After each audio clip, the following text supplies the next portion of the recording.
What's up, everybody, and welcome back to another stream here by Adrian's Weather Forecast. In this stream here, we'll be forecasting and obviously live streaming Hurricane Ida's landfall. It is now a 150 mile an hour major category 4 hurricane. So again, we have a lot to talk about as it's going to bring extremely dangerous impacts, including unsurvivable storm surge. As you can see, the Eyewall is just within just a few hours of actually making landfall right next to areas near Grand Isle, which again is like a little island right there, and as well Golden Meadow, and as well even watching out there near Galliano. We do actually have some storm chasers on the very right of the screen here, so you guys can get an idea of what the conditions are as we go. One here is in New Orleans, and one here is in Raceland here, so kind of they're just heading towards the general vicinity here of the eye wall. Again, this storm is a significant category 4 hurricane, 150 miles an hour, and as you can tell, this is extremely close to landfall. Again, already getting some really significant wind gusts here inland, and the worst has yet to come.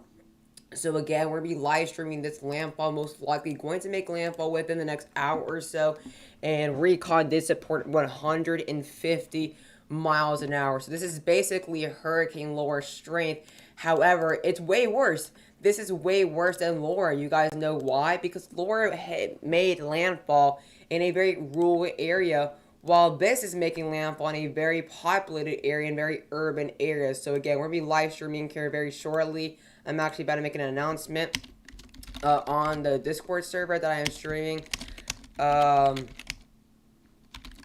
right now. So I'm gonna just give me 1 second here. I'm going to stream here or ping everybody here. There we go. So again, so now we're of course really keeping a very close eye on here within Hurricane Ida, a 150 mile an hour hurricane heading straight for the very rural area and swampy area of Grand Isle. So again, please, again, this is going to be a very, very significant storm here. So please, I really hope everybody here actually took preparations here. And actually, I'm about to get a person here to join the stream here. Justin, for those who watched yesterday's live stream, Justin G is going to join the stream here. So we're about to call him right now. So again, if you guys do hear the Discord, that's what it is. So again, we're going to get Justin G on this live stream here very, very shortly. But again, here's a look here at Hurricane Ida at this point. Again, actually, I want to show you guys a video here on Twitter. Look at that. This is, I believe, in Grand Isle, Louisiana. This is Grand Isle, Louisiana, ladies and gentlemen. Look at that. That is extremely strong winds here. As well, looking at the storm surge. Look at the storm surge already picking up to 1 to 2 feet here. So again, keeping a very, very close eye on the system. The worst has yet to make landfall, and it's very soon going to make landfall. But we're already getting 1 to 2 foot storm surge within the Grand Isle area. Most likely, this is 80 mile an hour wind gust here. So again, this is an extremely significant system right now. Like I said, we do have some storm chasers that are in the general vicinity here. I'm actually right now watching Brett and Brad. Brandon. Brandon in New Orleans here. And as well, we do have a storm chaser in Raceland here. So I'm actually going to get a better look if we actually have some more live storm chasers. So we actually have one right here in Cutoff. And let's see, he's not, I don't think that the stream's working for him. I'm trying to find as many people as possible. So that there's Brad, which we're looking at right there. Brad, sorry, that's actually not what we're looking at. We're looking at Brett. Where is our Brett? There's Brett right here. So Brett's at the very bottom of the stream. It looks like he is starting to move toward the general area, slowly closer as it makes landfall. Again, this is going to be making landfall basically within this general vicinity. However, Jocko and Brian are actually not live right at this moment here. So we're about to give a call to Justin G here. So if you guys hear the Discord, alright guys, so Justin G is now in the live stream with us, ladies and gentlemen. So for those who remember yesterday, Justin G was in our video, and now he is going to be joining in our live stream. For those who are wondering who he is part of the Extreme Weather staff team, as well part of the Extreme Weather YouTube channel, and as well part of the Tropical analysis team on the server. So Justin, if you want to introduce yourself. Hello, everybody. Yeah, like Adrian said, I am currently the temporary owner of Extreme Weather, as our owner is gone for now. Adrian is the co-owner with us. You should all join that Discord server if you haven't already. But I also forecast tropics and severe weather. I'm on both of those teams, and I pretty much run the Extreme Weather YouTube channel. So there's a little background story about me. Now we should get back to what's going on. Yeah. So basically, this is a 150-mile-an-hour hurricane. For those who are just joining in, you're probably wondering why is it 150 when they predicted 130? Well, this storm was definitely underestimated by the National Hurricane Center, and when they pulled that 130-mile-an-hour peak move, I knew that was definitely not going to happen. And actually, I somewhat thought this would get to 150. It's exactly what it's doing here. This is basically a Hurricane Laura, but I certainly believe this will be worse considering the geography and considering the actual location. Because obviously, Hurricane Laura made all the way right here near Cameron, very rural area. Obviously, Lake Charles was probably the biggest city, including Beaumont at threat, in Tyler, Texas as well. But this is heading for the metro area of New Orleans here. Again, this is quite a big eastern shift here. You can kind of tell the majority were taking it towards Morgan City and St. Mary, but now it's heading straight for Grand Isle. And again, Grand Isle is very rural, swampy, and a just big island off the coast of Louisiana. Basically, you see the little island right here. So if for anybody who's waiting at the storm in Grand Isle or anywhere on the southeast coast, I'm sorry. This storm, the worst of it has yet to come. Like I did say you guys that video on Twitter, the storm surge is already getting nearly 2 feet across Grand Isle, and the Eyewall has yet to make landfall. And not even the eye has obviously gone close to landfall. This is probably within an hour or maybe an hour and a half from the actual landfall itself. And sadly, Grand Isle most likely will not be recognizable because they are directly in the path of the northeast quadrant, which if we go to Recon here, which I thought I had. Let me actually pull up Recon.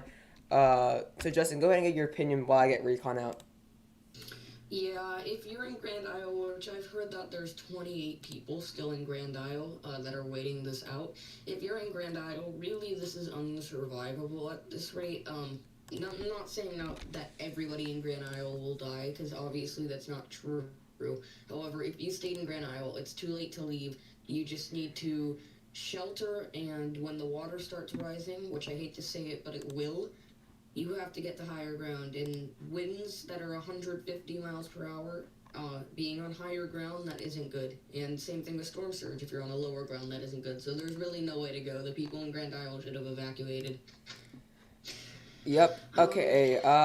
So I pulled up Recon, and for those who are looking at my screen here, you're probably seeing that there's 155 knots there on surface wind. That is contaminated. Just for those who are looking at that, the reason why I can tell it's contaminated is because the rain rate, and as well because you see all those red dots there. That is showing you that there is contamination. But where we're not seeing contamination is right here at the mark of 115 knots. So that's basically the highest uncontaminated part of this general look at Recon. Again, we do have some more contaminated numbers that get up to 155 knots surface, which will obviously be like way deep into Category 5, this is not yet.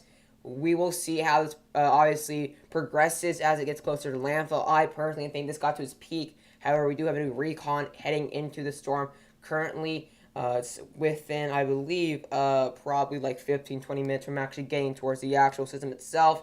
I mean, look at the temperature spike here. I mean, this is obviously looking like a very good storm. You can see they picked up as low as 933 millibars on MSLP, which is basically typically what you use for the pressure. So obviously, pressure is going to be a lot lower at the actual flight level. So here's overall summary. What they got: 932 millibars is what they got. However, they did put it at 933, and I believe 11 o'clock.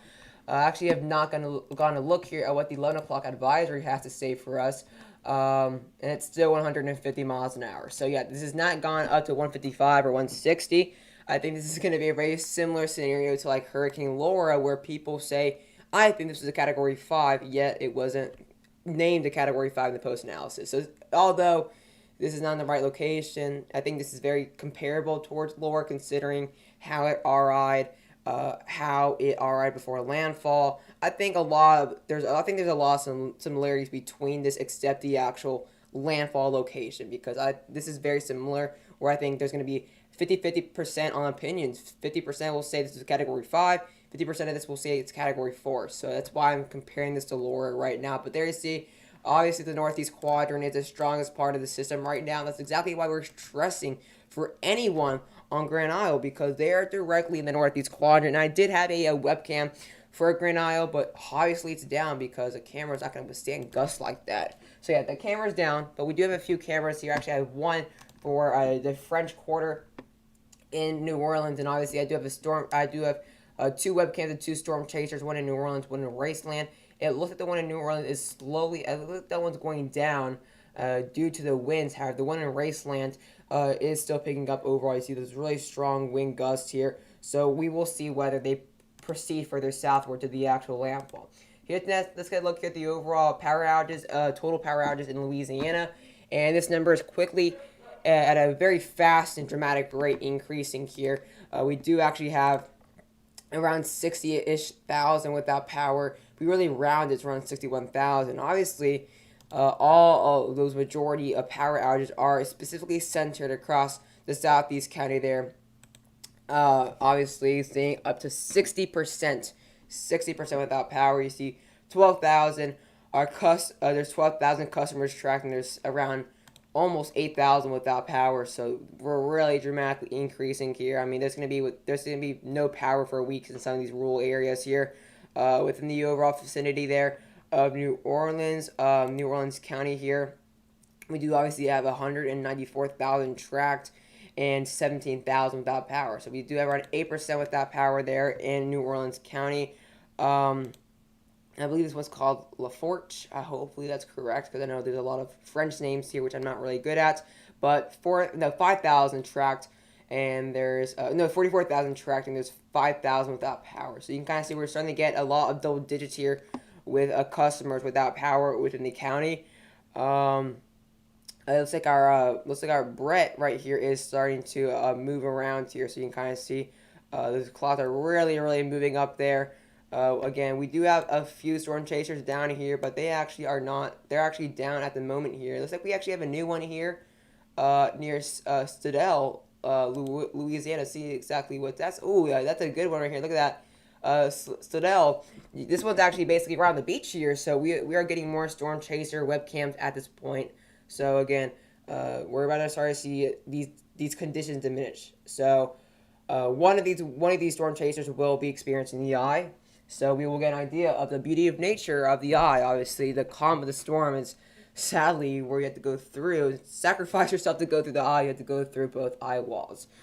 So what are your thoughts on this storm in general, Justin? It's a very impressive storm. I mean, it dropped 40 millibars in 12 hours. Only 2 Atlantic storms have ever done that in history. I know Rita was one of them. I saw a tweet about the other storm, however, I forgot the name of which one it was. I will say that I do believe that intensification has leveled off for good. I think it's going to probably make landfall within the next hour. And an Eyewall replacement cycle is quite obviously occurring looking at radar, and the National Hurricane Center has noted that, and they do think intensification has either leveled off or is actually it's starting to possibly even maybe weaken. However, even if it does weaken, it won't weaken enough to stop catastrophic and basically unsurvivable conditions on the coast of southeast Louisiana. Yeah, so like Justin said, there is an Eyewall replacement cycle, and to answer your second storm, it might have been Wilma, but I'm not 100% certain. It might have been Wilma, but again, I'm not really sure about that. But probably wasn't Wilma considering its pressure in general there. But here's a look here at the overall Eyewall replacement cycle. You can kind of see a really strong amount of convection, specifically centered across the northern and western quadrants. Getting values of over basically negative 80 degrees Celsius. And you can actually see here, we are seeing positive degrees Celsius on the actual eye. We're basically getting around positive 10 to maybe even scatter areas of positive 11 degrees Celsius in the eye. And what that means is basically we're seeing little to actually absolutely no convection or initiation going on within the eye, which is showing you the eye is very strong. It's a very strong core and it's clear. So that's showing you that it's a very clear eye and strong. You can kind of see that the eye is reducing within size, most likely because of that latest convection burst on the northern quadrant. And obviously, as it's potentially slowly weakening as it goes towards land, the eye is going to obviously sort of shrink here. However, it's still rather clear. It's still rather symmetrical. So again, this is a very good looking eye. And actually, earlier, I believe was it yesterday, we actually had like a hexagonal eye, which is basically showing you we had 6 mesovorts within the eye, which is absolutely mental. That's exactly why the pressure dropped so quickly. So that's kind of why it dropped. I believe it dropped last night at a rate of 3.6 millibars per hour, which is absolutely mental. Ada did not do that. Iota did not do that. So again, this is a very unique storm here, and it's heading straight for one of the biggest, if not the biggest city on the Gulf Coast. So if you know anybody waiting to storm out within Louisiana, if they're specifically in the eastern part of the state, I recommend you guys do send them the stream here, because obviously since power is really going out at a very fast rate, that a lot of people will not have access to cable. And again, I doubt a lot of people would have access to generators since they were told to prepare very late. So again, power outages are still around 61,000. That will most likely dramatically increase. We do have here, we don't have too many power outages in Mississippi yet, but I think that will rather increase as this gets closer to landfall, and as well, we're going to be seeing a ton of inland power outages across Mississippi. So let's actually get a look at the actual storm surge forecast. So this is obviously by the National Hurricane Center, potential storm surge flooding. And you can see we do have areas of leveed areas, which is obviously specifically all across New Orleans into the mouth of the river. But notice how there are no levees. There are actually no levees. I think this one down here. Yeah, there's no levees here where this is making landfall near Grand Isle. It's obviously making landfall within this general vicinity here, and there are no levees at all, which is why they're over greater than 9 feet above ground level. If we actually get to the actual experimental peak storm surge forecast, the value went up to 12 to 16. So we're talking about unsurvivable storm surge. I mean, that's double the size of a normal human. 16 feet, obviously, even 12 feet, that would be like, obviously, 6 feet. That'd be double 6 feet. So, I mean, this is absolutely unsurvivable, especially considering we're going to be seeing gusts of over 160 miles an hour. See what the chat's saying here. I've not read the chat so far yet, so what's up, April? How are you doing? Where you guys get the cams from? If you're talking about the storm chasers, I use livestormchasing.com. They're not copyright, so that's the only good thing about that. Let's see here. Yeah? I sent you a video from John Humphreys. He is in Grand Isle. Oh, yeah, I actually showed that video early in the stream, but I'm going to show it again so there's probably new viewers. So, we do have a video here on Twitter. I'm going to play it. This is Grand Isle. What I'm going to say before I actually play the video is that this is definitely over 70 mile an hour wind gusts and at least 2 foot storm surge already. So this is Grand Isle, which is obviously just to the east of the expected landfall. So again, let's go ahead and get a look at what this video is showing. So I'm going to go ahead and play that for you guys. So again, this is Grand Isle, which is basically where I showed you guys the landfall is going to be very close to. Very intense winds, storm surge as well. Probably already 2 feet storm surge based on that. So a lot more is yet to come here. That's very intense storm surge. You can see obviously kind of the overall, I guess, the overall current of this water. Again, once storm surge gets over like 4 feet, I mean, the current in that are absolutely mental. I mean, it could obviously push anybody. I mean, we've seen videos of storm surge push people downstream. For example, I believe it was Hurricane Maria. Not many people evacuated, and there were videos of people going down the actual road in the extreme storm surge produced by Maria. I believe we saw the same case scenario within Irma as well. So this is obviously not something to play with. This is a 150 mile an hour system here, 150 miles an hour.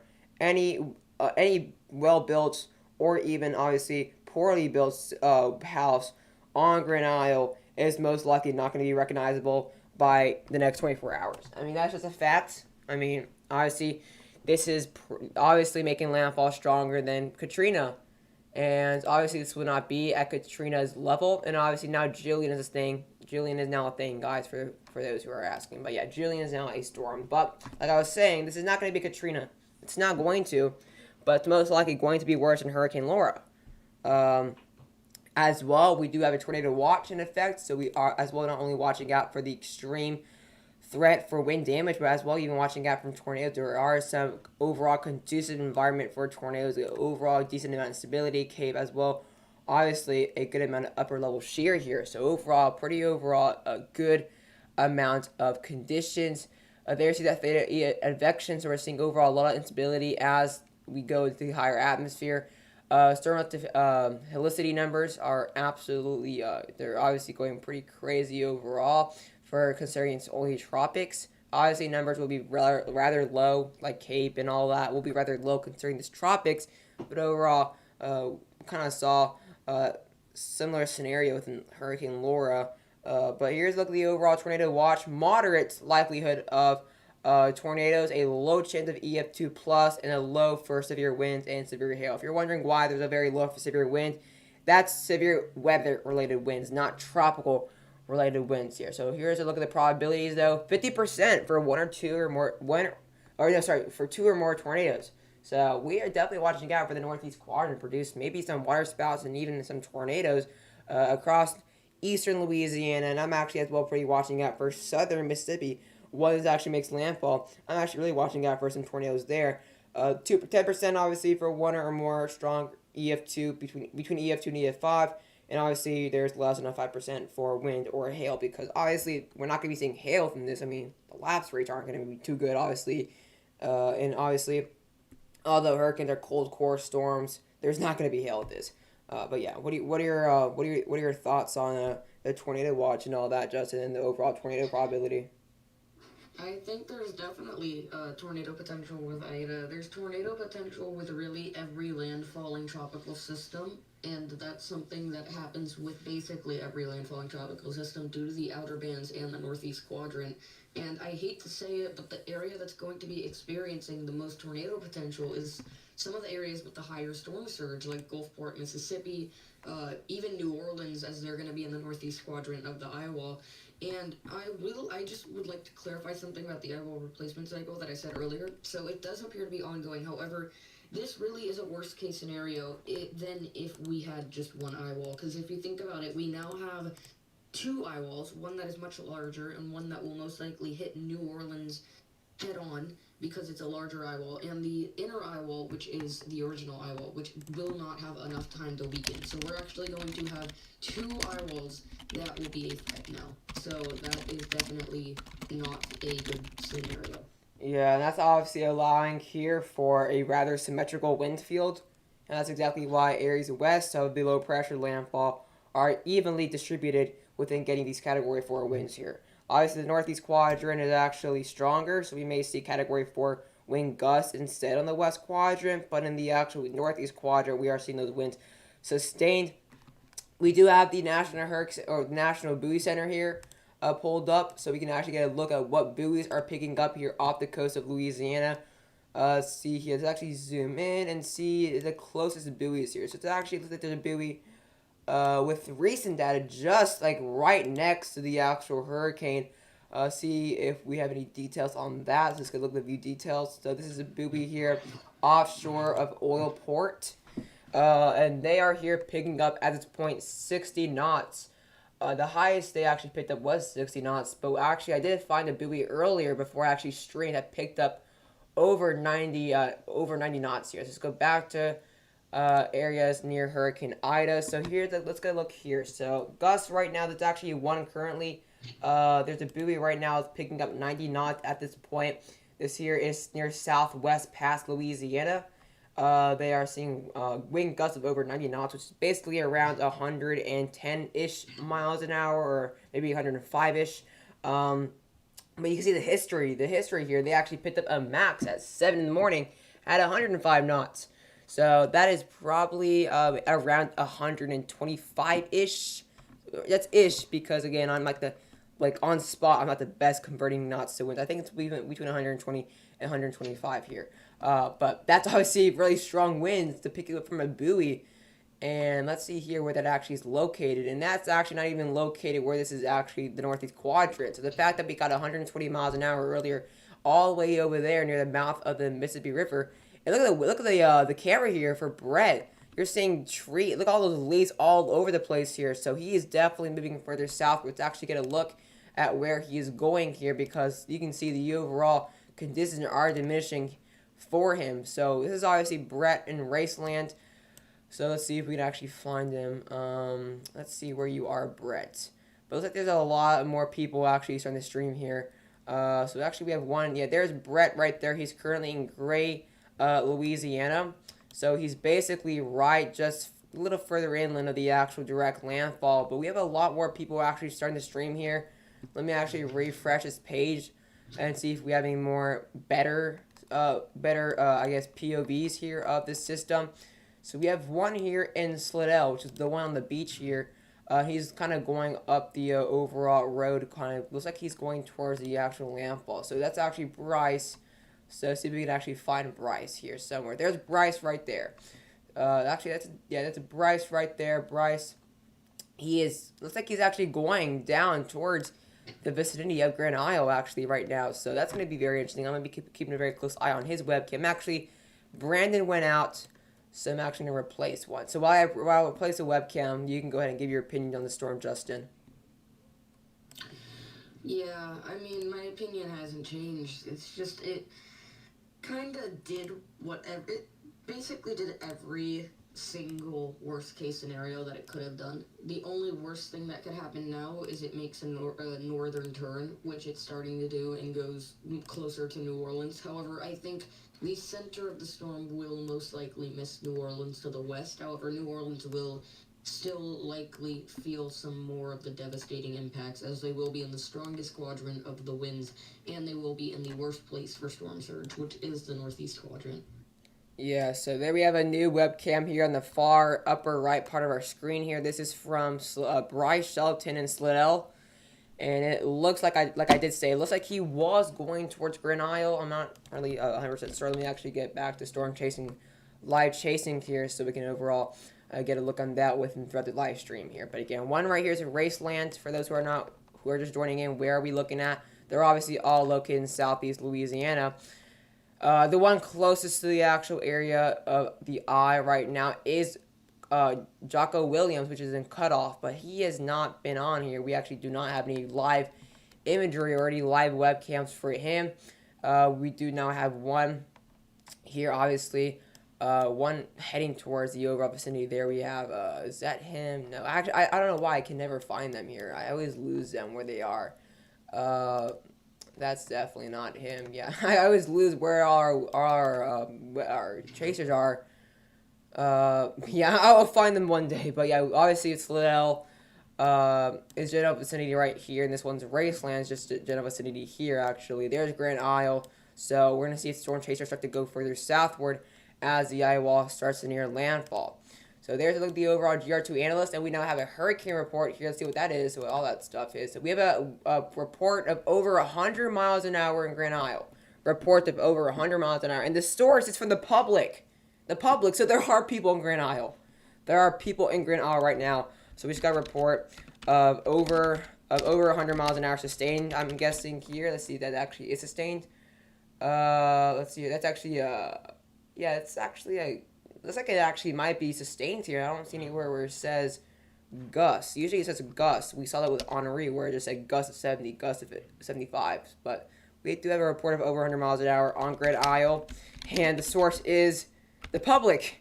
The public, not Storm Chaser, not the government, but it's just public. So there are people on Grand Isle right now. So yeah, what are your thoughts on that report, Justin?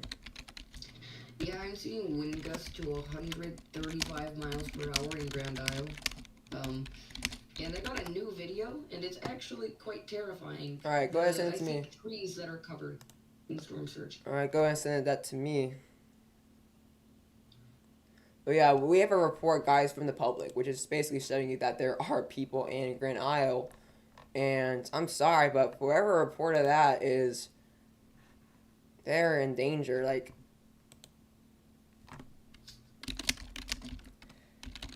but again, that's just all right. But yeah, this is 100 miles sustained here, which was reported. Again, 100 miles sustained reported right here in Grand Isle, like directly in Grand Isle. For those who are watching my video yesterday, I showed you guys the terrain of Grand Isle.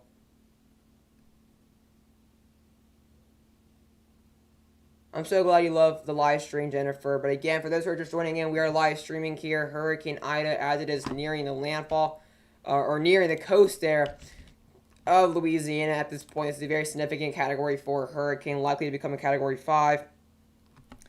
But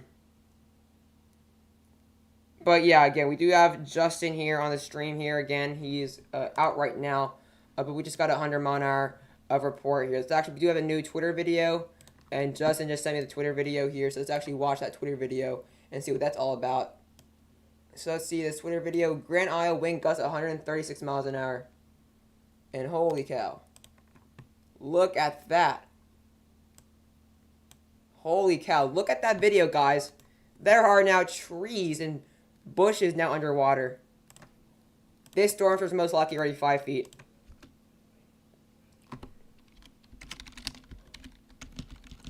We now have videos here that are showing you, like, this is probably around 5 feet. And look at that. Look at that video right there. That is probably, guys, 5 feet of storm surge there, maybe 4 feet. There's obviously trees in the background right here. You don't see the trunk anymore. You don't. This is maybe a palm tree right here, which are rather tall. So this is probably, look at that current. Look at that current. Like, that's legit a, like, lazy river, basically. But it's not even lazy. At this point, it's a rapid river, basically over water. This is basically the 2.0 of the Mississippi River right now over land in, let's see here, this is right here in Grand Isle. So we've had videos come from Grand Isle so far. The one earlier on was showing around 2-foot storm surge there. And now we have one that's probably supporting over 4 feet already. And this is still around an hour from landfall. And you're still going to be seeing significant storm surge increasing even after landfall, especially with that strong counterclockwise flow. So you can see that's a river. I mean, if anybody's out there chasing or driving, their chance of surviving is rather low because obviously they. Oh my god. Yeah, I know this is absolutely mental. I mean, we just got a 100-mile-an-hour or 136-mile-an-hour wind gust, and it's still not even near landfall. I mean, at this rate, we're probably gonna get gusts of over 160 in Grand Isle. I mean, this is a very significant storm, ladies and gentlemen. I mean, this is just an absolute monster storm here. Look at that storm surge. I mean... No, I am going to send you another video, and actually I'm going to get you a camera, but the water from Lake Pontchartrain is now rapidly surging into New Orleans. Oh my god.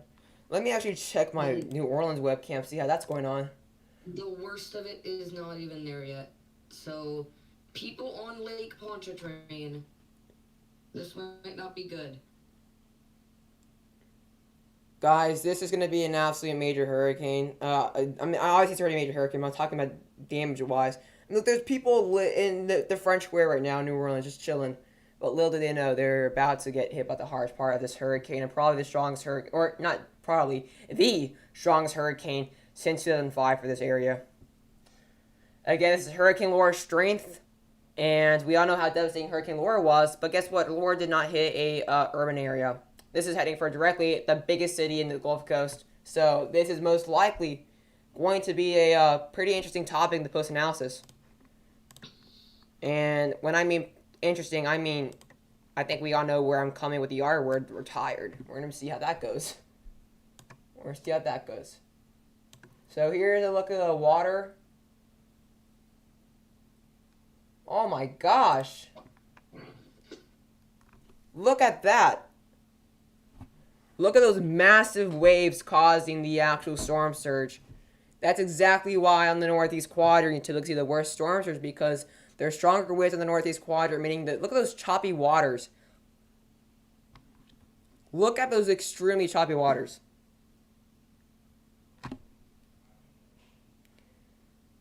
And I would try to say that the lake name, but I've never been able to get the pronunciation right. It's Pontchartrain. Pontchartrain. Yeah, there you Oh, go. Pontchartrain. Okay, that's right. Okay, because like I've always avoided saying the lake name during the storm surge forecast because I cannot pronounce it, and I don't want to get like embarrassed by Louisiana civilians. Pontchartrain. No, no, no. Oh my gosh. Like Ponch a train. Pontchartrain. There we go. There you go. I'm gonna type the pronunciation on our DM so I can actually remember it. Pontchartrain. There we go. Okay. So, apologize for that unserious moment right now. But here's Pontchartrain. This is obviously the lake here in the New Orleans Bay, and we're seeing storm surge not from the ocean now, but from the lake itself. Obviously, they're somewhat connected with the Mississippi River and the overall vicinity of the Atlantic. They're actually kind of right in the mouth of the Atlantic. So, look at that storm surge, though. I mean, that's all being caused from the lake itself. And if this goes on for hours and hours and hours, at this rate, we may get the expected 6 to 9 foot storm surge that we have from the National Hurricane Center. Let's see if we actually, let me actually double check that real quick here. There we go. So yeah, they have here, obviously there's levee systems in Lake Pontchartrain. There's a lake right there. I'm guessing this is coming from the Metairie area based on the geography. And you can see here we actually do have surge values of over 6 feet above sea level, or ground level, sorry. And that's exactly what's happening right now. Look at that. I wish. Adrian, if you don't mind me saying something. Yeah, go ahead. So, for those who don't know, during Katrina, yes, a lot of the flooding came from the Gulf. But and I know I'm not comparing this to Katrina. I'm telling you right now, this will almost 100% not be Katrina 2.0 because the levees broke during Katrina, and let's at least pray that the levees don't break during this. However, most of the storm surge actually did come from Lake Pontchartrain.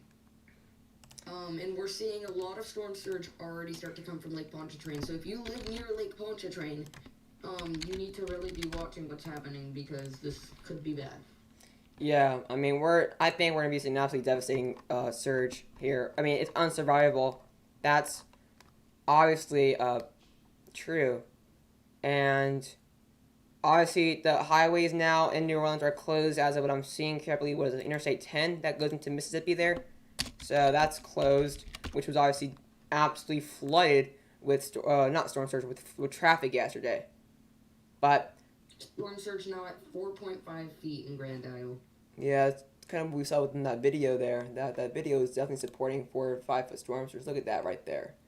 That is just absolutely mental for those who are. I mean, look at that current, and now Pontchartrain is now experiencing that extreme storm surge. I mean, look at those wave heights crashing into the levee. Or that's actually not even a levee over there. It's actually not even a levee. That's not a levee at all. So yeah, where we're seeing this is actually there's no levee here, so it's gonna really flood the area.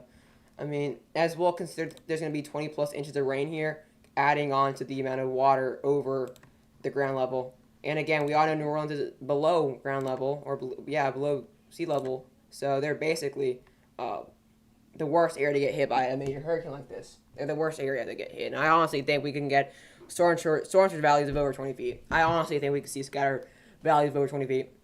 They rise it to 16 feet now. 12 to 16 foot storm surge there for Grand Isle. And we're going to see if we can get more videos of the actual storm surge. But I'm really, like... What'd you say? Sorry about that. Wait, was that a live stream somewhere? No, I'm trying to pull up a cam and an ad Oh. watching. Alright, well let me know if that camera works because all the cameras I were using earlier are down. So let me know if that works. You know what, we're going to show exactly what not to do. Adrian, show that video please. Because there's a guy just standing in the middle of the street. Oh yeah, there. The new. He also has no shoes on. All right, guys. Let's say we have a video of what not to do during a major hurricane. All right, there's an ad there, so I'm gonna wait for that to go away. Because we don't want to get. Go back like 20 seconds. All right. So for those who are just joining in, again, we are live streaming here Hurricane Ida. We're gonna wait for this video to load here, but there's a video of what not to do during a hurricane. I mean, not even a hurricane, but just overall any tropical system overall. So let's see if that video loads for us. It's like the longest ad ever. Alright, so let's Go go. back like 20, 30 seconds. Alright, so we're here, Earth cam. Let's go back 20 seconds or so of what not to do. Let's see here. Um, Actually, go there he ahead. is. Look at that guy. There's just a guy just right there in the middle of a hurricane. Again, New Orleans is not really experiencing the hurricane gust yet, but there's a guy just sitting there. I mean, I'm not sure if he's experiencing I don't know what's going on there, but that's not what you should do. I mean, uh, no shoes. I don't think he even has shoes. So this is an example of what not to do during a hurricane. This is not something to do whatsoever. Even though they're not in Grand Isle right now, and they're in New Orleans, you should not do what he just did. No one should even be in New Orleans, if I'm being completely honest. But again, there's no mandatory evacuation, so people were not aware. But look at those winds there going on there. Within Raceland there, that's really increasing there. Look at that little webcam right there from our nice storm chaser. That's extremely strong gust there. And let's see Eyewall. Let's hit the Eyewall just made landfall here. The northern Eyewall just made landfall. Just east of Grand Isle. Sorry, west of Grand Isle. So look at that. Let's hit the Eyewall. It's basically right on the actual coast. So things are about to start getting very fun here across Louisiana. And again, for those who are just joining in, we're tracking Hurricane Ida. Here's a look view of our National Hurricane Center, 150 miles an hour. And let's get a look here what Recon's picking up because I know there's a new Recon going in into Ida. So let's see here. They just passed the eye, and pressure is now at 932 millibars. But look at that, guys. Look at this, how the pressure drops so quickly. 932 is down from the last pass. We Yeah. 933. Yeah. Yeah. So look at that drop there. So let's go maybe like 15 miles northwest, 945. Then you go to 932. I'm just showing you how there's such big pressure. Pressure drop from the mesovorts of the eye wall. See what they're picking up. They're picking up at this point 100 knots on surface, sorry, which is basically within 120 miles an hour, and that is not contaminated whatsoever. And actually, the rain rate is not even affecting that whatsoever. The rain rate's actually lower than the wind rate here, so that's showing you there is no contamination whatsoever. So we do have a quote, not a quote, sorry, we have a tweet here, that there are rumors of here. Let's look at this guy. So the rumors is of now at least 3 pump stations are not operational that we know of. So this is showing you how everything's just falling apart right now. Again, I'm hoping more people do join the stream here. Again, we're keeping a very close eye on this, so be sure to share to friends and family. Jerry said, oh, no, history repeating itself. What? Yeah, because this is August 29th. This is the same date as Hurricane Katrina made landfall. Yeah, same date as Hurricane Katrina made landfall. But obviously, 16 years ago? 16? Yeah, 16 years ago. So, Anna said, curious, is this as strong as Katrina? Peak-wise, no. But landfall-wise, yes, because Katrina was 175 miles an hour, if I'm correct, 175 at peak as a Category 5, but it made landfall as a Category 3 hurricane. And this is obviously... landfall-wise, this is actually stronger. Yeah, this is obviously stronger than Katrina at landfall, because this is obviously a moderate to high-end... This is basically... I call this a high-end Category 5. This is 10 miles an hour. This is 10 miles an hour from Category 5. And again, this is same strength as Laura. Same peak strength as Laura. And, again, they're obviously picking up there, 932 millibars. Sorry, yeah, 932 millibars. And that's around the eye there.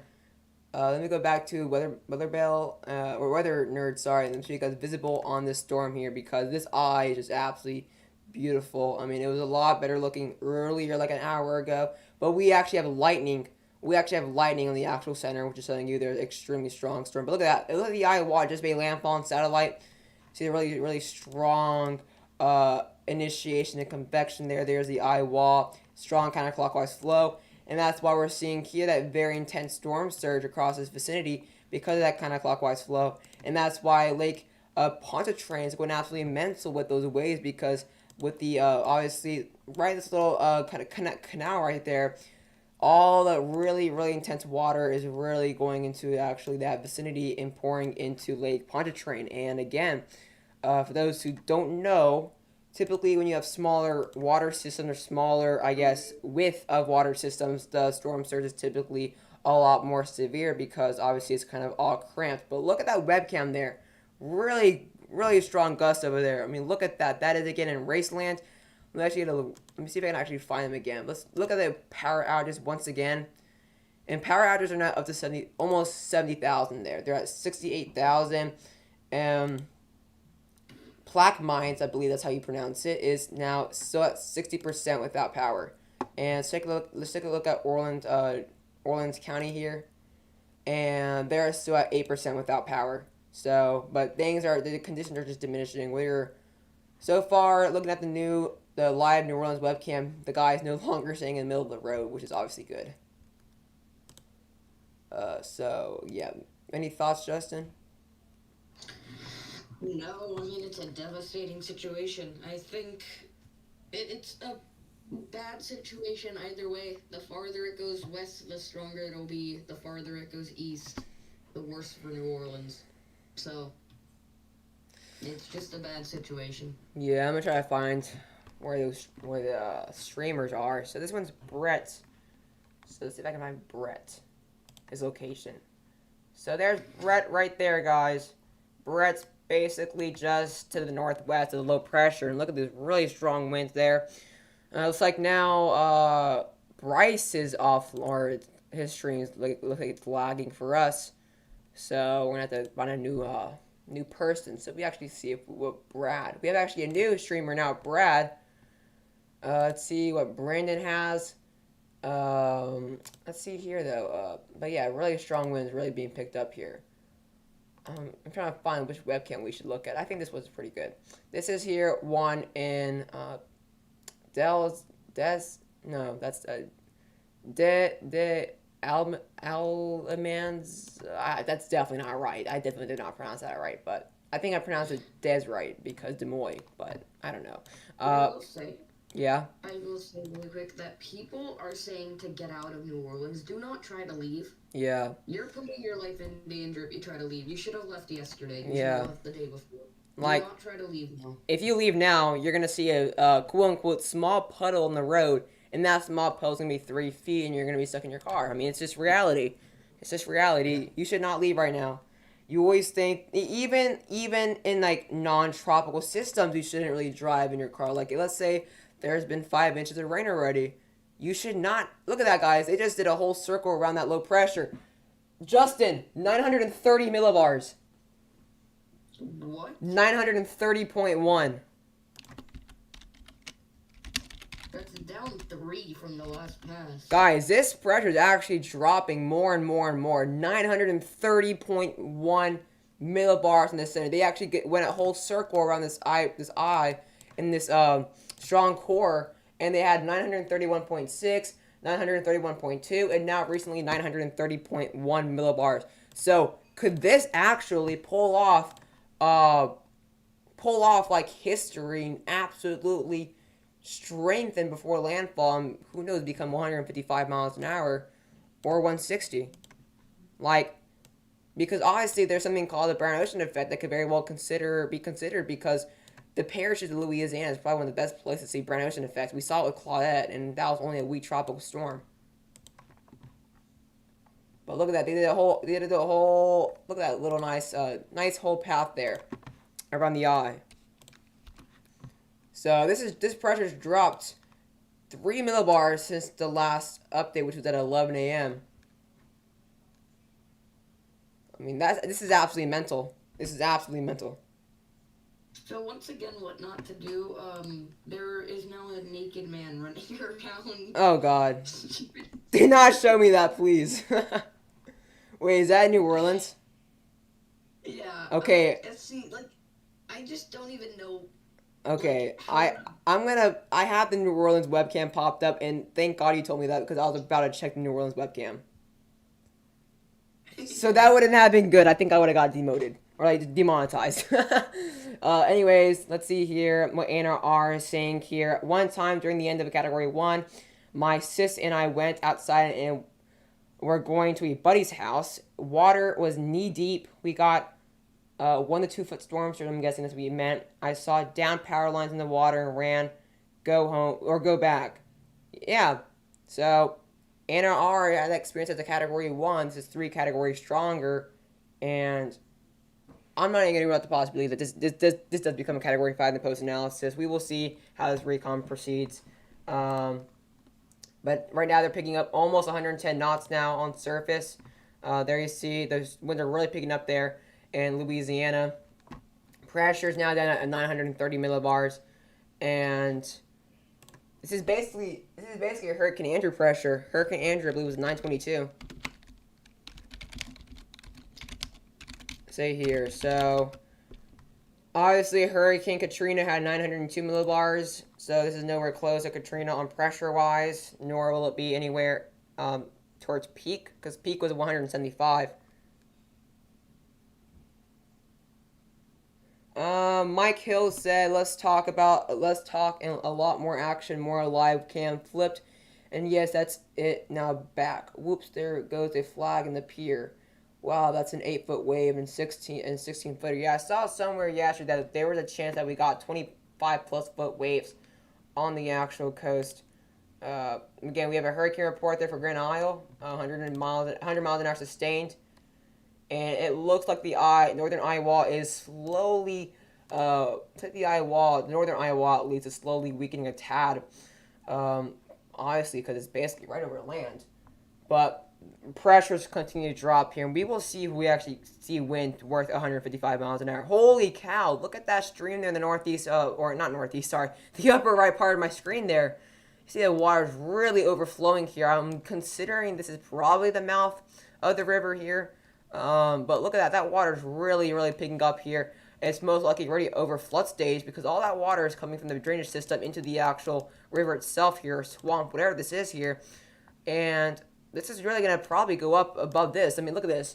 This is probably maybe this is probably like maybe 3 feet, maybe 2 feet. This would probably be over water within the next few hours here. This is obviously a very strong system here. Again, we do have lightning in the center. I'm actually scared to look at the New Orleans webcam right now, so I'm not going to be going like that anytime soon. But here's a look here at Pontchartrain here. Look at that. This is from earlier. The waves are obviously really getting over probably around this. I'd say probably already 6 feet, 7 feet here. With when it crashes into the actual pier, it's probably above maybe 12-foot waves here. And there's a lot more people joining the stream here. Thankfully, as we get this, as we obviously spread more information here. So if you know any friend or family, please share the stream here. We're trying to get as many people informed within this system because obviously the best way to go during a hurricane coverage when you don't have power is social media, whether it's YouTube, Twitter, and Facebook. I say are probably the best to go to. We do now have a new Twitter post here of a video of the storm surge, I believe. Let me actually watch this really quickly here. See, oh my gosh. Justin, you need to watch my screen here. Look at this storm surge. Let me actually copy this video address and send it to you in DMs. Look at this here in Grand Isle, Louisiana. This just came out. That is within a building. Within a building. I'm not saying... I think I've seen it. Yeah, I've seen that. That is quite terrifying. Holy... Look, the doors are open and going into the building. This is probably maybe like 4.5-foot storm surge, maybe 5. Yep. Because you can see the doors like way up here, so it's definitely not above 6 feet. But it's probably gonna get up here, or not up here. Maybe it's probably gonna get up here by the time the storm's over.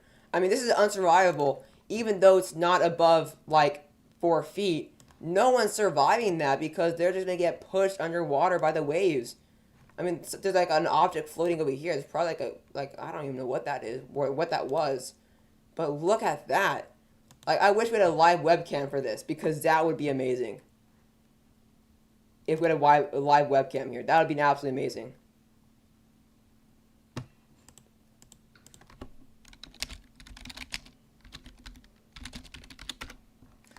But look at that. I mean, this is very similar, I'd say, to... I don't even know what I should compare this to. This is honestly very interesting, this storm overall. I mean, I was watching a live stream on Hurricane, or I was watching a video documentary on Hurricane Katrina, like maybe 2 weeks ago.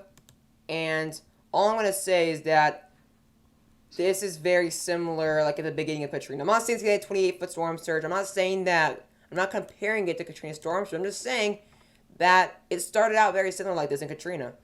Like, it started like this. And I think we can easily see, oh my god, look at that latest cuz right there. Oh my god, that's crazy. This is crazy here. This came out here at 12:08. So this is 8 minutes old here. And this is from Christy Angelette. And I'm hoping we can get more footage of that later on. I'm going to keep that video there. Conditions are diminishing here across Raceland. Again, we have a lot of videos here. Look at Pontchartrain. Let me actually see if I can scroll through my Twitter feed.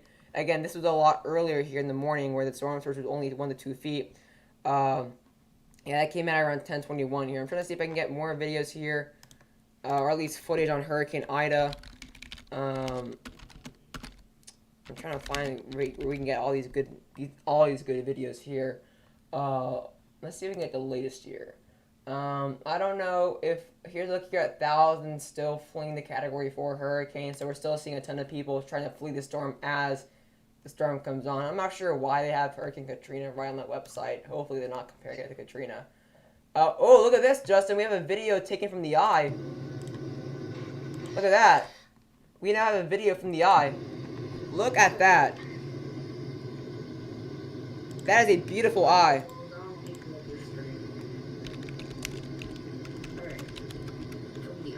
Yeah, this is a video from Recon. Look at that. Look at this, guys. You see those towering cumulus here, which you typically look at the eye. This is the eye right here. For those who don't know tropics, the eye is just the. Although when we obviously you're probably thinking, why would we say the eye is the worst part when it looks like Disneyland? Well, because in order to go through the eye, you have to go through the eye wall. At least a part of the eye wall, which is the strongest part of the system.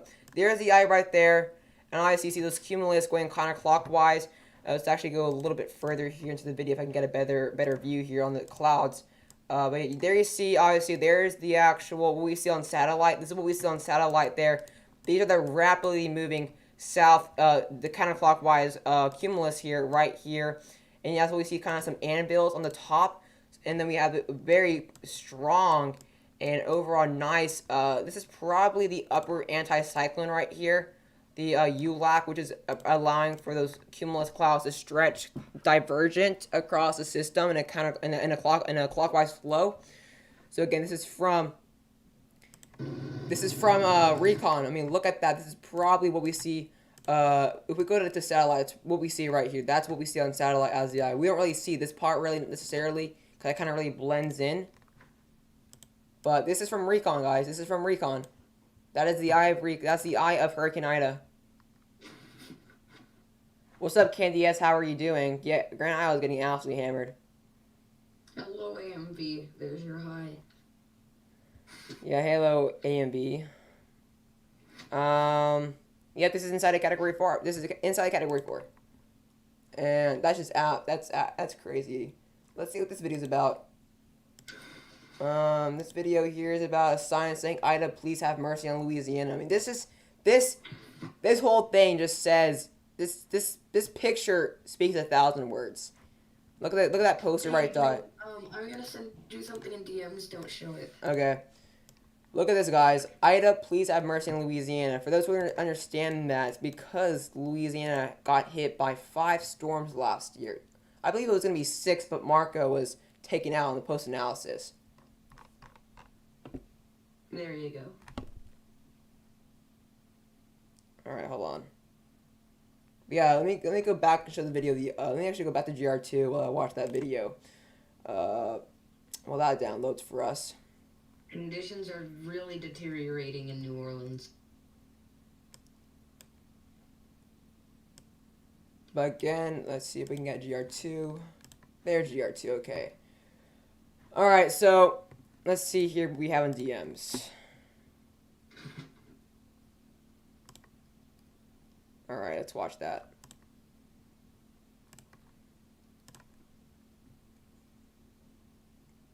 Let's see here. So this is from 9 a.m. Oh my god. What is wrong, Louisiana? Oh my gosh. Well, yep, that is indeed true that there was a man there in New Orleans, but alright. That's funny. That's very funny. So let's go back to Recon, see what we have. And that is what not to do. Yeah, like, just know, guys, don't do whatever he did. There's a guy standing, now there's a guy standing in, yeah, so, let's now get a look here at what Recon is doing here. So, let's see what Recon is picking up there. Actually, look at that, the Southeast Quadrant's pretty intense as well now. Let's see what we have so far. Yep, only 930 millibars, but we have a lower pressure. Yeah, Recon's really picking up. Oh, look at that. Almost 125 knots flight level. Or not flight level, sorry. Surface.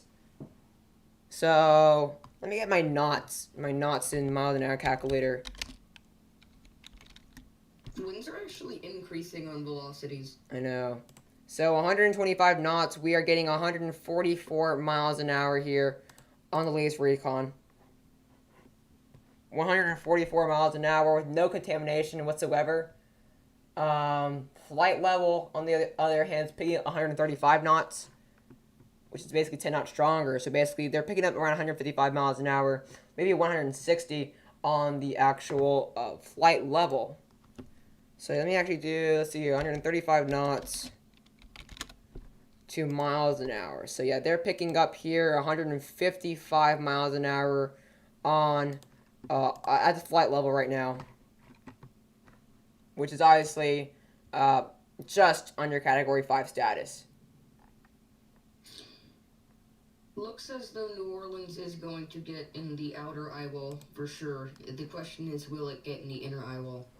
I mean, Yeah. That's something we'll have to see. So The outer eyewall is still very dangerous, though. yeah, so here's a video of the eye, guys, from Hurricane Ida. Those who are just joining in, we're getting a lot of new members joining the stream here with the next few minutes here. So again, here's a look at the overall eye on Hurricane Ida. It's obviously the beauty of nature. Beauty of nature within a hurricane. I mean, this is a Category 4 we're talking about.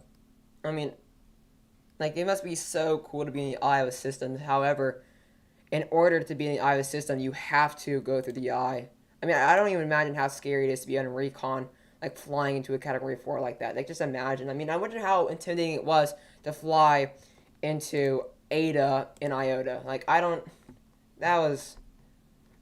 imagine. Thank you guys so much. We just hit 6,100 subscribers. Thank you guys so much. I really appreciate the support.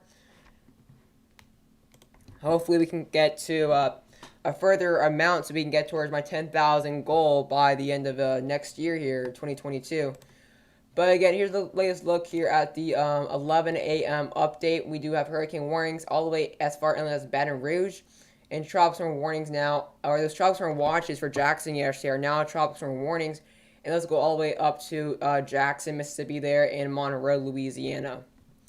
Again, 155 miles an hour on flight level reported.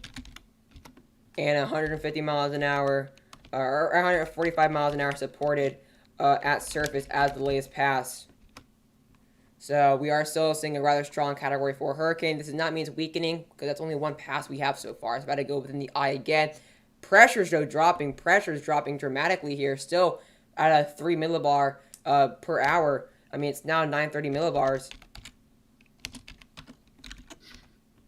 I mean, this thing is not weakening at all.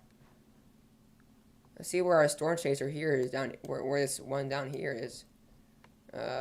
It's like they're in a parking lot or something. But again, this is most likely as a result of the Eyewall replacement cycle. This whole like strengthening phase, most likely because the Eyewall replacement cycle now has two intense eye walls around the low pressure. I mean, look at the eye. Actually looks like the eye is expanding a little bit here. Yeah, the eye is expanding a little bit, Justin. Look at that. The eye has expanded. Oh, wow. The eye has expanded. That inner eyewall is staying strong. Let me actually get the simming tool here real quickly. So And actually, looking on infrared imagery, it looks like it kinda is really trying to survive, and it's trying to not let that outer eyewall kill it off. And I mean, it's definitely doing a good job at it now, but we'll have to see how that lasts. yeah, I mean, the eye is expanding, rather symmetrical. This storm is definitely getting its act together. And it looks like we may have partial landfall near Grand Isle. Yeah. The eye has made landfall. Yeah, I don't think it looks like the part of the eye is over land, but I don't think the actual low pressure is on land yet. Looks like the low pressure for those who are watching the stream here is right here. It's about to make landfall within maybe 25 minutes. This is about to make landfall.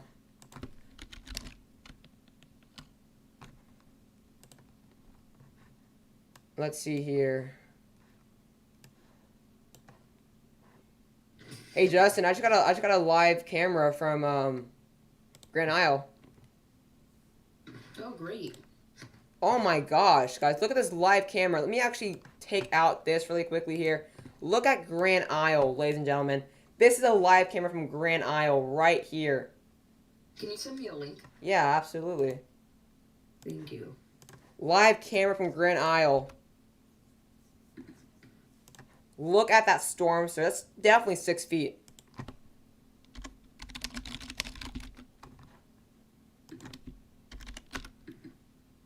Oh my god. Look at that storm surge.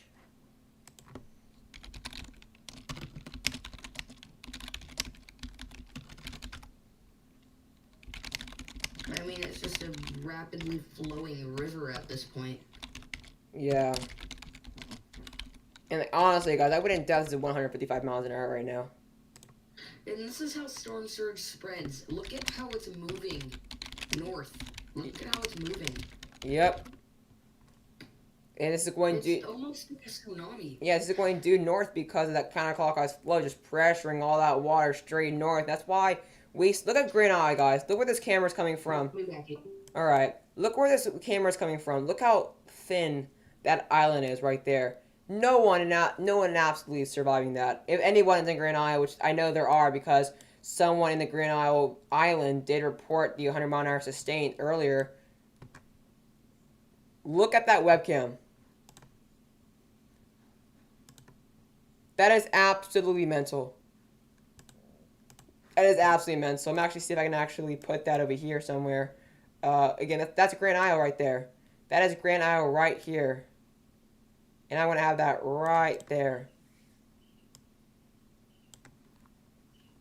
We have a live camera from Grand Isle. And how is that camera not going down?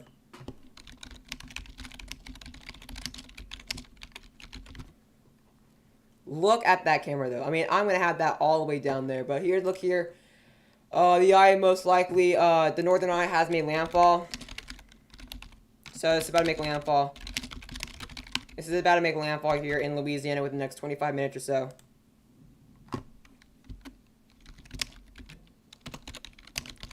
Honestly, guys, this could very well probably upgrade to 155 miles an hour on the post-analysis, considering its huge pressure drop still continuing now. It's still dropping at a rate of over 3 millibars per hour.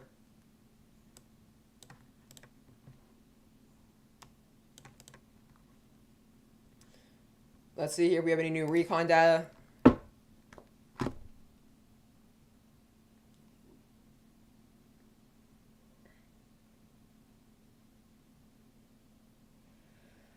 So again, there's look here of Storm Chaser here in portion there southeast Louisiana, and then we're seeing extreme storm surge now continuing there in Grand Isle. This is the webcam, currently webcam we have right now at this point. Again, we did actually have pressure get as low as 930.1 millibars, so it's continuing to drop at a rapid rate.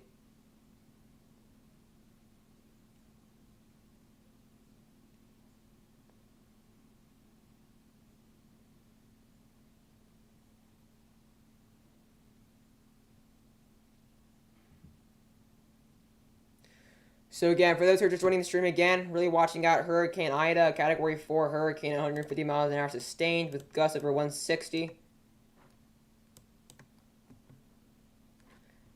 But this is an absolutely massive storm here.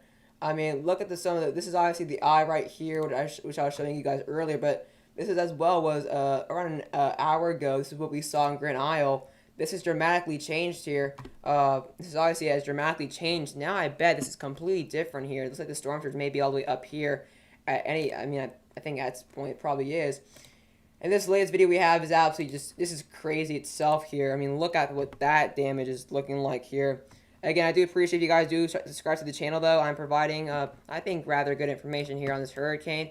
I'm going to get a little bit deeper depth here in the actual storm surge values and overall gusts here. But right now, we have not gotten any new actual information here with the actual wind speeds, except the best thing we actually have right now is Recon. But again, I really, really would appreciate if you guys did share this stream to friends and family. I really would appreciate that. Again, really trying my best right now. To spread the word about this. But again, really keeping a close eye out here on Hurricane Ida. There's a look at the extreme storm surge there. That current within that water is absolutely just mental. Again, if anybody is in that, they're not surviving them. Here's a look at the live camera there. That's probably, I'd say, probably 5 to 6 foot storm surge. Again, like I said, this is absolutely crazy. This is absolutely crazy. So please, again, share this stream to friends and family. I would really greatly appreciate that. Greetings from Silver Creek Village along the wooded shoreline of Erie Lake, deep in the mild west of New York State of Wine. Yeah, this webcam's about to go underwater here. Look at that. Look at that, guys. This webcam's about to go underwater.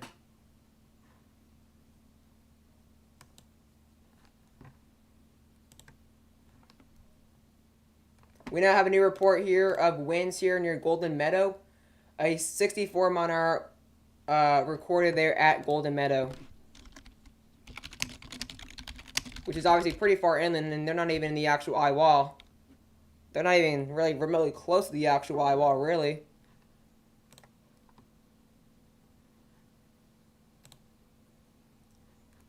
I mean, yeah, this webcam's about to go underwater right now. This is a Grand Isle, guys, for those who are asking. It's basically coming from right in the actual middle of the eye wall there. I mean, I'd say this is probably, maybe, look at that. The webcam just went underwater for like a split second there.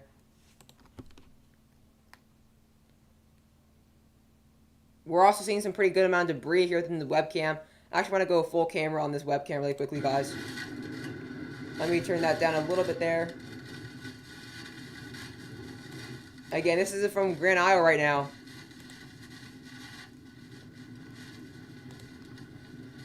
Look at that.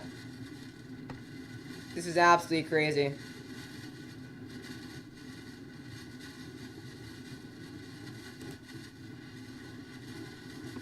Again, this is live imagery here on Hurricane Ida and Grand Isle right now.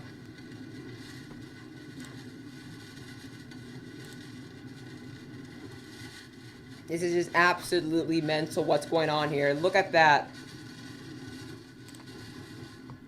Like I said, this is absolutely just mental. I mean, we're going to go put that back where it goes there. There we go. So again, this is obviously within our Grand Isle there, which is basically right in the northeast quadrant. It looks like the northern eye has made landfall there. Look at this rather symmetrical eye, though. It looks like we do have a pentagonal mesovorts there, and there. So it looks like we do have a pentagonal eye here right now, which is showing you we're seeing a lot of overall mesovorts showing here. That's why we're seeing such good pressure deviation here.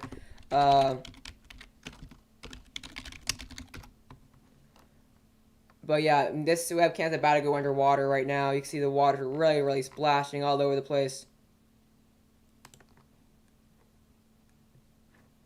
And I believe we have a new webcam here. Yep, this is a new webcam we do have now. The winds are howling here in New Orleans there. Look at that. They are howling. Let me put that back over there so I can actually have it maybe right here. So let's put that right there. But yeah, the winds are howling here in New Orleans.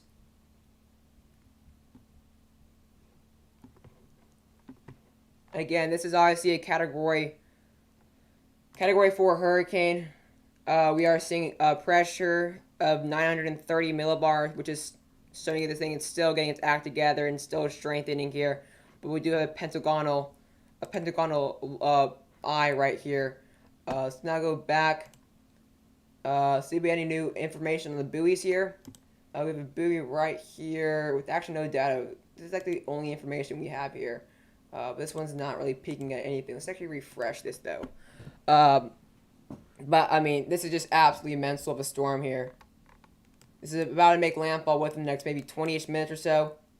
We actually do have a buoy right here in the northeast quadrant.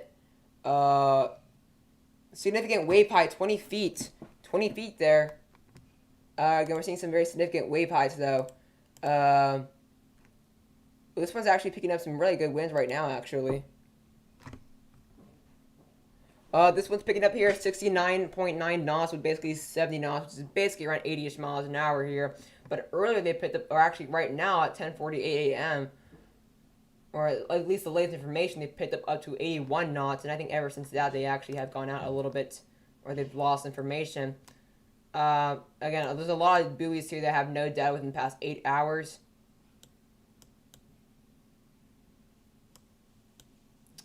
But yeah, we have a lot of buoys here that are really picking up some really strong winds right now. That was overall some pretty good wave heights. Look at this one here. Picked up 96 knots.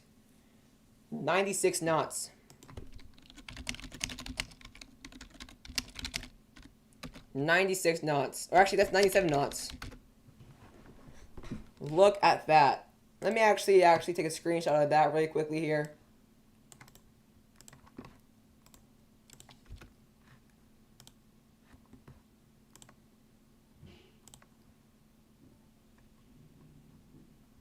This is absolutely mental, guys. 97 knots.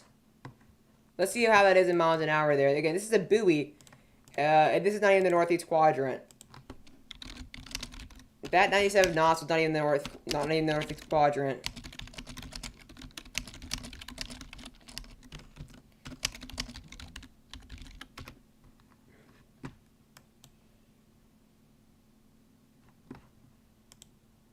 I mean, look at this. So this is obviously, let's see here, 97 knots. That's 112 miles an hour.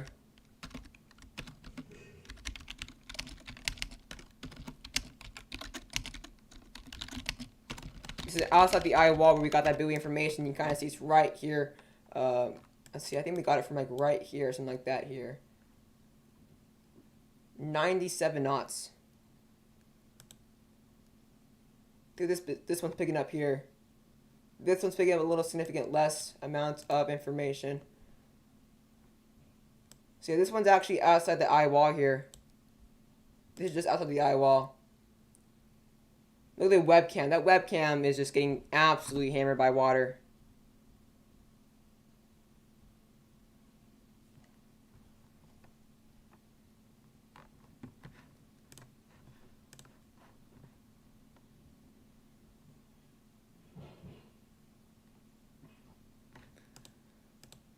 Like I said, I recommend you guys do share the stream with friends or family or as many people as possible so we can get as many people informed within this major hurricane. I mean, look at that webcam right there in Grand Isle, absolutely just getting covered within water there.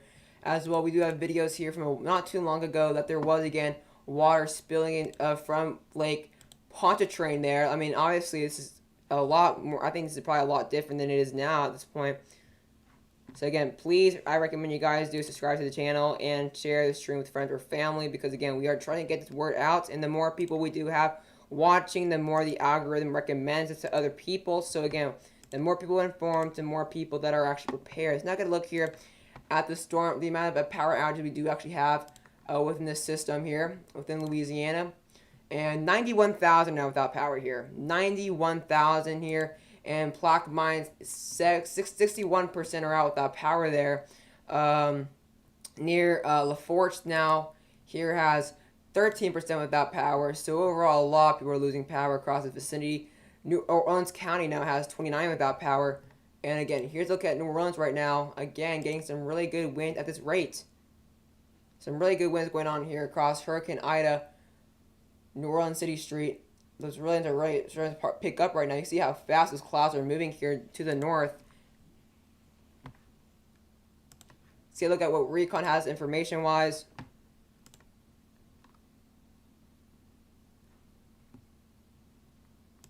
Holy cow, guys. We have a new tweet here. Look at this tweet right here. Look at this tweet right now.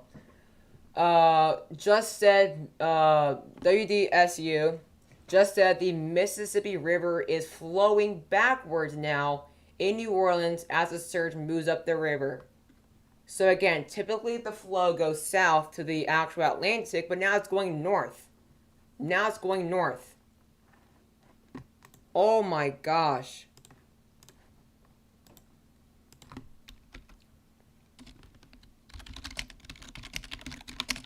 So this water is going to be a pretty big threat as we go far inland. Again, so this is from an hour ago again. This was from an hour ago. See the really strong winds here.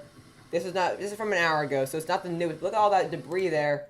A lot of debris, and this is not even the worst of it again. This was like an hour ago, which was significantly less severe. Again, like I said, we do have videos from the actual ice from 2 hours ago when we started streaming here. I mean, look at the Grand Isle here. People stayed on this. People stayed on this island. And it's a Category 4 hurricane. And guys, look, this is Grand Isle. Look, this is Grand Isle. Right? This is Grand Isle. And this is it now. No one should have stayed in Grand Isle. No one should have stayed in Grand Isle whatsoever. This is sad. This is sad, sad, sad.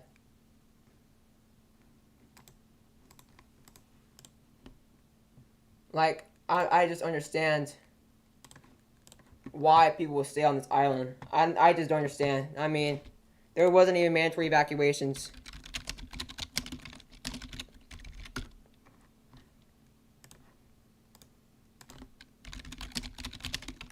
I mean, why would someone stay? I just don't understand.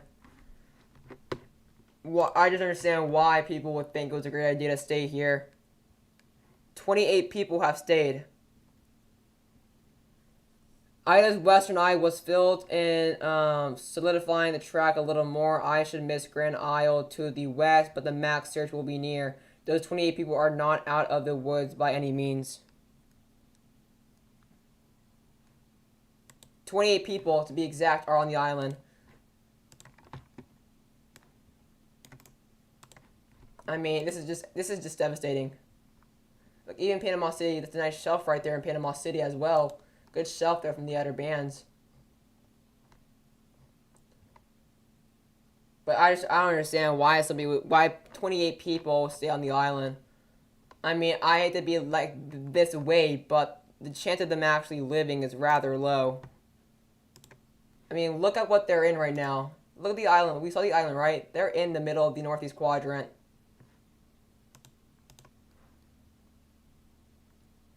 The eye is now over land here, actually. Looks like this might have made landfall now.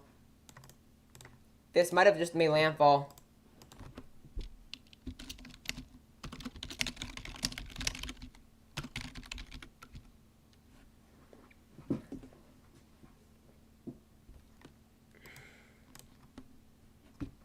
I think this might have just made landfall right now, just to the west of Grand Isle. And again, people are in the middle of that. People are in the middle of the storm.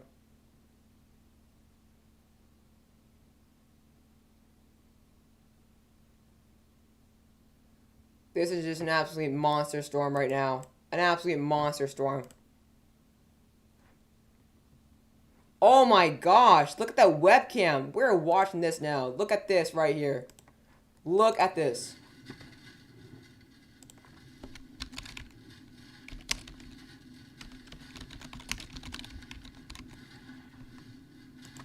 This webcam is really, you can just see the progression of the webcam. You can just see the progression as it's... You can't even see the land anymore. Earlier, we could see everything. I wonder if there's a way to go back here, actually. I guess not.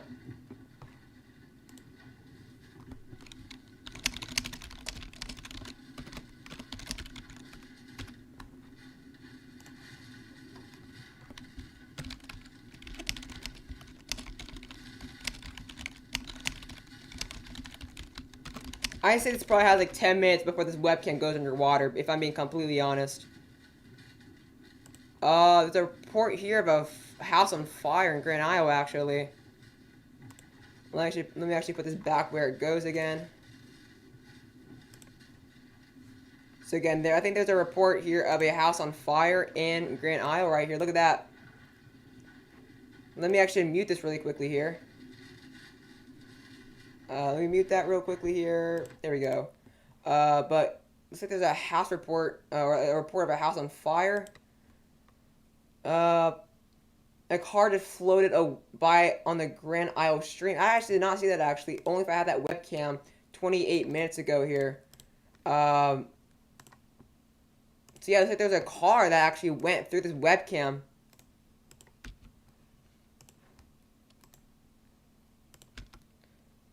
Holy cow.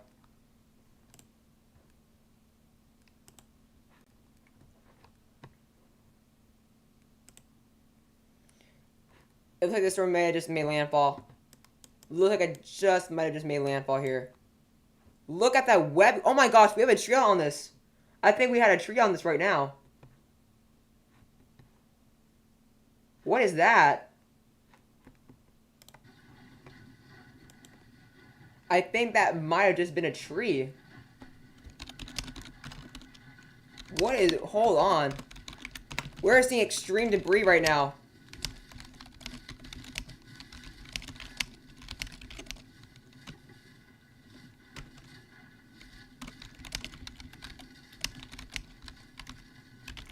This webcam is now going completely underwater now.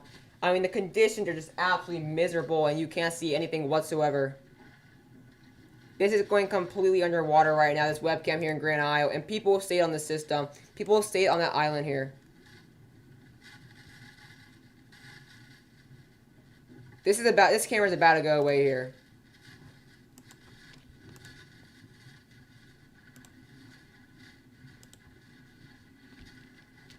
We can't see anything now. Look at that. This is going completely underwater.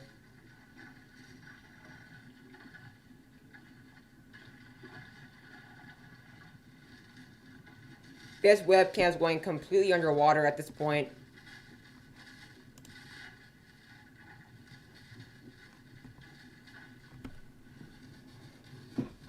I think we just saw a branch, though, or a tree or something that went on this webcam here in Grand Isle. I don't know how this webcam's surviving. I honestly have no idea how this webcam's surviving. I have no idea whatsoever how this webcam's surviving in this. I mean, at this rate, probably maybe 7-foot storm surge.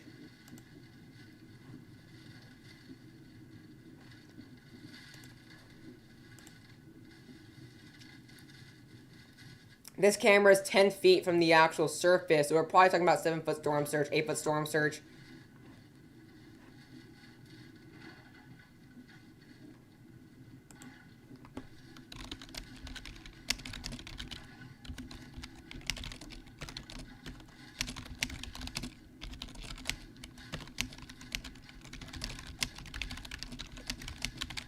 Again, I believe this camera is 10 feet and the actual 10 feet high. So the fact that the water is about to be over this, showing you that we're seeing maybe 9-foot storm surge with waves causing it to be over 11-foot storm surge right now. This is over land, guys. This is over land. And think about that. We may see 16-foot storm surge. That this camera may be 6 feet underwater. So we're gonna look at that later on here. But I just wanted to show that. I mean, look at. Oh my gosh. Look at that. It is underwater right now.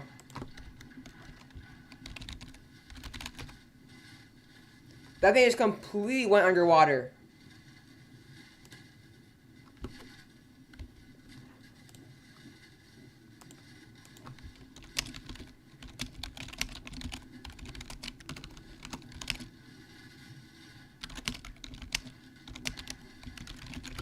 This thing just went underwater for like 7 seconds straight right now. Look at that. Look at this, ladies and gentlemen.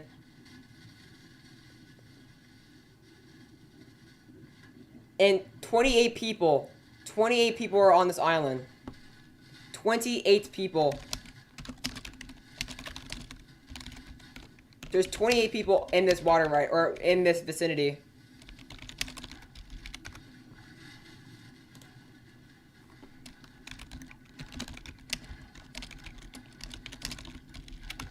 There's 28 people on this island. And this is the island right now. This is not even an island. This is now part of the Gulf of Mexico.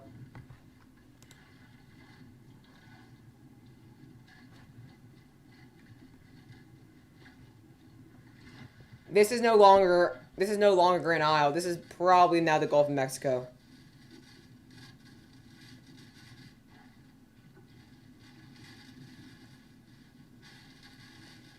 For those who are just joining in, we are tracking Hurricane Ida as most likely just made landfall just to the west of Grand Isle. Again, I recommend you guys do share the stream with friends and family.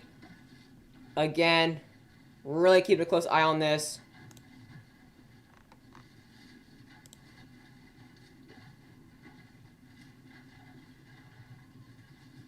You can just hear the wind howling in the very background.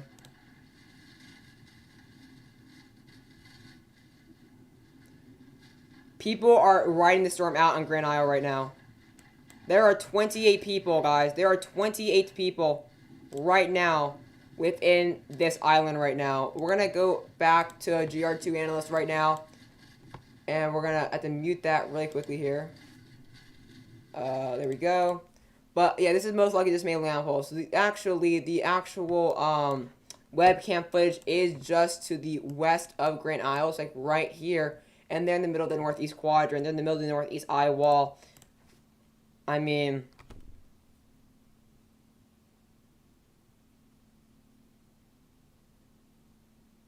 this camera, again, like we're seeing here in the bottom of the screen, is 10 feet high. Like, this is land. This is land right now. It just went underwater right now. The camera is going underwater right now. The storm surge is probably around 10 feet now.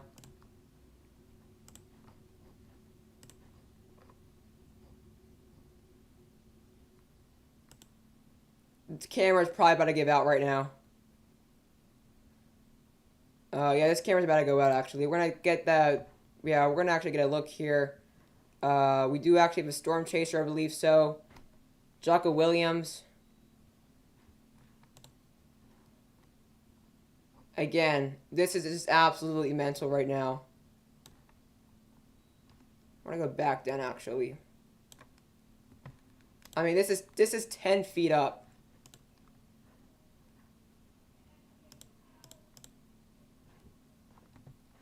We are really keeping a close eye on this, though. We do actually have a storm chaser. I'm trying to get the actual footage here. The video is not loading, though. But again, look at this. This most likely I just made landfall here. And let's go to the National Hurricane Center. I think we just got an official landfall. Let's go to the National Hurricane Center.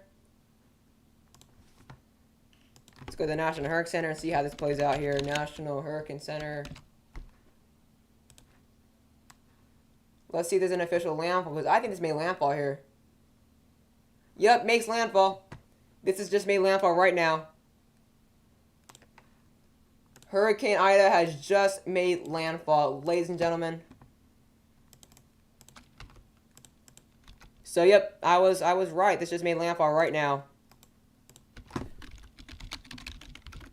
Made landfall, just landfall near the Port Fortune, Louisiana area. So, yep, Ida has made landfall, like I said.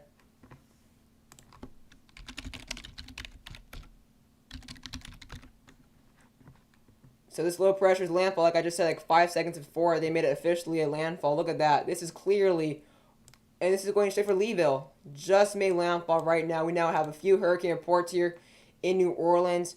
A 67 mana report there in New Orleans right now. And they're far to the north here.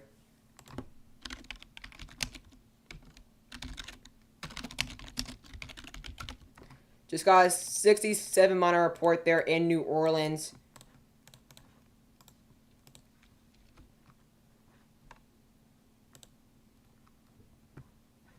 $67-mile-an-hour report all the way in New Orleans, and they're all the way up there. They're all the way up there. Look at New Orleans. They're all the way up here in the outer bands, and they're getting 67 miles an hour already. And this is just out. Look at that. Looks like we have more branches here. Look at that. Looks like we have some debris. Look at that. Look at that.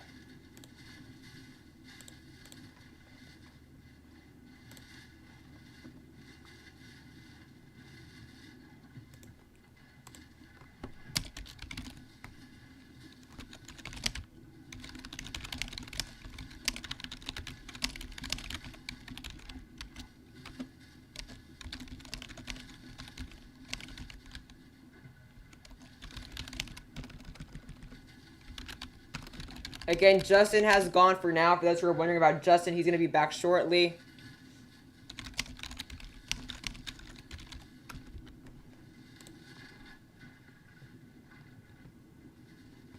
Looks like we have some debris, though. Some branches are all over the place.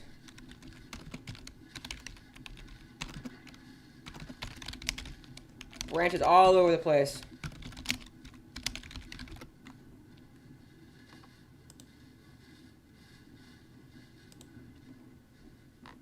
Again, this is officially made landfall by the National Hurricane Center officially.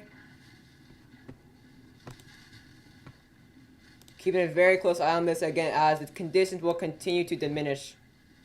They will continue to diminish here.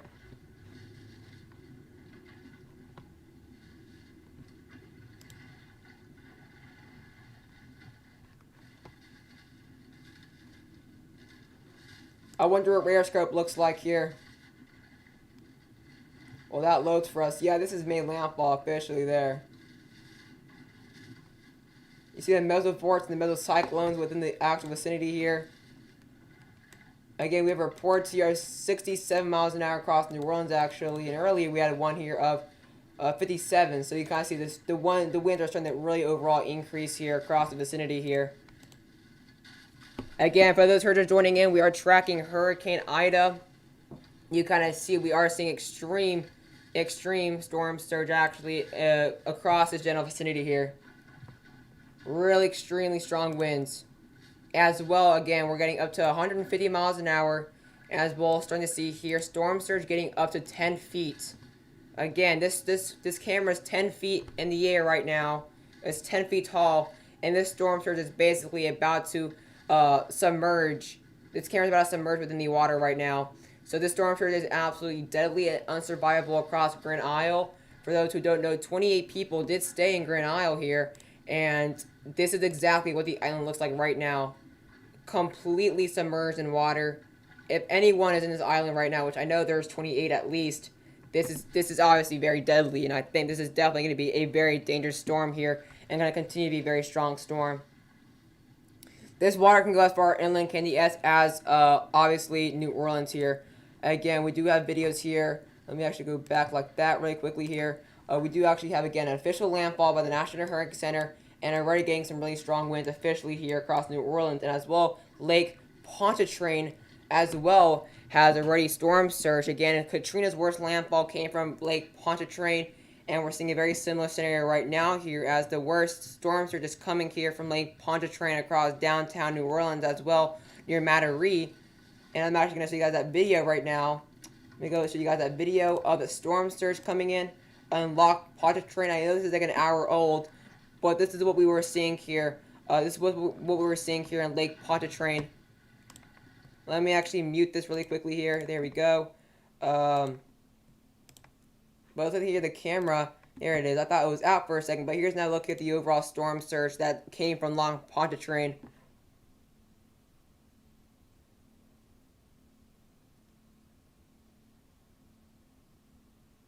Adrian, I've been checking a couple of better known channels, and you have the best coverage of Ida by far. Thank you so much. I really appreciate it. I am trying my far best. Again, this is a look here at the Lake Pontchartrain around an hour ago.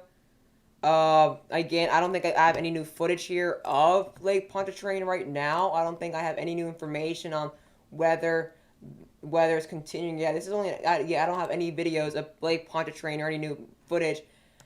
Again, this is as well the video of the eye. Let me actually turn that down. I know that was really loud. Let me turn that down really quickly here. Again, here's a look at the eye of Hurricane Ida right before it made landfall here. I don't know why that volume is going all the way up here. Let's turn that down.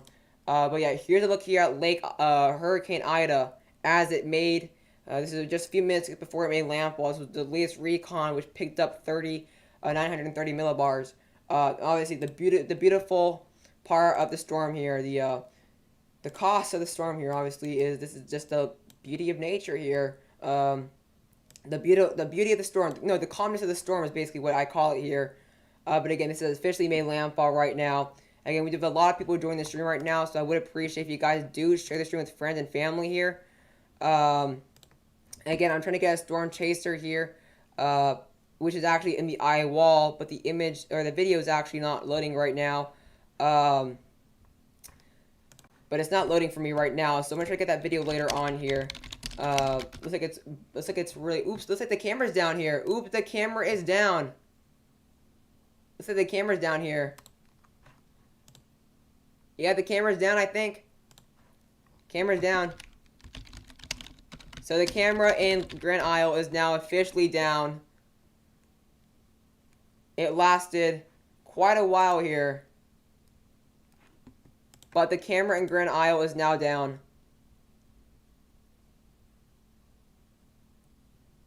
So that was our best camera. I'm going to keep it there just so people have an idea what it did. I'm going to keep that camera going because I want people to know what Grand Isle looked like. But the camera is officially down. Sadly, that was our best information though. So that was expected, obviously, but looks like the camera lasted a lot longer than I thought it would.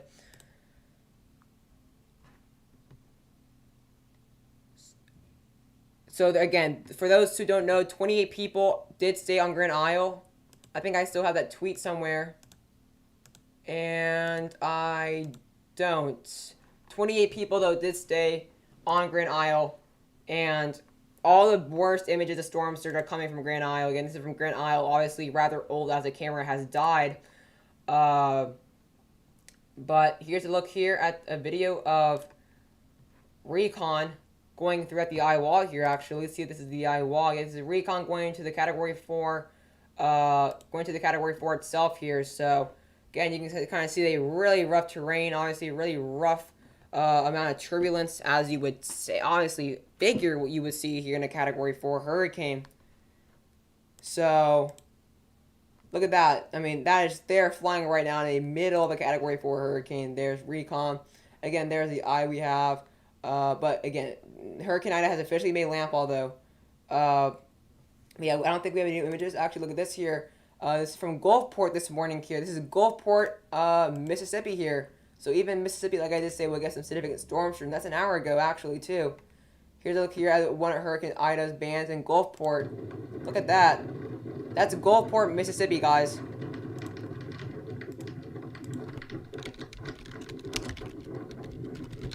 That is Gulfport, Mississippi an hour ago. Look at that. And that's not even where the worst of the winds are, obviously. So we have a lot of videos coming from like an hour ago or so. Look at this here, Gulfport, Mississippi. Look at that. Again, the main landfall is not even in Mississippi here. And all of that is coming from this. Let me copy that link address here so you guys hear what's going on. But yeah, I mean, this thing is going absolutely crazy here. Right now.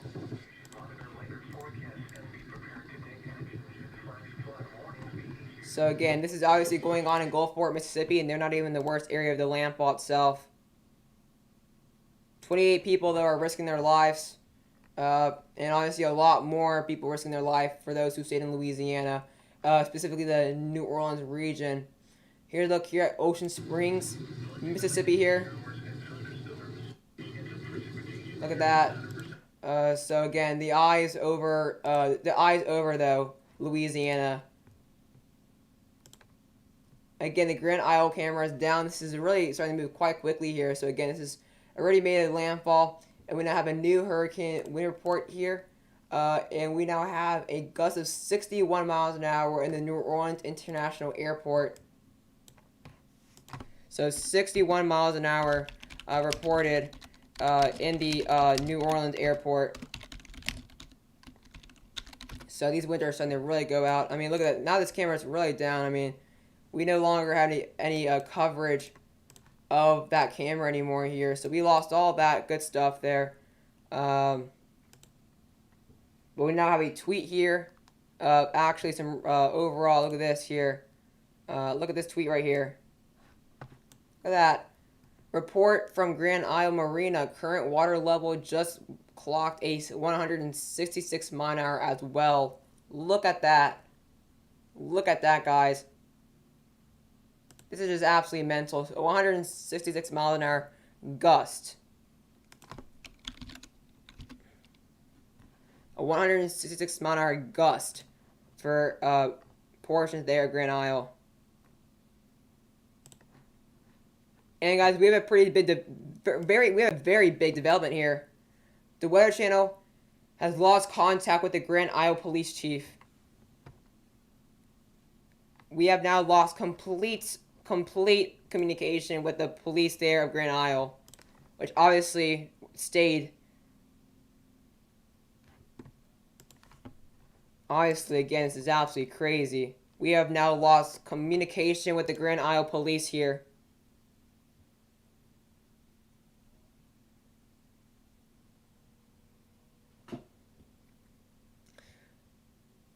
We have completely lost. Obviously, dozens of people are still waiting out in Grand Isle, including police. 166 mile an hour gusts that were reported there in Grand Isle from officials down there. But we have lost complete communication with the police here. And again, the worst of it is just crashing into Grand Isle right now, with obviously the conditions continue to diminish here as far north as Gulfport. Again, Gulfport already seeing some storm surge there as well. We did see as well some storm surge up to maybe 2 feet so far in Gulfport, which I just showed you guys not so long ago. But here's look at New Orleans here. Lakeshore Drive in New Orleans. Look at that. This is from an hour ago. You can see Lake Pontchartrain bringing in some storm surge already here. Look at that though. Lake Pontchartrain really bringing in that storm surge again. It's only that's still an hour ago, but again, it's kind of the best information I kind of have so far. But again, I want to kind of try to find as much information as possible. Again, this is from an hour ago in Lake Pontchartrain. We don't have any new images on that. As of now, I've not seen any latest tweets here on any damage or any wind reports or anything like that. So we are kind of out of information. I think at this rate for now. Again, this has made landfall here. Let's wait for this actually to load fully on. But again, this has officially made landfall. Let me actually refresh this page really quickly here on Weather Nerds. But again, this is just an absolute monster storm. I mean, this is obviously going to be worse than Hurricane Laura. I mean, that's without a doubt. I mean, just look at this right here. This is obviously made landfall just west of Grand Isle. And for those who are just joining the stream here, the National Hurricane Center had officially stated that Hurricane Ida has made landfall west of near Fort Fortune in Louisiana there. See the peak storm surge they have, and the peak storm surge still remains as it is. Again, Gulfport may even see there near 9-foot water storm surge there as well. But let's now get a look at the overall information we do have. Again, here's look at the overall storm surge forecast. Again, we do actually have no levees whatsoever within the vicinity here of Grand Isle. And look at Grand Isle. Look at Grand Isle there. We already saw that the camera had already over 10-foot storm surge, and it just made landfall. We still have hours of the counterclockwise flow pouring and just pounding on Grand Isle. So we honestly may get over 15-foot storm surge if anything. Maybe even 20-foot storm surge across scattered areas.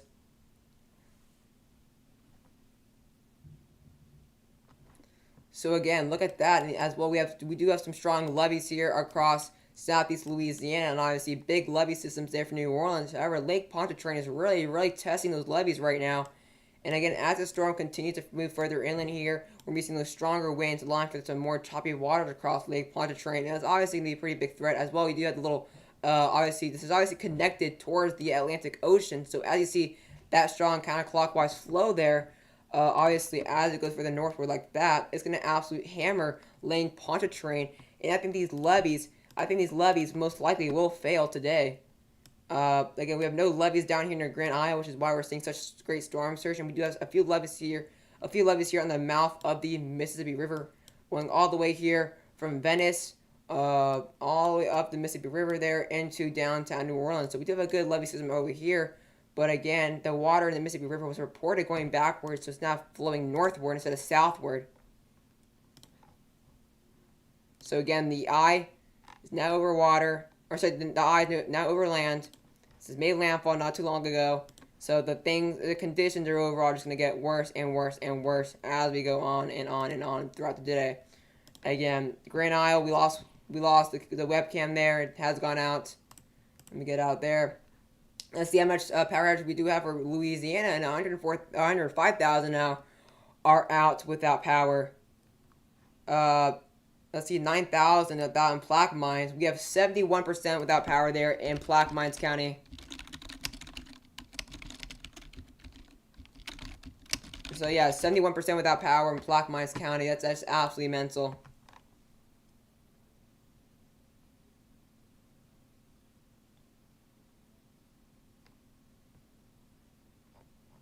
Again, this is just continuing to diminish here. Power outages are increasing now in Tammany County, 9,000 without power, 30,000 without power in Orleans County, 2,000 without in St. Bernard County, 6,000 in LaForge, 2,500 in Terrebonne. I mean, we're seeing a ton of power outages. Counties of over 30% without power, some without 50%. Obviously, right now, one with 70% without power. So now going to look here at 3D here. We can get a 3D imagery here on Hurricane Ida. That would be absolutely just amazing if we could. There with that. I mean, look at this system here. This is absolutely a beauty. But again, it looks like the radar's really messing up here, or it's really acting up. Look at that though. Look at that convection. God, this is just an absolute beauty. I mean, ecotops here up to maybe around 50,000 probably. Look at that though. Look at this, guys. Look at that convection. Look at the outer wall there. I mean, look at that strong flow.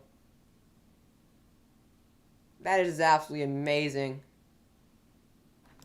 See the really strong gusts here as well. This is just an absolutely beautiful storm.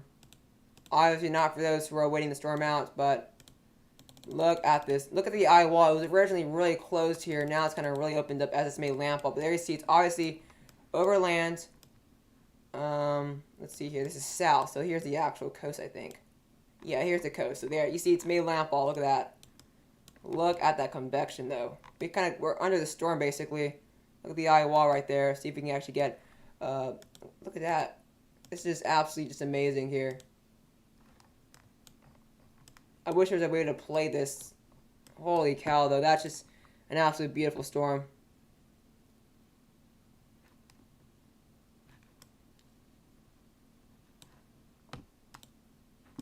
I mean, look at that cloud cover. Just look at that cloud cover. Oh my god, that's a well-defined eye. Holy cow, look at that convection as well. I mean, this storm is just an absolutely beautiful storm here. Let me actually get an image of this really quickly here. I'm definitely keeping this right now. Holy cow. Excuse my, my thumbnail thing. Or not, this is not Laura. Oopsie, that's Ida. I almost put Laura there. But holy cow. Look at this beautiful storm here. Let's do that again. Again, the sad part about this is that it's going straight for New Orleans now.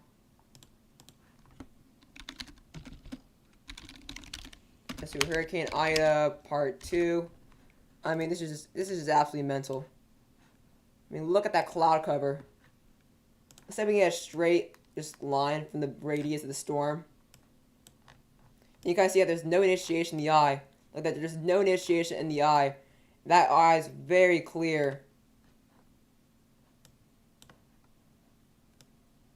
Again, look at that. There's just no initiation whatsoever. You can just see, look at that. Look at that. All that rain just stops at the eye, and then it goes back again. Look at that.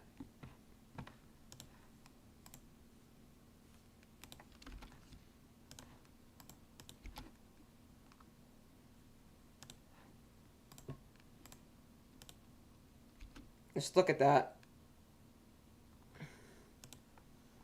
You can just see there's just no initiation whatsoever. No initiation whatsoever. No rain, nothing. You can just see how just really intense rainfall in the northeast quadrant and nothing. And that's why the eye is a beautiful part of the storm there. And this eye is very clear. Again, there's just no storms whatsoever in this eye. And that's showing this is a very clear, strong core. No storms at all. This is just an absolutely beautiful yet terrifying storm altogether.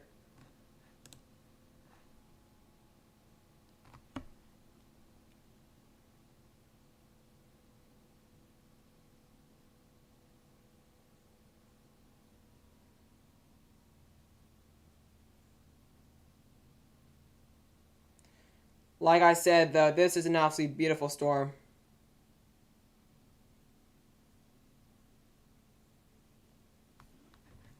We have hit 40 likes now. Hopefully we can get the 50 plus likes here. Again, I also recommend you guys subscribe to the channel.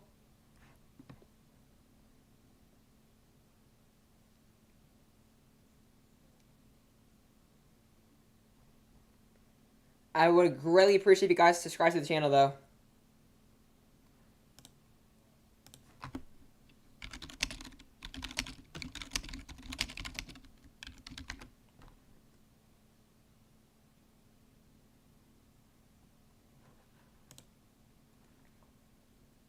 This is an absolutely crazy storm here. Let's now get our GR2 analysts and refresh there. So 105,000 still the number here. We have not getting the latest information. Again, I don't really have any new tweets or information or images or anything like that yet.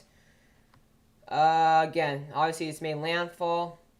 We are praying for people who obviously did not leave. Look at that. Look at that.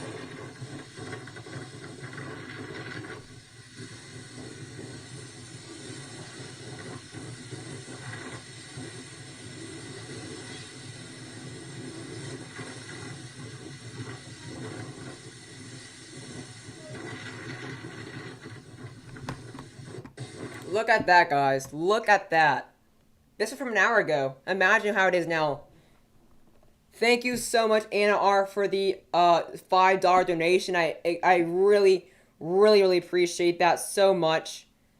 That obviously all the money I get from donations will go towards my YouTube channel, whether it's green screens, whether it's webcams. I don't have a webcam yet, or I don't have like a GoPro is what I meant. I actually want to get a GoPro, so when I'm old enough to actually storm chase. Look at that tree, though. That tree just completely falls. And I know this was from an hour ago, but let's watch that again here. Let's watch that again. Look at that tree that just falls.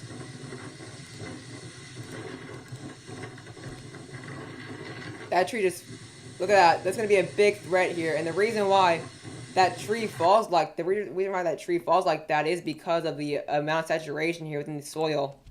And obviously, there's so much water that any gust within, whether it's 40, 50 miles an hour, or obviously we're seeing here over 150, it's going to fall.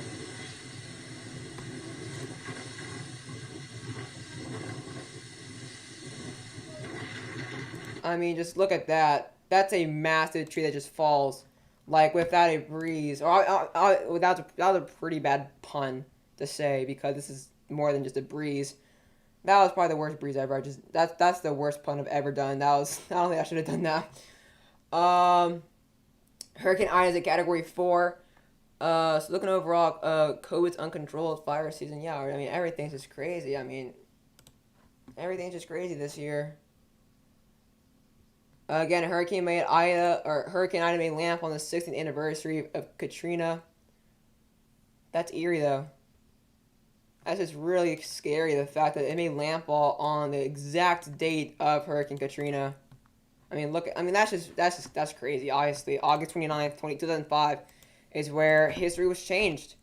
The community of weather changed. Obviously, I was not born yet, but everybody knows about Katrina, whether you like weather or not. Like, if you like weather or not, if you like meteorology or not, everybody knows that Hurricane Katrina. Everyone knows what Katrina is and what it did and where it made landfall. All that.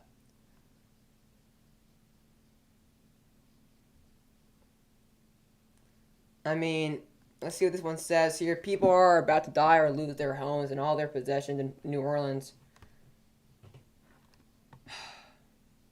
I mean, yeah, I mean, sadly, there's going to be a lot of loss of life. A lot of loss of life here. Because obviously there has been no mandatory evacuations. There has been state of emergencies, but there has been no mandatory evacuations yet. I mean, look at this photo. This photo speaks 1,000 words right here. Let me actually go to that photo real quickly here. On this photo, right here, I hate that it's a article, but look at this image right here. This image right here speaks 1,000 words right here. Oops, I don't want to draw. Oh my gosh, all right. That's not what I want to do. No, let's try that again. But whatever. You see the photo, whatever.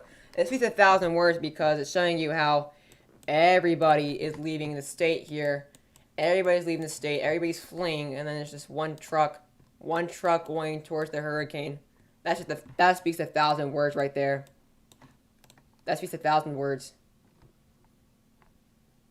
Thank you so much, Candy S, for the $5 donation. I really appreciate that so much. Oh my gosh. You guys are amazing. You guys are absolutely amazing.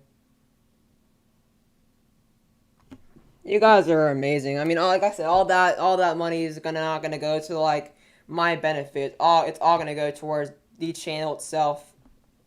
Like I said, this is from here. Let's see here. What's this from?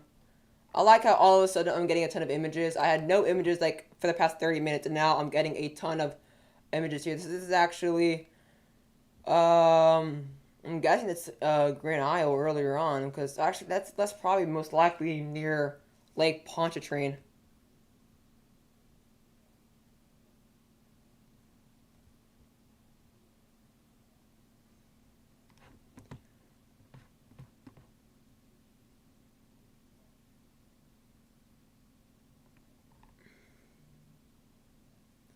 Hopefully, guys, this stream is helping you guys be aware of the system. I really hope so, because I know there's like 1,000 other channels streaming this hurricane. So I really appreciate those who are watching this specific stream. Like I said, you guys are all helping me out, spread the word on this very important and probably a once in a decade storm here, maybe even more than once in a decade. Again, we have not seen anything like this in Louisiana. Honestly, I mean, obviously Hurricane Laura and Hurricane Delta, but if I'm being honest, like, there's been nothing like this since Hurricane Katrina. Hurricane Laura and Delta made landfall in very rural areas. The only big city there is probably Lake Charles there, which is obviously not... Look at Lake Charles compared to New Orleans. I mean, we obviously know New Orleans is like the hearth of the Gulf of Mexico. They are the big city there. They are the trading city of the Gulf of Mexico and everything. Thank you so much, Red Zeppelin. I really appreciate that so much. Oops, I will see you later, Anna R. Again, I really appreciate that you did. I really appreciate your donation. That really means a lot to me. A lot.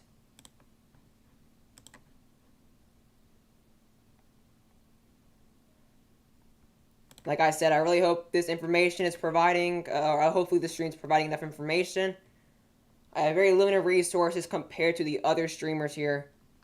Here's another look at the Evan J, actually. Wait, actually, I actually know weathered Evan J. That's a coincidence. But this is Evan J here. A good friend of mine here. Wind gusts of over 100 miles an hour.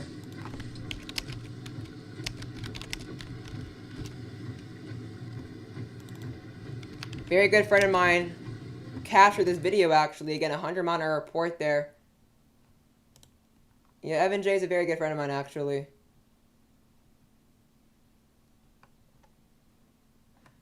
Yeah. Evan J is a real one, guys. He's gathering a lot of information for us right now.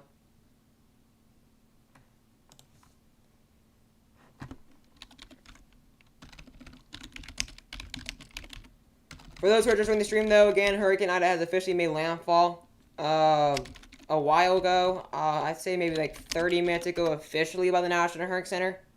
Made landfall. What was it? Was it near Port? I forgot what port it was called, actually. Let's see here what the actual description here is on the National Hurricane Center. Port Fortune. Port Fortune, where it actually made landfall here. Again, here's a look at the overall storm surge forecast. Again, there are a ton of levees here across southeast Louisiana here to now get a new update here. So again, here's the latest update here on what we have so far. There we go. There it is. So you can see the numbers have dropped a little bit here. Now Grand Isle is at expected 6 feet or more. So again, they're already at around 10 feet now. So looking at overall 16-foot storm surge.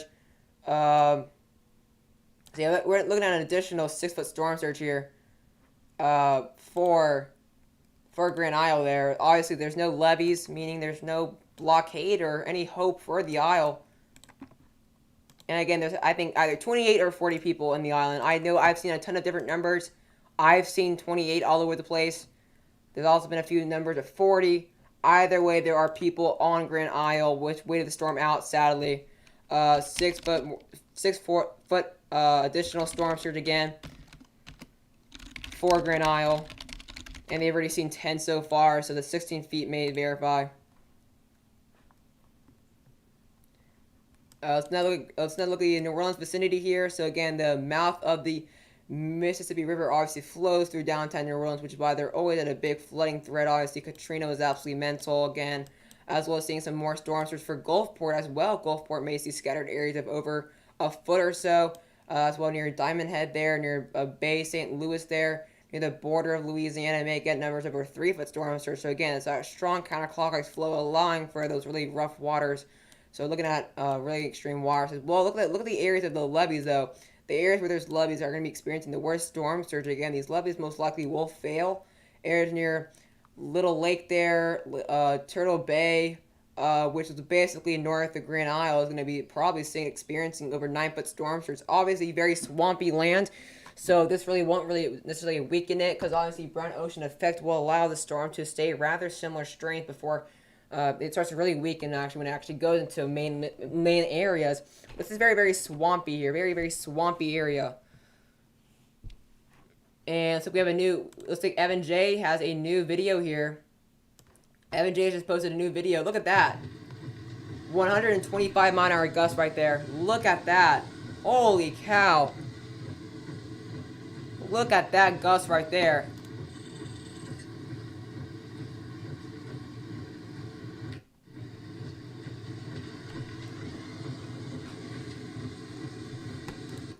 Andrew, the camera's back. Andrew, please send me that, please. Please send me that camera. I lost the link. Well, actually, never mind. I have it in your DMs. Never mind. Wait, never mind. I don't have it in your DMs. Andrew, can you please send me the link to me in DMs? I would appreciate that. Because if that Grand Isle webcam's back up and running, that would be crucial. Very crucial.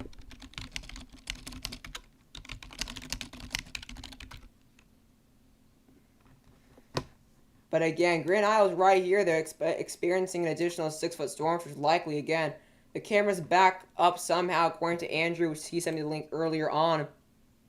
How is that camera back, though? That camera is basically submerged in water, at least last time I checked.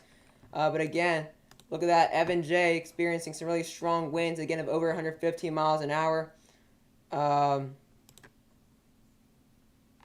yeah, Evan J really getting some strong winds there. If we can find that link again there. Where's that Twitter post? But here's that look here at New Orleans. The rain's starting to pick up a little bit there. You can't really see the winds though. However, we do have a stream right here. We're actually way behind. Look at that. We're way behind on that stream. Let me actually just restart. Alright, there we go. So again, winds still being overall tropical storm winds continuing here across New Orleans and that vicinity there. See what Recon's picked up there in the last few hours. Again, 931 millibars. Actually, they picked up 930. But again, really intense storm here. Let's not go back to 3D here. I'm actually very interested in how this eye looks right now. I mean, just look at that eye right there. This is just absolutely crazy. Look at the initiation. Look how heavy that rainfall is. And then just look at the overall cloud cover there. That's some really strong cumulus stretching out there.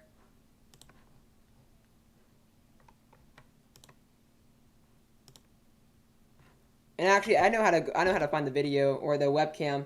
I can just go back through my history and find that video. Let's see here. So yeah, we're gonna try to find here the that map or that webcam there that we've had in Grand Isle. We're gonna try to find that Grand Isle webcam there, as accordingly it's back up and running here. So we're gonna see about that. But again, we do have some winds here that are gusting or sustained winds that are getting up to 65, 67 there across New Orleans. Again, the really strong winds going on here. Yeah, I can't find the webcam. I'm trying to find the webcam somewhere here. Yeah, I'm trying to find the webcam in my history, but I can't really find it because I've used so many things here. Yeah, I probably gonna take it forever for me to find that webcam. Oh well, we'll try to find it later. And hopefully, maybe Andrew could send it to me there in DMs. So there's a tornado in Mobile, huh? Or a tornado warning here in Mobile. Let's go back to that here. Let's go. What we have? Oh yeah, we do have a tornado. We do have a tornado warning there in Mobile. Actually, let's actually use rare scope for that because I'm kind of using GR2 analyst. So let's go to rare scope. We do have a tornado warning here for down or almost basically downtime Mobile there. Let's see if there's actually any good amount of rotation. And let's see here. That's very broad though. However, you typically see very broad rotation within tropical system. It's really hard to get really tight rotation within the outer bandings here. So again, we are seeing here some very broad rotation within this tornado warning here from Mobile. Let's see here the actual. Actually, I think I might just do GR2 analyst for this. Actually, let me pull up GR2. I think that's just way easier for me to use. So I'm gonna pull the GR2 analyst guys for the Mobile radar because we do have a tornado warning there, and the New Orleans one just would not work here. So let's go to Alabama. Let's go to Alabama. Select. Let's go all the way to A. Let's see here. Mobile, there we go. So let's see what this storm looks like here on the Mobile tornado warning. This is our first tornado warning of this storm, and we're gonna be seeing a lot more tornado warnings here across southern Mississippi there, even as well portions there southeastern Louisiana near the Macomb area right here. Yeah, let's get a look here as this information is downloading for us right now. So again, here's a look at the storm here. Again, there is very broad rotation there. It's really not too crazy. However, we are seeing some rotation there near the Folly area. Alright, so we are back and running here. We now have the image here, or we do now have the webcam from, actually the rotation's right here near Alberta here. This is where the rotation is right now. We are seeing some winds going away and towards the radar right here. So really watching out where we are seeing that general vicinity there of that rotation. So we do have a little rotation there. Again, so let's see the description. So we do have a tornado warning for southern Baldwin County until 1:15 p.m. Central Time, and radar indicated rotation. So again, there is some rotation right here that is becoming more becoming a little bit less broad. So keeping a really close eye on that. But again, like I did say, it looks like the let's get back running here. Looks like the Grand Isle webcam is back and running according to Andrew. So let's see here if that's back and running. Let's see here. Yep, oh my gosh, how is that webcam back up? I don't understand how that's even possible. I don't know how it's back up and running here. It's like it's still loading a little bit here, but it's not black anymore at least. So we're going to keep that there. So let's go back to GR2 analyst and look at the rotation we are seeing here within this general tornado warning. So again, our first tornado warning here for a portion of this whole storm here. Again, it's for the very border of Alabama and Florida. It's basically just south of Mobile, Alabama, which is a rather big city there of the coast of Alabama. So again, as well, like I did say, the environment is quite conducive and for tornadoes, as well as some water spouts. I wouldn't doubt if we see a few water spouts. I doubt there's any debris. Yeah, there's really no debris within the system though. But again, there is some decent amount of rotation there. And again, within tornado warning or within tropical system, typically when you have very broad rotation, they get tornado warnings considering because obviously it's you don't see like those Dixie Alley or Tornado Alley looking rotation signatures. So when you see very broad rotation like that, it typically gets warned within a tropical system.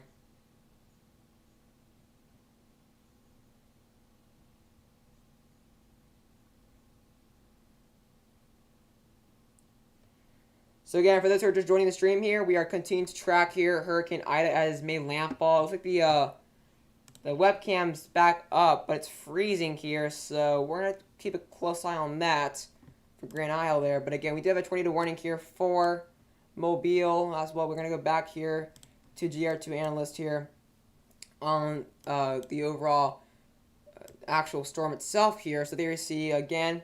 It has made landfall. It made landfall around maybe 40 minutes ago, probably. Let's see here, though, when those actually came out, though.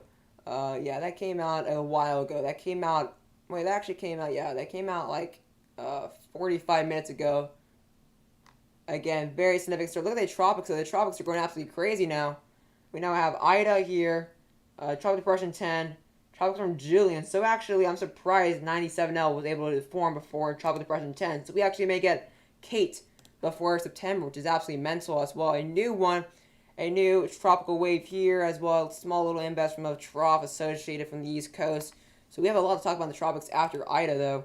We're gonna skip the buoys here. We don't really have to look at the buoys right now. We're gonna stop that. We're gonna. Again, it's actually going to look here if we have any new updates here from 11:55. So nothing's changed as of now. Again, New Orleans, Grand Isle, Baton Rouge are obviously under hurricane warnings. So the biggest cities of Louisiana are all under hurricane warnings here. Here's like the overall flash flooding threat here. I've actually not looked at this just yet. I've actually kind of forgot about looking at this. So again, looking at really a massive high risk, which has actually expanded significantly now all the way into Mississippi there and overall, just across the general area as well. We do actually now have a moderate risk for flash flooding here for day 3 as it's become a tropical depression near Nashville. And again, Nashville suffered from a significant and destructive flooding event like 2 weeks ago. And they're about to get hit now by a tropical depression, basically, with a moderate risk of flash flooding. So that's not fun whatsoever. So overall, flash flooding going all the way from Pennsylvania to the Gulf Coast from Ida here. It's going to be, obviously, again, due to its really strong strength, going to be rather strong, pretty far inland. Again, here's the overall rain totals here, looking at anywhere from 15 to 20 inches there across New Orleans, and then going to get as high as near half a foot there near portions of Tuscaloosa and into areas near Tupelo, Mississippi there. We're going to stop with that. We're not going to look at that anymore. Let's see how many power outages we have. So right now, 105. Let's refresh. 138,000 without power there. 138,000 without power across Louisiana. Oh god, that's a really dark color now. Let's see how much. Actually, it's actually decreased here, so it actually decreased in power outages there. But County Terrebonne here is increasing in power outages around 44% without power.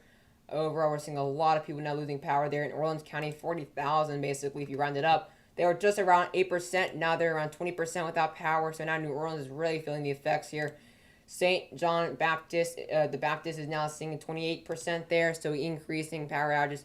Obviously very widespread at this point right now. Again, I'm just going to refresh the Twitter feed and see if anything new. I want to try to just exit out all those other Twitter posts and just see if we can get any new information as of now. Again, here's a look here at the overall look here at this system on visible on IR So really going crazy now. I mean, look at that. It's beautiful. It's a beautiful storm here. Again, guys, let's try to get to 50 likes here on the stream. We are currently at 46. As well, I would recommend you guys subscribe to the channel. I would really appreciate if you guys subscribe to the channel here.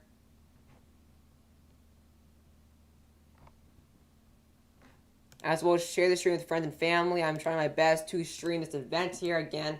There's a lot of other people with a lot more resources, such as obviously Retimmer streaming here, Nate streaming, David streaming. Obviously, a lot more professional people than me, but I am trying my best to give as much cover of the storm as possible. So far, we've been streaming here for around 2 hours and 20 minutes. So a rather long stream here. We've been streaming from since before the landfall to now, an hour after the landfall. And again, we do now have our first tornado warning of the day.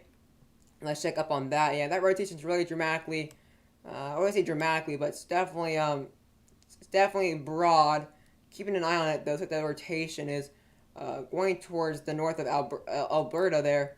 But overall, I don't see anything crazy within this tornado warning here. I don't see much of a threat here within this. I don't think it's going to be anything crazy. Let's go to the higher tilts there. I mean, we're seeing some good, decent rotation going all the way up to the higher tilts, actually. But yeah, all the way up to like 2.4 tilts, we're still seeing that rotation. But overall, pretty good rotation, though, not going to lie. But yeah, we're not really too concerned about that. But we will keep an eye on it, though. Thank you so much, Candy S. I really appreciate that. We don't have any new hurricane wind reports there as of now, so we're just going to see how that plays out. Again, a lot of that kind of clockwise flow bringing in some stronger amounts of rain here across Louisiana. Let's see how that is on the live stream here. Look at that. Really gusting up there in Louisiana right now. Look at that really strong wind starting to pick up, so conditions will start to diminish here. Look at that gust right there. Holy cow. So the winds are really, really picking up here in Louisiana, as well as the rain is really picking up in Louisiana right now. So overall, we're going to keep a really close eye on the system. Like I said, the conditions start diminishing as this counterclockwise flow is obviously bringing in the northeast quadrant within New Orleans here within the next, I'd say within the next 2 hours or so is when we'll start seeing the really strong winds there for New Orleans here. So how long will I stream? I have no idea. I have no idea how long I'll stream here. We will see, though, how long I stream.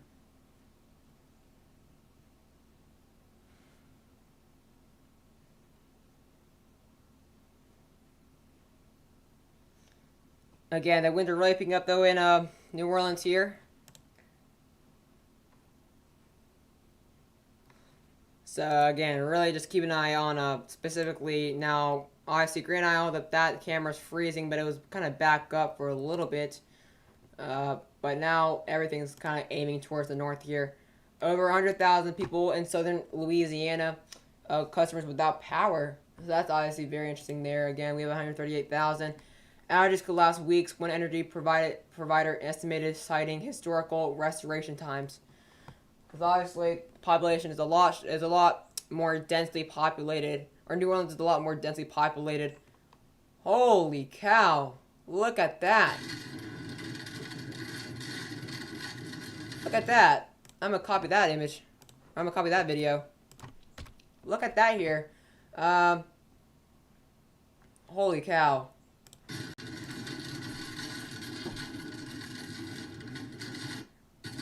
Look at that. I'm not sure what that is right here.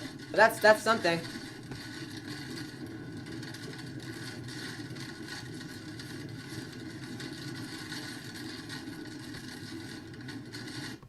Look at that. That is absolutely crazy.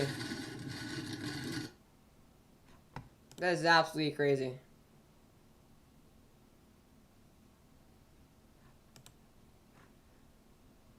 That is absolutely crazy. Well, we have a wind report here near La Place. A 50+ minor gusts are occurring here. Look at that.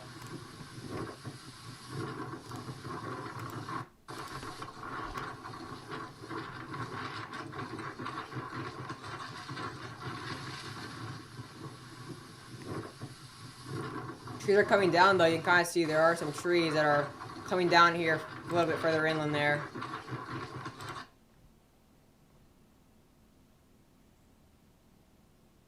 But yeah, I mean, this is again a really interesting storm here again.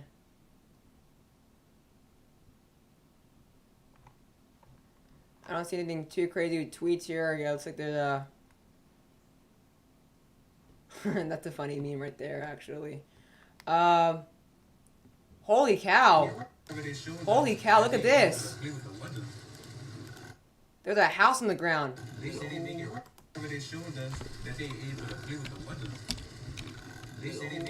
Look at that.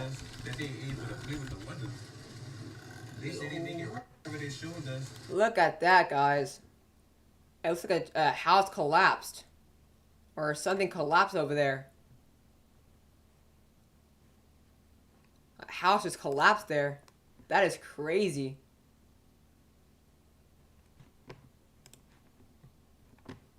That is absolutely mental. According to the video, a house collapsed somewhere within the New Orleans vicinity.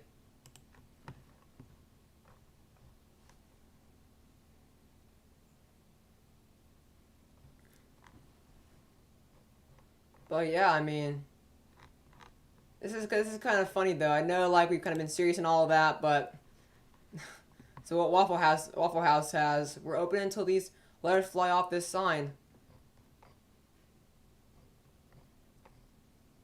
Here, look here at Jackson, this is Jackson County here. Look at that storm surge. Yeah, we're getting some good overall videos here. Yeah, this is just absolutely mental here. I mean, that was a tree that, or a house that quote unquote collapsed.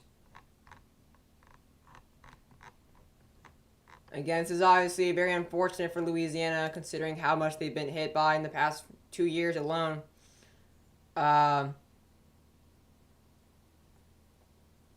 This is just absolutely crazy here.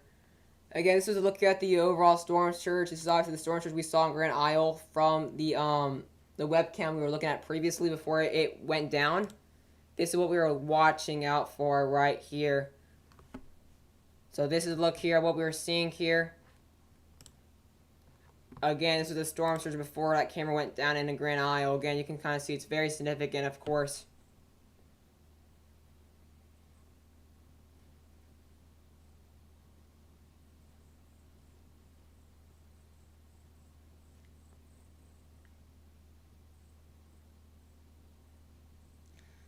So again, really looking at some overall significant storm surge. Again, I recommend you guys subscribe to the channel here and smash that like button so YouTube can recommend this stream towards people. Obviously, the algorithm works, and the more likes we have here, typically, the more YouTube recommends the stream here. So the more we recommend it, the more information is passed around. Because obviously, as over 138,000 people are without power in Louisiana, they're not going to have any cable to get information. So I highly recommend that you guys, highly recommend you guys do share the stream here, subscribe. So basically, nothing much is really much has happened here, except obviously we now have a tornado warning here, or we had a tornado warning here in Alabama near Mobile, but that's obviously not really anything interesting at this point. Again, obviously, you know it's going to be landfall. There's really not much updates here. I mean, at this point, we're just seeing a lot of tree damage, a lot of overall flooding damage, obviously storm surge, but nothing's really changed ever since you left here.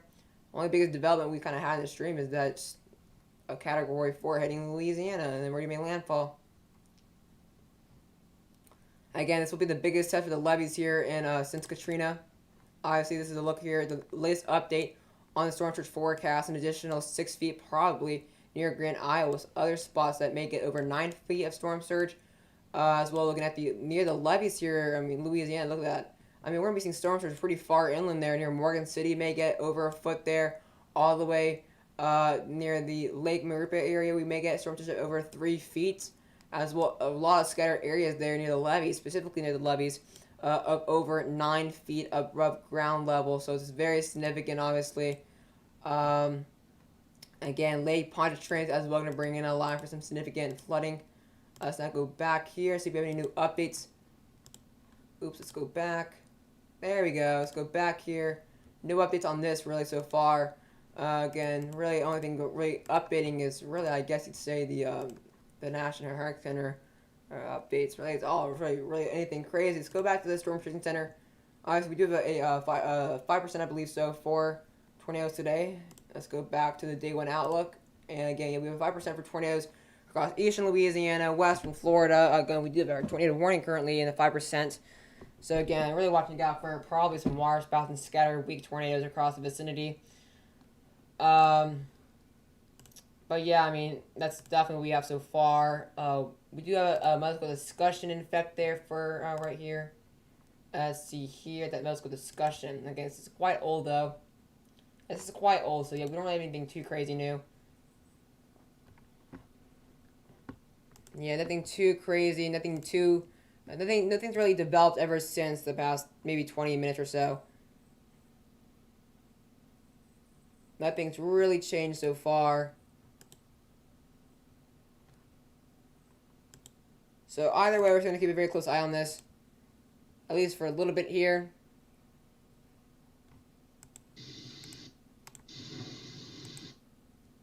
Again, though, we're really not seeing anything too crazy. Any new developments, really, again, the webcam here is down. That's not going to really pop up anytime soon there. So there's really nothing crazy or anything too new.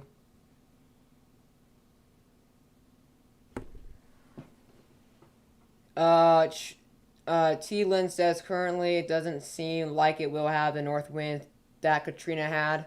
And those really did a number on New Orleans. Thankfully, still a devastating storm. This is going to be a devastating storm, obviously stronger than Katrina at landfall. Katrina was obviously a Category 3 at landfall, and this was a strong Category 4 of 150 miles an hour.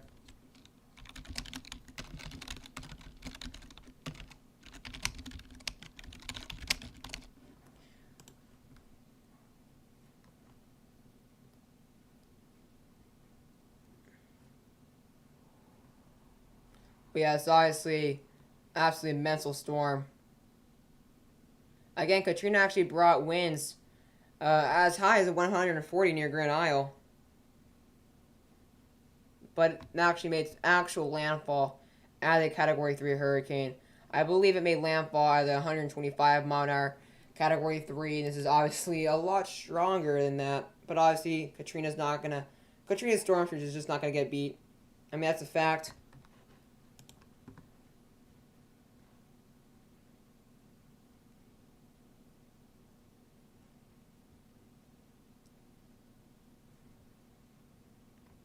Wait, hold on. This is interesting here. What the heck? Now we're hearing reports from storm chasers and police reports that Grand Isle is seeing a 200 mile an hour gust.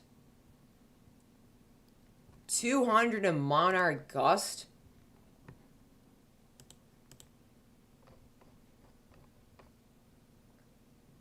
Holy cow.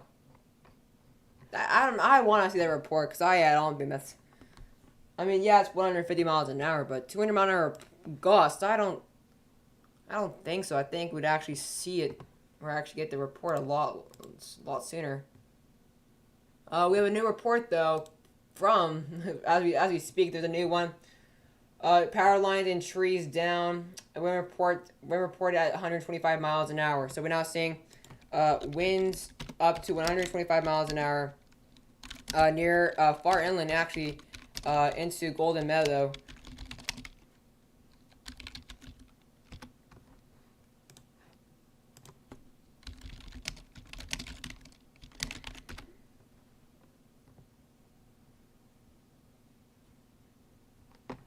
Alright guys, Justin is back, so we're going to give him a call. Alright Justin, so you've missed a lot since you've left. What made landfall? That's all you gotta know, really. Yeah. Yeah, and right now, I just saw a tweet that there was police reports of a 200 mile an hour gust in Grand Isle, but not sure about that. I haven't seen the actual report itself, so. Yeah, I'm not sure about that. Yeah, I haven't seen the actual report itself, so I'm not gonna really believe that because Although it's 150 miles an hour, or yeah, it was 150 at landfall. I still doubt that. And So, we just got a wind report there near Golden Meadow that power lines and trees are down, and there's a wind report of 125 miles an hour far inland as well. yeah, all of New Orleans emergency medical services have been suspended. Yeah, the Weather Channel lost contact with the police station in Grand Isle, so we have no communication with them. The police chief or sheriff or something said that he does not think Grand Isle will exist in 3 hours. I doubt it would. I mean, the camera, but when you left the camera of Grand Isle was completely submerged underwater, and that camera is 10 feet in the air.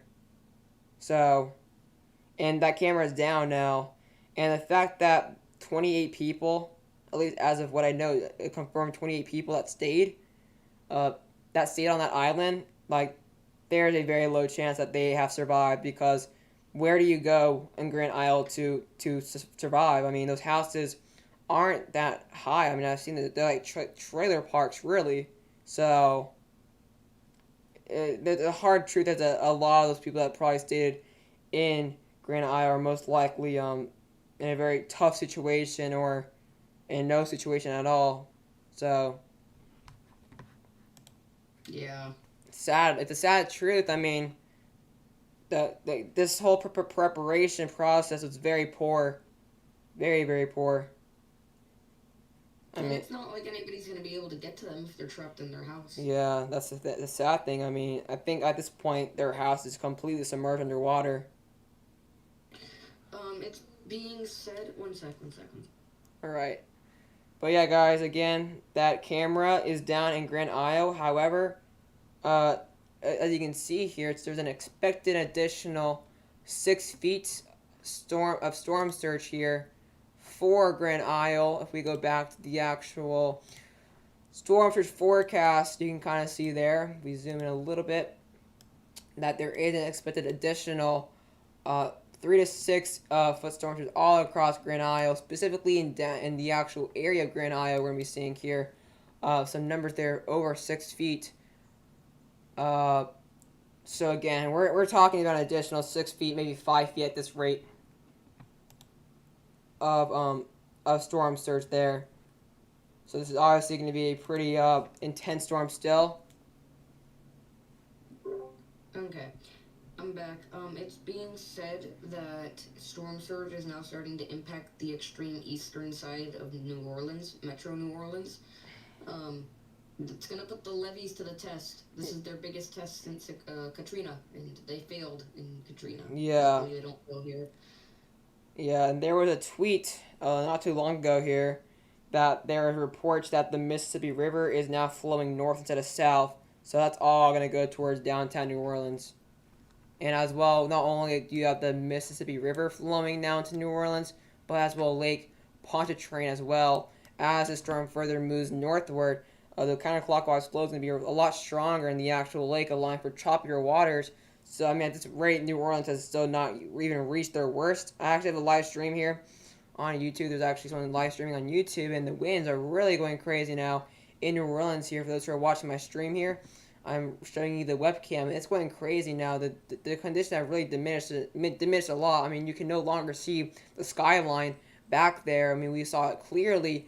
You can kind of see it back a long ago. You could clearly see the skyline back there, but no longer can we see that as the winds are picking up, the rain's picking up, everything's picking up now as we go towards New Orleans. So this is just the very beginning for New Orleans here. However, Grand Isle is still getting absolutely hammered, even though it's already made landfall and still going due northward.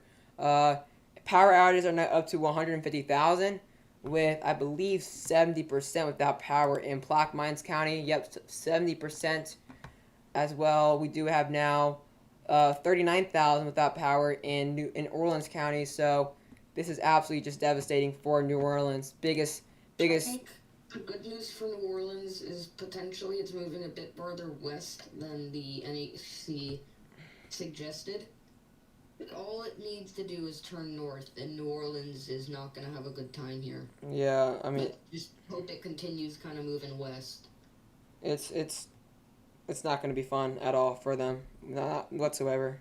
It's going to be, um, I don't know. It's just going to be very interesting here for those people who waited the storm out because obviously it's not really bad right now for New Orleans. I mean, we did get a gust of this. We did get a sustained wind up to 67 miles an hour earlier, but again, like this is going to really start diminish. This is just going to overall start really getting bad at a very fast rate. I mean, at this rate, we're going to start getting hurricane gusts very soon here for New Orleans. I'd say quite soon as the storm is really going northward, maybe a little bit more northwest before it starts to go into a east-northeast turn as it goes towards Mississippi. But overall, it's becoming a rather big threat for New Orleans. Again, the levees, they did fail in Katrina, and obviously Katrina was a pretty overall historic storm here. So the question is this storm, although this storm is stronger, could it very well allow for the levees to fail here as well? Because again, Katrina was 125 miles an hour at the landfall. This is a 150, and obviously it will be weaker when it actually gets to New Orleans, but still probably will be more than 125 sustained when it actually gets to the vicinity of New Orleans. Maybe very similar strain. So the question is, will this be a similar scenario as in the levees fail? Obviously, we're not going to get similar storm surge. The question is though, will they fail here? And if they do fail here, that's going to be a massive concern and a massive threat here. Again, If the levees fail, then you can start talking about Katrina Part 2, but until that happens, I would say don't. yeah, Right. like although the storm's stronger, I mean Katrina had a lot stronger forcing with it, although it was weaker than Ida here at landfall. Katrina had a very strong northerly flow, a lot stronger northerly flow compared to Ida, so that's why the storm surge was just absolutely mental and historic. And obviously, Katrina still holds the record there for the highest storm surge here at 28.3 feet. And that most likely is not going to get beaten here within Ida. I doubt it. I completely doubt it. However, if the levees do fail, we could very well see a devastating flooding and devastating overall damage across New Orleans. And I just showed a tweet not too long ago that a house actually collapsed. I wonder if I still have the tweet somewhere here. That a house had collapsed. In the metro area. So that's obviously something that we're going to continually monitor as a storm. Although it's going to be weakening over land, it's still going to bring extreme and devastating impacts and as well damage across the vicinity. Again, I'm telling you guys this, and I stand by this. This is going to be worse than Laura. Although Laura, again, was the same strength. Laura made landfall in a very rural area, obviously. And although the reason why the storms were just so bad for Laura is because obviously they didn't have any levees at all in the Cameron area. The one thing testing Ida here though is that there are levees in the mouth of the Mississippi, and as well there are levees across New Orleans. However, in the areas that don't have levees, such as Grand Isle, we're already seeing Laura type storm surge, and actually Laura storm surge is actually worse on the Texas side. But the storm surge was still pretty significant for Laura. I think it surpassed 15 feet. So, gonna be very interesting here. Very interesting. But, yep. So, again, guys, if you guys are new to the stream, I would recommend you guys subscribe to the channel as well. Anna R said, Adrian, keep up the great work. You're awesome at this. It may be horrendous in LA right now. Yeah. But in Franklin, Massachusetts, it's gorgeous. So family walk time. All right, thank you so much, Anna, for the donation again that you did earlier on in the stream here. I hope you guys hope you enjoy that weather in Massachusetts, because I know certainly Louisiana's not enjoying their weather right now. So let's see here. Yeah, the eye is pretty symmetrical still. However, the northern eye is really falling apart here. When we looked at 3D here, we saw that there was actually the Eyewall is actually looking a lot better than it actually did a few minutes ago, actually. So this Eyewall is actually not looking too shabby right now, although it's pretty far inland. Let's actually go 3D here on this Yard 2 analyst. And yeah, this thing's actually looking pretty symmetrical, even though it's still pretty far inland here. There's actually, let's go to the actual precipitation and see if there's actually still initiation. And yeah, there's no initiation going on this eye right now. So this eye still really got a really good core, actually, and a really good overall, looks like a pentagonal eye with 5 mesovorts still. So it's looking really, really good right now, and even though it's still inland. So I mean, I'm pretty impressed with this eye, how it's really matured, even after landfall. So definitely interesting here for sure. Yeah, but yeah, we're gonna continue to monitor this as we did get a 125-mile-an-hour sustained wind report in Golden Meadows. So we're gonna see how that progresses and whether we're gonna get more reports like that further closer to New Orleans. And let's hope we don't. Yeah, if we do, that would be absolutely devastating. Uh, yeah, that'd just be absolutely devastating. I mean, I think we're all hoping that we don't see a north turn. Yeah. But it's pretty inevitable that it'll happen at some point. We're just waiting for it to happen. The question is, will it do that east-northeast turn sooner or later? If it does that turn sooner and does like this, it's going to go straight through New Orleans here and not only bring in the northeast quadrant for a lot longer, but as well bring in as well the western quadrant, which is still pretty intense because it's so symmetrical. So New Orleans were to get hit dead on. If it does an east-northeast turn quicker, that would obviously be absolutely devastating for New Orleans. Storm surge will probably increase here as well. The wind damage will be obviously increased, and everything would just be a lot more significant. But if it stays at its current track here and it kind of goes near the Baptist region, obviously New Orleans will still get hit by the northeast quadrant, but just by the northeast quadrant and not the western quadrant. So although, no matter what, New Orleans is going to get absolutely hammered. So that's that. That's that take. You know what? Right as we speak, I'm looking at infrared, and then in the last few frames, it looks like it's taken that north turn. Yeah. Looks like the eyes. It stalled, and now it's starting to move north.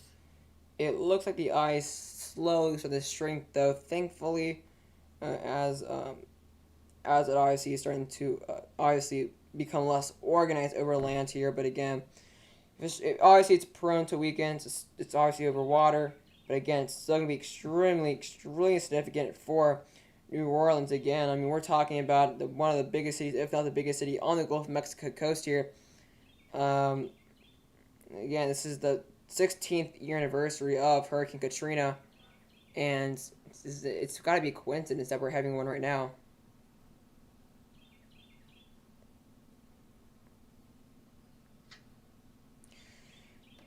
Oh yeah, but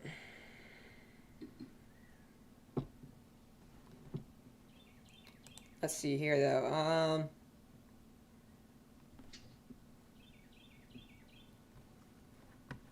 Let's see here though. So no new comments as of yet. We just surpassed 50 likes. But yeah, I mean overall we're starting to see some really intense rainfall now pushing into Gulfport.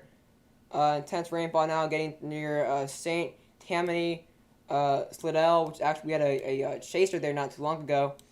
And actually we had some overall really good images there of storm surge in Gulfport. I think we had like up to 2.5 feet, and I'm guessing that's obviously increasing here.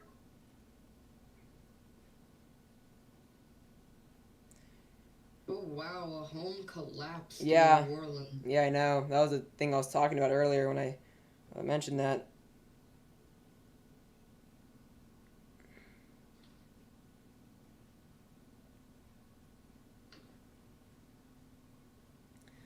But yeah, I mean, let's see. We're about to pass a 3-hour mark of streaming here. Really fun way to spend your Sunday, right? Absolutely. Well, I did all my homework yesterday because I would have been screwed today. Alright, but what are the winds right now? Justin, they're obviously still at 150, but I doubt it's still that strong. It's probably 140 or 145 as it goes further inland. But still, obviously, the National Hurricane hasn't updated since that emergency update they did at 11 was it 45, something like that. But yeah, the winds right now are still 150 technically, but I doubt it's still that strong though. Candy said water will be pushed in for a while. Yeah, I mean this storm surge is going to continue pushing the northern flow of the river here.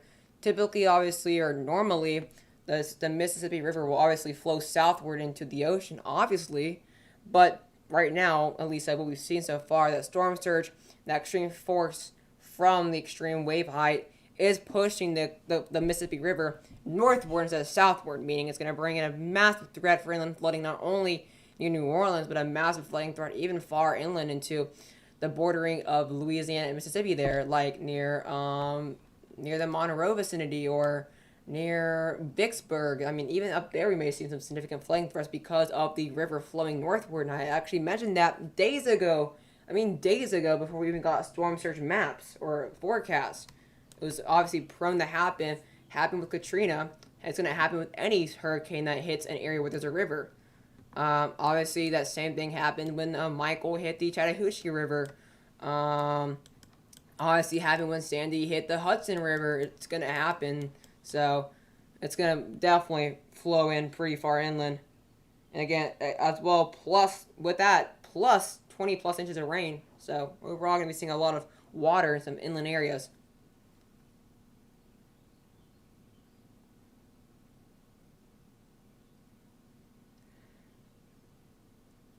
But yeah, we're gonna try to see how much longer we're gonna stream here, because again, it's gonna be like this for hours and hours and hours, and at some point I have to. Oh, we've got a new wind report here, so I'll finish what I was gonna say later. But we have now a report here in Galliano, Louisiana, recorded sustained winds up to 59 miles an hour and a gust up to 82 miles an hour. So Galliano is starting to get into the action now.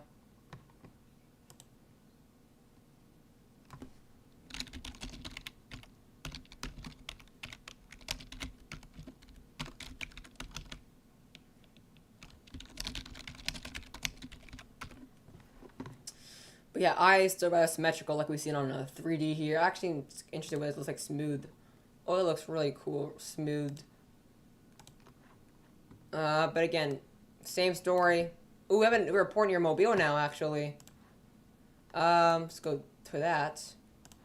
We have a report of, 51 mile wind gusts near the Buccaneer Yacht Club. So we're starting to get some interesting winds now in Mobile.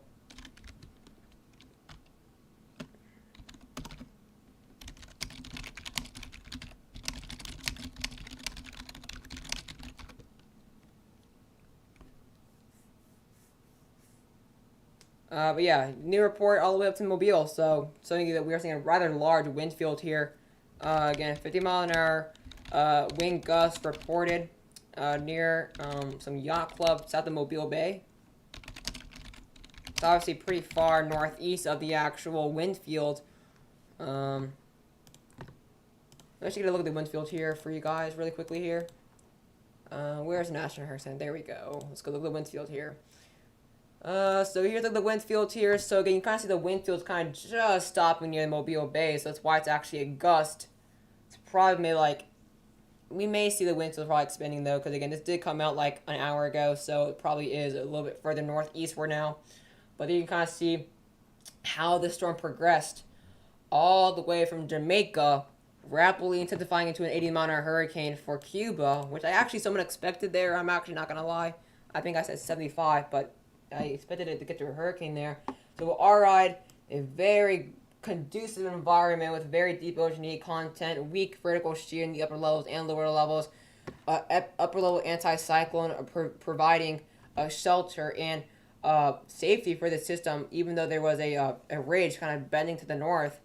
And then just overall, it just went kaboom in the Gulf of Mexico there. Obviously, you kind of expected that, but you kind of say, like, I think yesterday, like, the confidence really went down for the National Hurricane Center because they went down to 130 mile an hour peak, which I actually do not understand why they did that.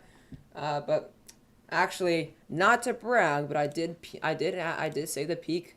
I did predict the peak right, actually. So I'm actually kind of proud of that. I did predict not on my YouTube video, obviously, because I want to be very conservative in my YouTube videos, but on Discord, I'm very open with my opinions.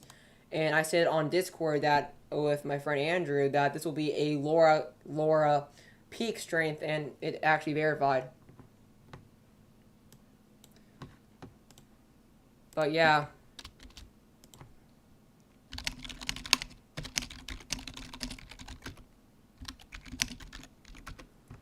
This is a progression of the storm here. You can kind of see the wind field obviously dramatically. So it's dramatically the hurricane wind field is dramatically thicker and obviously a lot wider than when it was a hurricane there in Cuba. Obviously, it went through multiple Eyewall replacement cycles. Here's another look here at New Orleans here. See a lot of branches and leaves all over the place, but it's going to be a completely different story here within just a few hours here. So now I'm going to look at the power outages here. So right now it's at 150,000. Let's refresh. Oh my gosh, 200,000 without power. Specifically 199,000. But holy cow, Terrebonne County is going crazy. 60% without power in Terrebonne County. Orleans County as well really increased. Now 29% without power in Orleans County with, let's see here, what is it? 56,000 without power. Now power outages increasing in Tammany County. Plaquemine is staying rather the same at 71%. St. John the Baptist as well is going pretty crazy with 53% without power. So really increasing here. Look at Lake Laforge now at 38% without power. So I mean, power outages are going to be again out for weeks according to officials, the National Weather Service, and the National Hurricane Center and everything.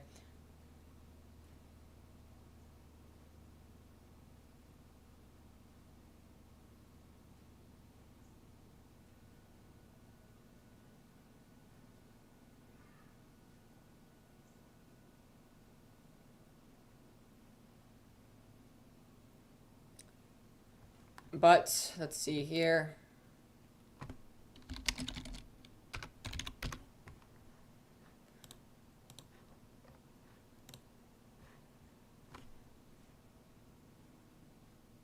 All right, though. So yeah, this is let's see. We just surpassed the 3-hour mark here. Let's see what we're at subscriber-wise. Actually, this would be interesting. What we're at. Yep, we're still at 6,100. So hopefully we can increase that number throughout the next few weeks here as the peak season is near. Obviously, we have like we have 2 disturbances, 1 depression, 1 storm, and 1 hurricane right now in the Atlantic. Absolutely mental. But again, this thing's pretty far inland right now. Probably gonna end the stream rather soon here, due to the fact that it's gonna be like this for hours and hours and hours, and I'm not gonna be able to do that for hours and hours and hours. Tornado warning obviously expired long ago there, and will be all those wind reports there in New Orleans are kind of disappearing there as they've expired and all of that. But we are seeing a good amount of reports now, LaForge and Golden Meadow. But other than that, I don't see anything too crazy. We can just look at Twitter and see if there's anything new. Yeah, I don't really see anything crazy, any images. He said this actually. Strong winds destroy a tree. Look at that. Holy cow, look at that. That tree just basically split in half there.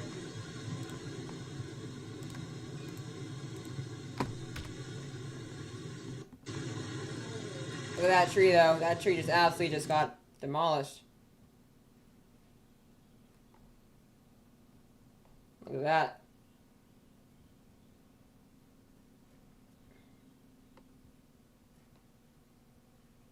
Yeah, there's not really anything too crazy new videos though. Let's see here. This is a high cause of death. Generators set up outdoors, away from windows, doors, air conditioning units, and when you need to refuel them, please allow it to. All right, so right now I believe this is I'm not sure whether this is the governor of Louisiana or anything. I'm actually not really familiar what this is, but there is a live stream here of I guess the address of Hurricane Ida. So we're gonna see what this is right here. As I mentioned, our first responder communities are waiting for the time that they can go out and engage in search and rescue. As I mentioned before, Sheriff Joseph LaPinto is on the East Bank. Our fire chief, Chief Tibbetts, is on the East Bank. We also have the Louisiana National Guard here, and they'll work in conjunction with our West Bank Volunteer Fire Company. So with that, I want to introduce our Fire Services Director, Mr. Brian Adams. Thank you. As the parish president said, tomorrow morning at daylight, we will get out and assist the other departments across the parish with clearing streets. So you'll see us out with chainsaws and just clearing the roadways. So if we need to get to an emergency, we can. We'll clear those roadways for us, the sheriff's office, our EMS service, and whatever it takes for us to get along the roadways. Also tomorrow morning at daylight, we will set up an area in Levee where we're going to be prepared just in case the water came up and we'll need to rescue people out of their homes or whatever may happen in Levee. So along with the National Guard, the Sheriff's Office, and our firefighters on the West Bank, as well as some of the members from the East Bank, we'll we'll hit the ground ready to go tomorrow morning for those rescues. So with that, that's all we have. Stay inside, as everyone else has said up here today. I mean, stay inside. Give us time to get out there tomorrow and do what we have to do. Thank you. Hey, obviously our council members as the governing authority in Jefferson Parish, we're very fortunate that they are working with us. Their staffs are out. They've been out all morning. So with that, our council chairman, Councilman Scott Walker, will address you, followed by Councilman at Large for Division B, Ricky Template, and then Councilman for District 2, Dino Bonanno, and then Councilman for District 3, Councilman Byron Lee.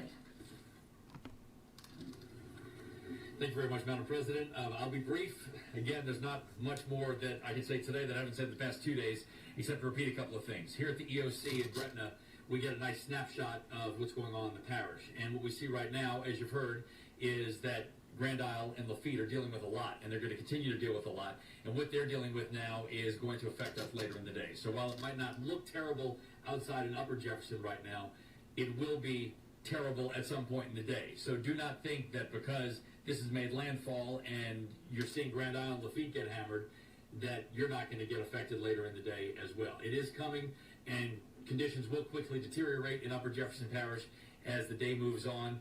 We are here at the EOC. My fellow council members have been on the phone and on the internet and answering emails and monitoring social media, and that's what we're here to do. So if you have problems, contact us. We're here, we're listening, and we're ready to help you get through any trouble. So basically, that's basically what we've been listening to for the past, 3 minutes or so. So basically, in summary, that there are going to have people here go out tomorrow by noon here, clearing out the damage to assist people that are either in danger or are trapped or anything like that. Specifically, Grand Isle, I'd assume here, since there are anywhere from 28 to 40 people still on the island that did not evacuate. So a lot of the actual population of Grand Isle did evacuate. However, again, 28 people is still a lot because, or 40 people is a lot because obviously there's a very, very low chance that even half them survive here. So basically, they're going to go out tomorrow once the storm actually moves out. Again, the population of Grand Isle is basically 1,500, or I think 1,300, and a good majority of them actually evacuated. But there's still a good 40 people probably left, according to the report. And again, that can allow to either maybe 35 deaths, 30 deaths, who knows? Because we saw the webcam of Grand Isle. And there's nowhere to go in Grand Isle. I mean, let me show you guys a picture of Grand Isle right quickly here. So let's look at Grand Isle, Louisiana here, because obviously we know how it's a very small island. It's very rural. Obviously, it's just very small. So here's a look here. Look at Grand Isle. Here's a small picture of Grand Isle here, right there. Look at Grand Isle. I mean, you really think that anyone on this island withstanding Category 4 conditions for hours and hours and hours is going to survive this? I mean, you got to be reasonable. I mean, this beach is not really, they have no levees at all, considering that the camera we were looking at was over 10 feet in the air, and it's completely submerged, and there's still an additional maybe half foot left of water, or additional 6 feet left of storm surge, maybe 5 feet left, that there's people still on the island. I'm sorry, but if anyone's on the island, there's probably a very, very, very, very, very, very low chance that they survived. And that's why they are going to, Breaking news. What happened? New extreme wind warning coming for the parishes more inland. They had a further extreme wind warning? Yep, another one coming soon. Great. Right now, I was listening, I think, to the Louisiana governor speaking here live, saying how they are going to have tomorrow out by noon, clearing out the conditions to get to people that are in danger or trapped. So that's the latest development we have on that. Again, I believe they're going to send out the Coast Guard once the storm further moves northward and the conditions clear up. But again, like I'm saying here, for those who don't know what Grand Isle looks like, this is exactly what it looks like. Very rural, small houses, Although they do have kind of those little wooden support allowing for the house to be further up in the air, like we see in the Outer Banks, and what we saw in the Florida Panhandle for hurricanes. This is probably only maybe I'd say 10 feet, and the storm surge are probably going to get over 16 feet. So we may see even some flooding getting to the house. And that's what we can't forget, the winds. So 140 mile-an-hour sustained. Maybe obviously it made landfall at 150, and this is where it made landfall. So 150 miles an hour sustained with gusts maybe up to 170. These houses not only may not even survive that type of winds, but there's obviously going to be flooding. So that's why I'm saying that definitely they're most likely going to specifically aim to help and aid Grand Isle specifically. Although again, New Orleans is still going to get hit really hard, but I think if anything, Grand Isle is the main area to really watch out for. As a community, let's give and work with our first responders. And I did not mean to play that whatsoever.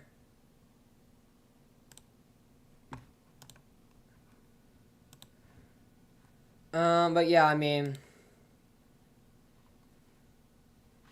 let's see what they let's see what they're saying right now, though. JP alert to 888-777, or for our Spanish-speaking citizens, JP Noticias to 888-777, and we will be in touch with you on our next briefing. Thank you. All right, you just heard there from Jefferson Parish leaders just giving us a briefing on one of the efforts that they're doing right now. Okay, so that was actually from the Jefferson Parish leaders, I guess that's what they're called. So that's not even any official of the state here. So that's my mistake. That's actually from Jefferson Parish leaders. Those really strong impacts from. All right. Extreme wind warning is out. All right, send me the link so I can show the stream here. Go to the NWS New Orleans Twitter. All right.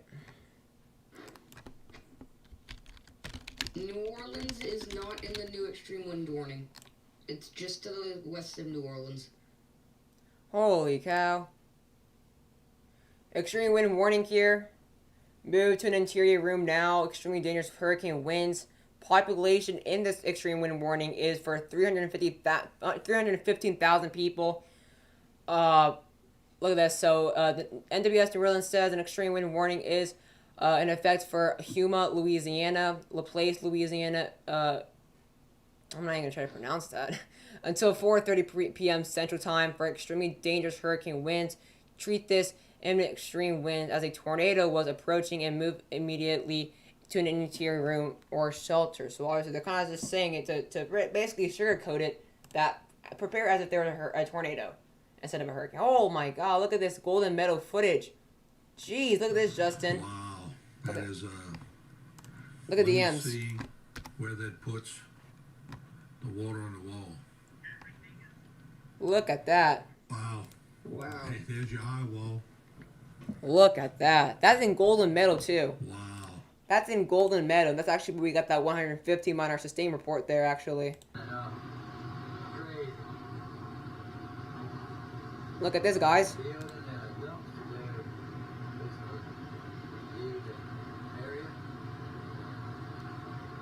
Look at that. That's absolutely mental.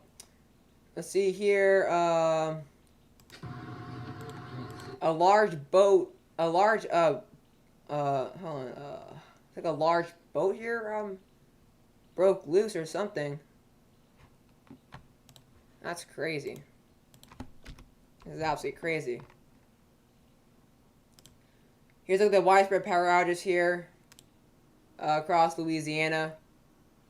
You can kind of see, I believe in those reds, I guess, are people without power, and the greens are people with power. So you can kind of see extreme amounts of power outages there across downtown New Orleans. Again, I believe we're up to 200,000 statewide without power. Oh my God, it just went up 224,000 now without power. Orleans County has 62,000 without power now. 19,000 in Terrebonne. Plaquemines remaining quite calm at 9,000. So you can kind of see as we go further into time, the worst of power outages will start to become more common into the New Orleans metro.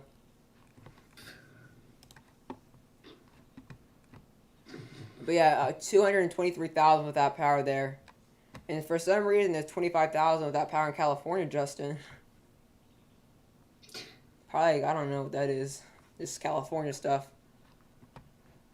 But yeah, 223,000 without power there across Louisiana. And that's most likely going to surpass 500,000 by the end of the event. Not this. I just saw a video in New Orleans. There's a trash can flying down the street. Oh my, send me that please. I want to show that. I mean, that trash can is hauling. God dang. Alright, there you go. This is great.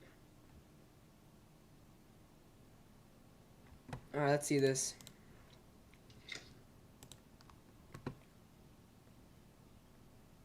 Oh my god! Trash can on the move. Yeah, that's actually kind of funny.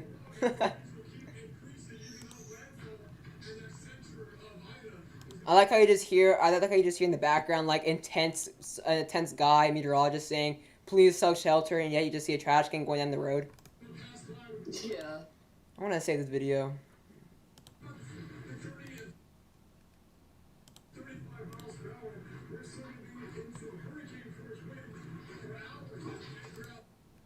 I'm gonna copy that link address and send it. That trash can runs faster than me, though. I think it was zooming. I like how somehow we find a way to find wholesome moments in a Category 4 hurricane. Alright, let's see what this video is.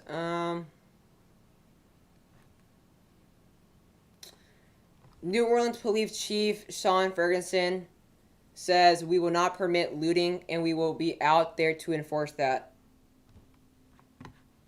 So again, typically that happens with hurricanes. I guess people just love looting when there's an opportunity to.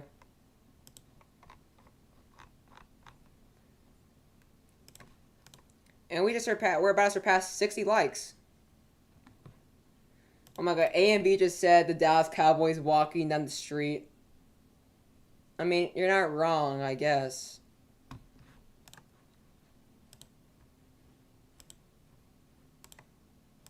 Apparently A and B sent me some webcam footage in DM, so let's see what that is all about.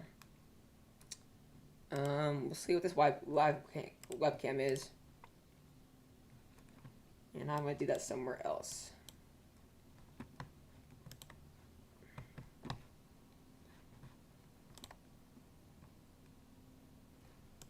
Yeah, Golden Meadow's getting absolutely hammered right now. Golden Meadow's basically right in the northeast quadrant right there. I don't know how the eye is so symmetrical still. I don't understand. This thing's just staying the way it is. That's a beautiful eye still. It's probably about the size of downtown New Orleans, or maybe a little bit larger than that.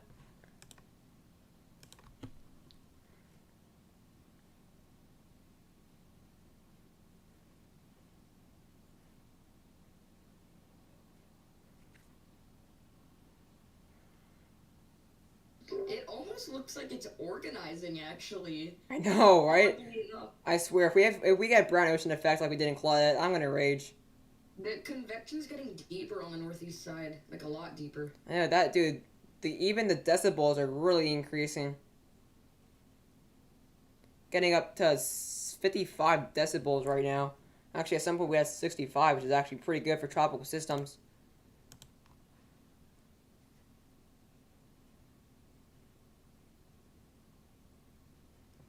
I'm actually scared to check the new update on the power outages here.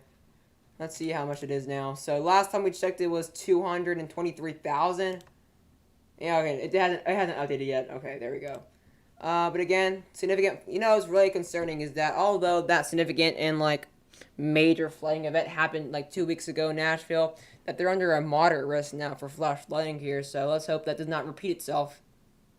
That would suck.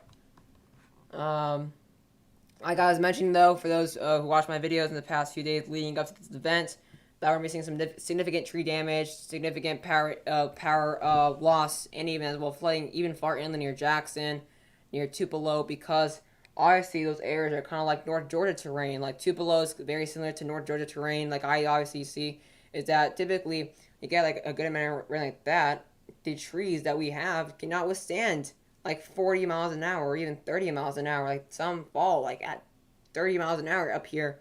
So we're gonna be seeing as well some significant tree law or significant power outages there across Tupelo, as well overall some even tree reports to probably be lost all the way up to near Kentucky. I wouldn't doubt that, because it's going to be a tropical depression as it goes into Nashville.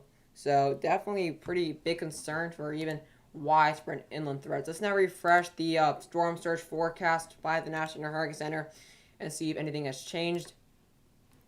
Let's see if anything has changed. I don't think it's actually updated yet. Yeah, this is not updated yet. This is very similar. This is actually the same. Look at this. The same guy, Justin, the same guy that said 200 mile an hour wind report. Well, Yeah. he just said in a tweet right now, due to fear mongering and suspicious nature, the 200 mile an hour wind gust report has been flagged as horrendously false, as a horrendously false report. We have zero confirmation of a 200 mile wind gust. Like, I don't even know why he would say that in the first place. There was no support at all.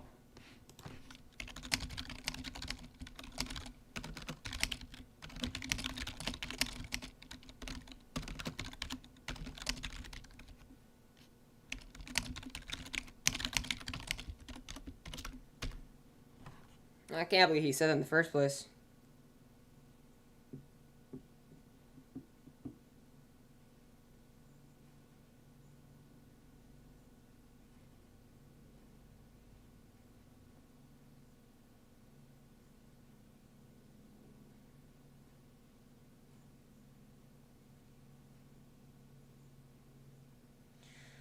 But, yep, again, we're continuing to watch out.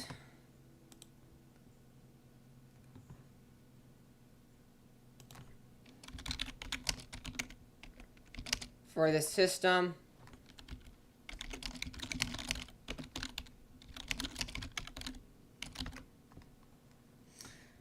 But yeah, so for those who are just joining in, OMG, your typing is so cute. What? I mean, I guess. Okay, anyways.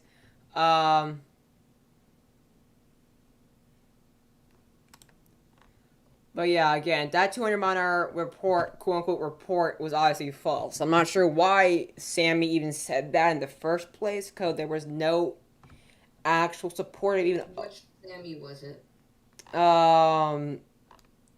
Sammy McGeo or Matt McGee. Yeah, he said 200 mile an hour gust by police and law enforcement. I'm like, there's no even support of over 180 gust. And then he says right now, he just said right now that it was horrendously, quote unquote, horrendously false. I'm like, no way. Thanks, Captain Obvious. Thanks. You're the one who said it. Why are you the one saying all that? But looks like we have a hexagonal eye now, Justin. We do? 1, 2, 3, 4, 5, 6 mesovorts. What the heck is wrong with the storm right now? Is it actually like getting better over land? This is low key. This is actually low key getting better over land as we continue to look at this. It's continuing that western path, which is a good thing.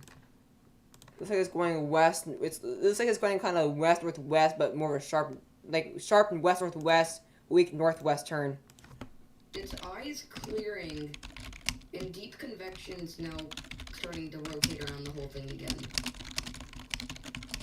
How much you want to bet between the brown ocean effect?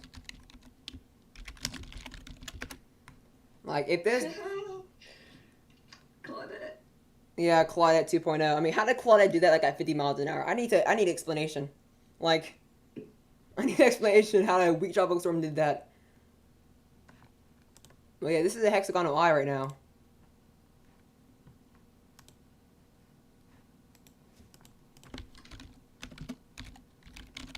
I mean, that means there's 6 mesovorts. Like, that's crazy.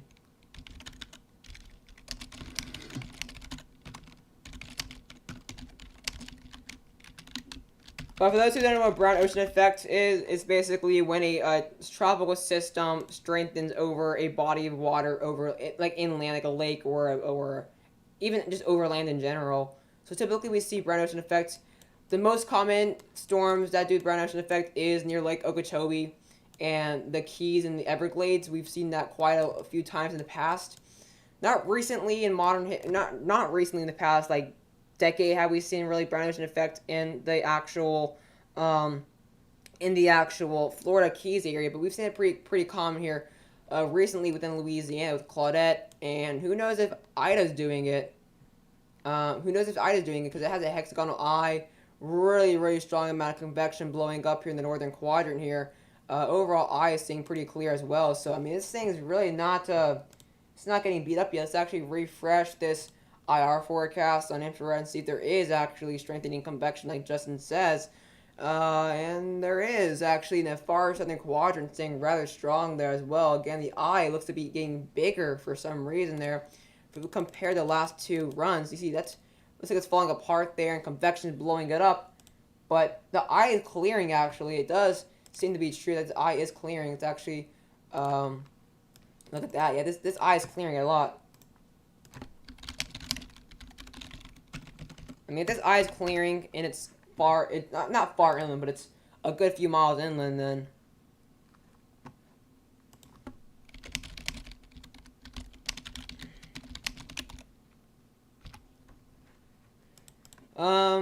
I'm actually getting pinged on Discord, guys. Hold on. So a plane is now flying, actually. We're seeing our new Recon flying in to the storm right now as we speak.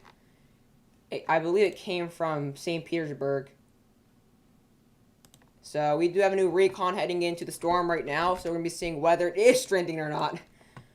I swear, if we get stronger winds on this Recon, I'm going to, like...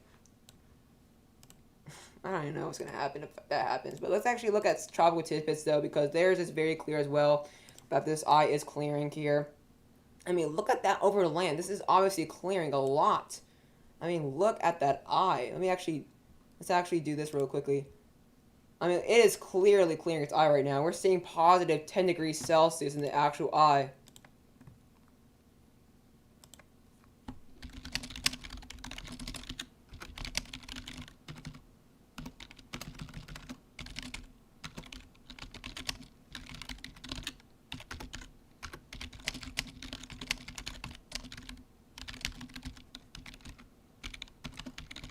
Again, guys, it's not too uncommon to see brown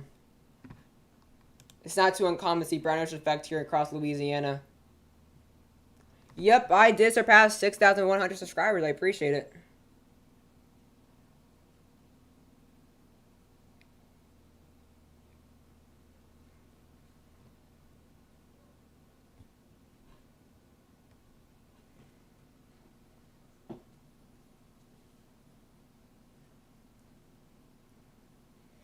But again, like I just say, it looks like the eye is significantly clearing, like Justin as well mentioned. Let's actually use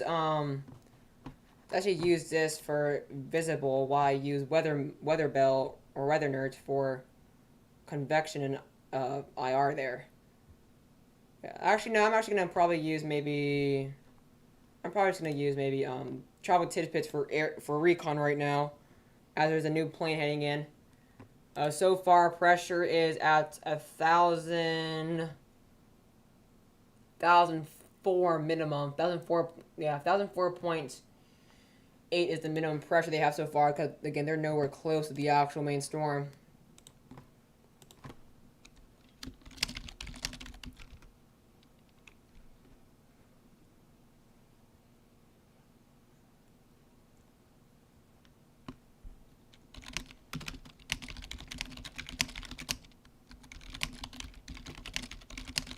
Again, if this eye is actually clearing, it means that this storm is really not weakening like it should be.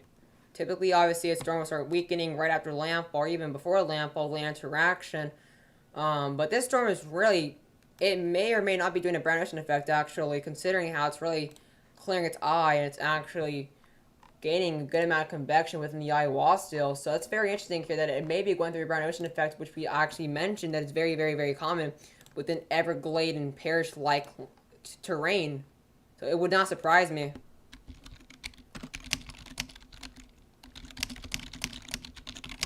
I hate to say it, but the eye is also drying. Oh my god. Holy cow. Hey, oh my gosh. Look at this tree. Holy cow. Check DMs, Justin. Oh my gosh. Oh my gosh.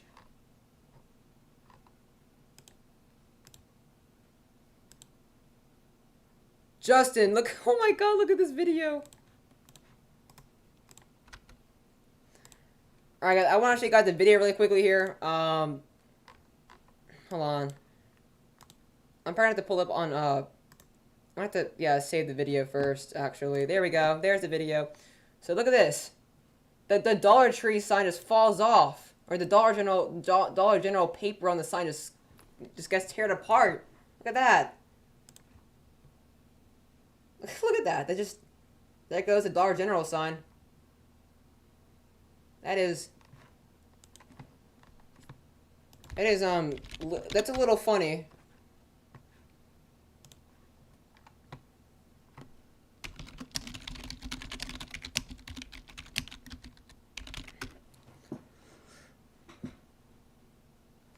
But the Dollar Tree, or the Dollar General, I keep forgetting it's called Dollar General down there, because here it's called Dollar Tree. But the Dollar General sign just said goodbye, like it.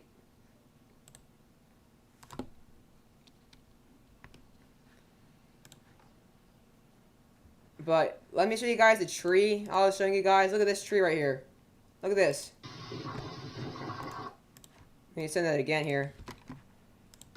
Look at that. That's a massive tree. That is an absolute massive tree in Harvey, Louisiana. That is a massive tree, like I did say. And that's all because of the saturated soil we're seeing here with the winds pushing it.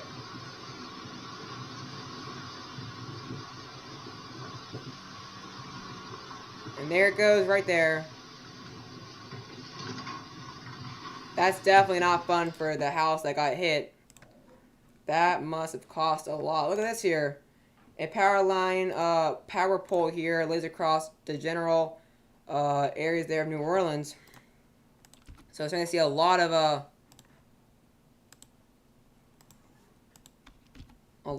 intensification here within the reports we're seeing here. So as it goes further inland, we're going to start seeing a lot more effects.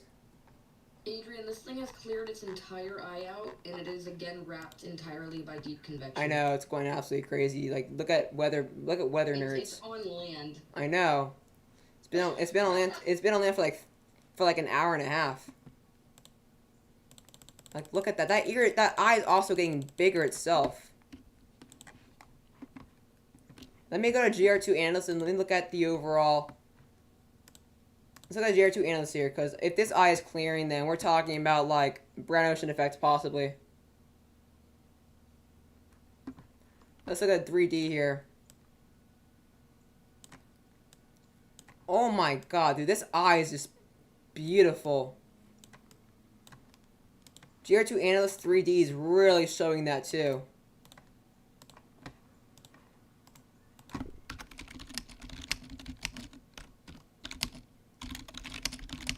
Like, if anything, it's becoming more symmetrical. It for sure looks better than it did an hour ago. I know. Like, if the northern quadrant was falling apart, now it's not. Now it's actually just getting better at this point.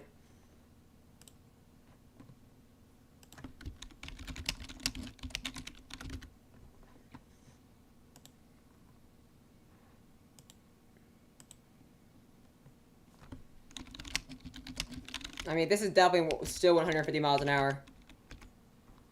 If it's keeping its eye like that, it's definitely 150 miles an hour. There is no question. And if anything, the eye's expanding further and more, actually. I mean, this eye's getting close to... Oh my god, dude, that's a perfect hexagon. Oh my gosh. Bro, that's a perfect hexagon eye.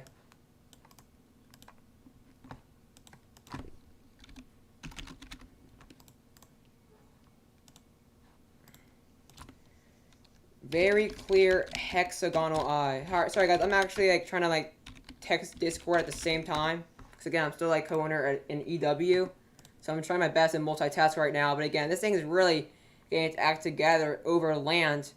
Somehow, most likely doing the brown ocean effect where it's remaining at similar strength. If anything, strengthening a little bit more over land.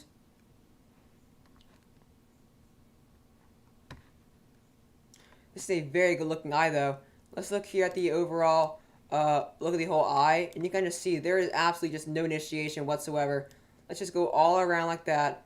No initiation whatsoever. I mean, look at that. There is no storms. Not a single drop of rain. Look at that. Not a single drop of rain.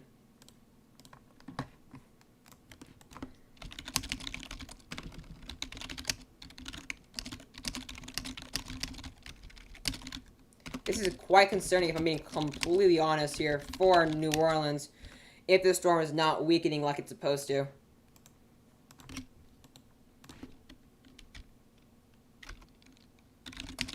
This is extremely concerning right now. Because if this eye is this clear,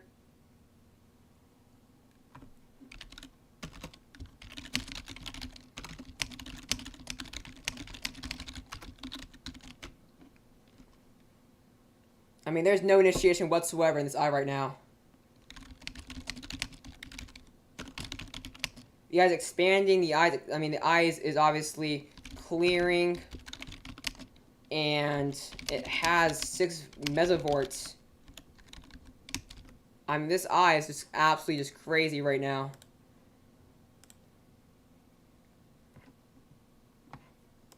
It's most likely doing the brown ocean effect as it's strengthening, or it's staying very similar over swampy land.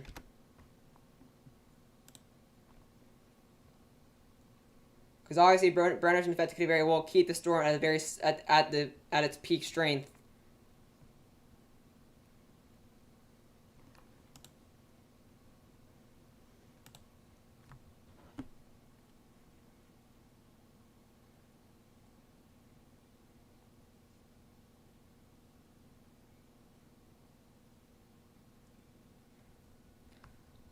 So again, like I said, it's not very uncommon for things to do brown ocean effect here, and considering that it's very swampy, very flat, if anything below sea level. So it's actually not uncommon whatsoever. Obviously, Claudette did this as a tropical storm, and this is obviously a hurricane, so it's obviously going to be a lot easier for to do brown ocean effect.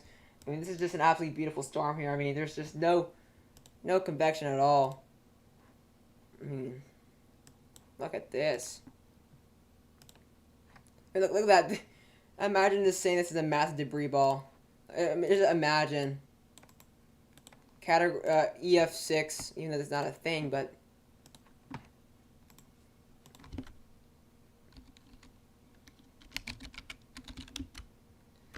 But yeah, I mean, this is obviously just an absolutely crazy storm.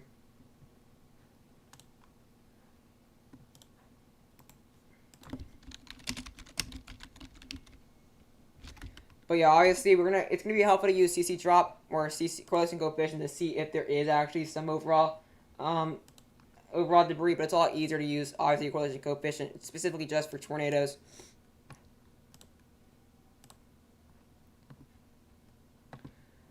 But let's get a look at Twitter.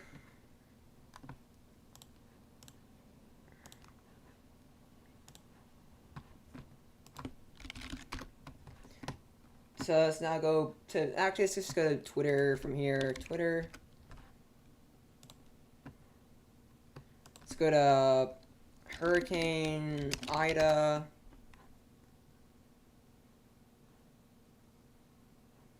Look at that. The music never stops in New Orleans, not even for a life-altering hurricane. Look at that.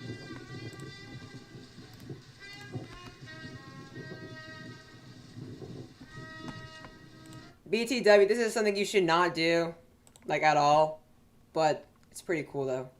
And all these videos are, like, 2 hours old here. Well, this is actually a really cool comparison here. Look at that. Look at this comparison here.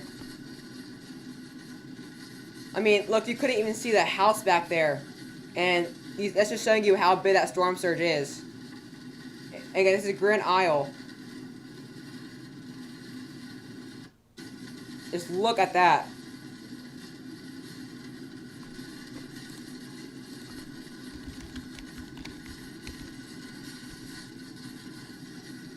Man, just look at that comparison.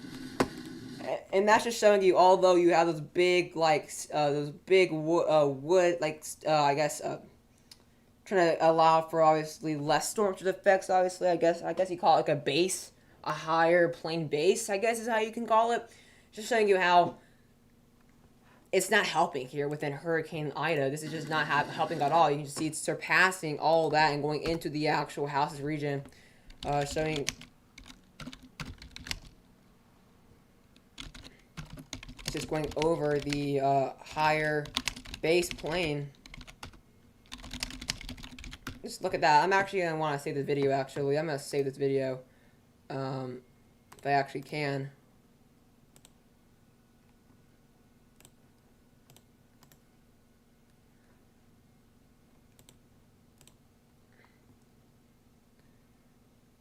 But yeah, that's a massive difference here within the storm surge. I mean, look at that storm surge difference.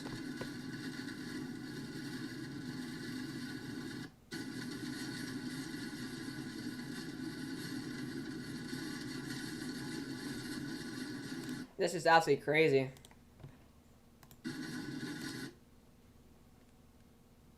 This is absolutely crazy. I wish there was a way, if there, can I actually save this video? No, I can't. Well, oh well. Look at that. This is a wave. Look at the wave here, from obviously Ida. Look at that. That's a massive wave. That's something you should not do, though. Not safe at all.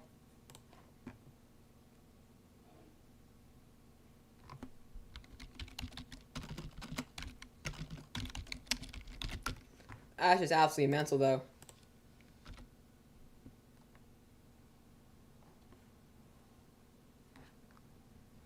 But look at that. That's just obviously something you should not do, though. Do not do that in a hurricane, please. Not the smartest of decisions. Let's look at this. Our camp in Golden Meadow is in the core of Hurricane Ida right now. Look at that.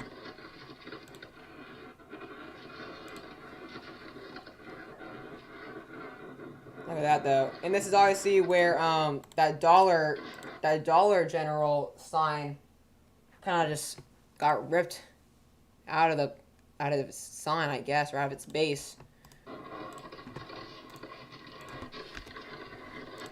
But yeah, that's a look at the Hurricane Meadow, or Golden Meadow. Sorry, not Hurricane Meadow, Golden Meadow.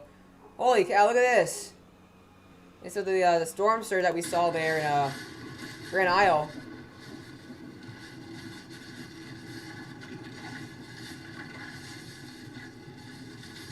Again, guys, remember this is this is 10 feet up in the air. Before and after security footage at the fire station. Let's see what this is like. Wait, this is actually moving a lot, actually. Holy cow. Jesus. Oh my god, look at that storm surge. That is crazy. Oh my god. The whole sea is there. That is actually, this is actually crazy. Look at that difference. Holy cow. Look at that.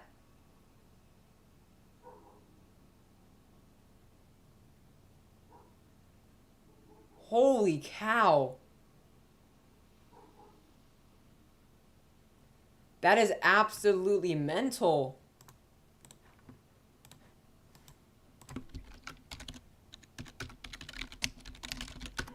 That is absolutely mental.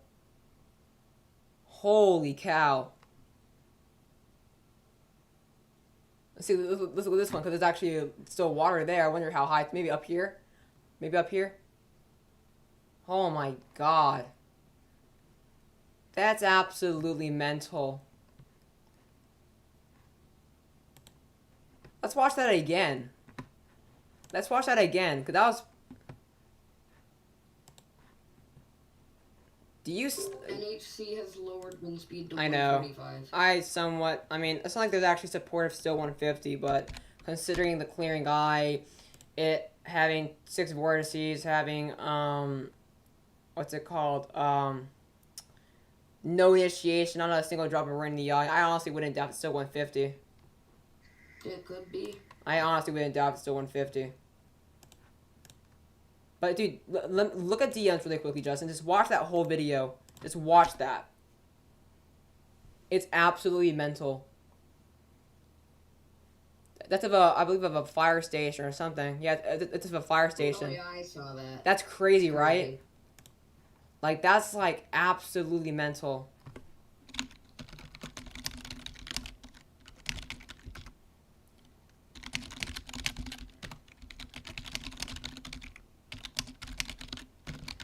Like, the reason, guys, of why I'm saying this is most likely still 150, in my opinion, is because if it were weakening, we wouldn't be seeing a clearing eye, stronger, more clear eyewall and core. Like, this just doesn't make sense. So I think this is honestly still 150. Again, it doesn't really matter, though, because either way, it's going to be very destructive. A 5-mile difference doesn't do much, so I'm not going to really complain about that. And obviously, they are professionals. Can't really do much about that. But in my opinion, I think it's still 150. But again, Recon's not really going over land or anything like that, so we can't get the actual data we need.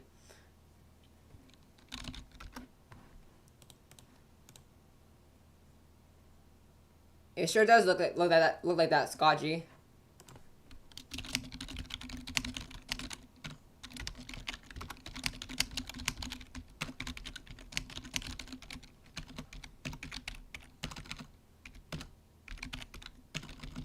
But again, we don't really have any support to really provide any resources that's 145 or 150, so it could be either of them.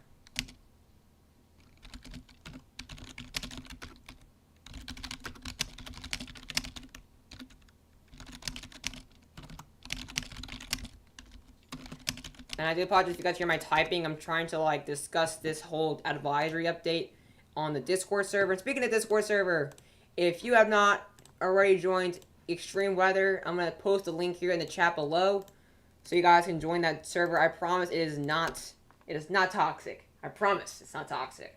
I recommend joining the server. You can see more of me and Justin. Obviously we are on the tropical analysis and storm analysis team, and as well winter analysis team as well. So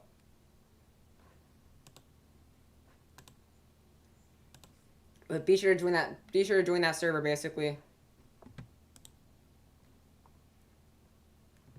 But yeah, there you see it's a really good storm there. We have not gone any new winter reports or anything like that in a while.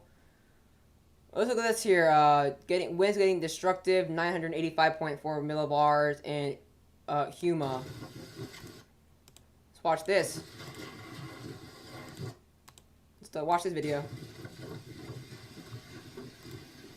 We're entering the outer Eyewall of Hurricane Ida, and we're starting to have some damage, some debris flying around. Things are just about to get serious here.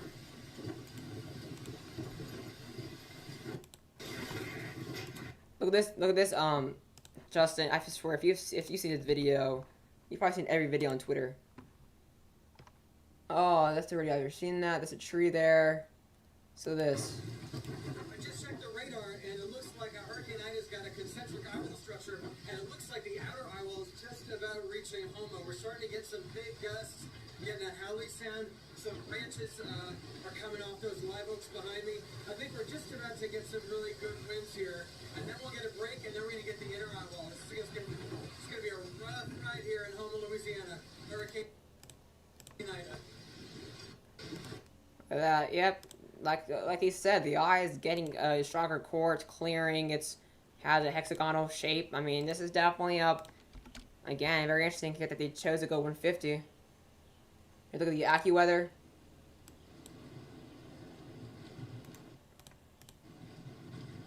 This is New Orleans right now, actually.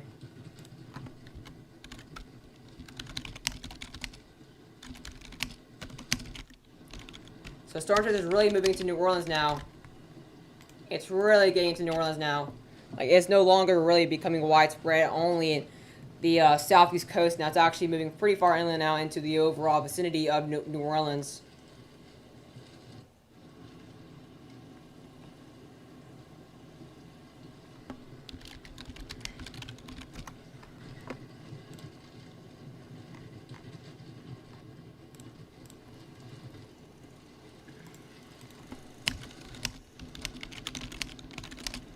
So again, storm surge is now becoming really widespread across New Orleans now.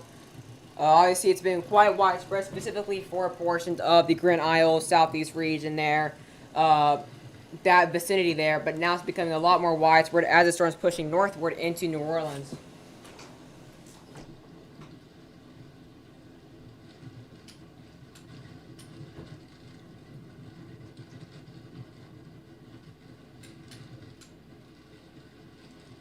Because again, we're starting to see some really significant effects now across New Orleans. Conditions will continue to become a lot worse as we go on throughout the day. So it's going to be the very beginning, really, storm surge wise for New Orleans. As Lake, obviously, starting to see some overall very, very, very significant effects. Obviously, Lake Pontchartrain as well, causing some storm surge.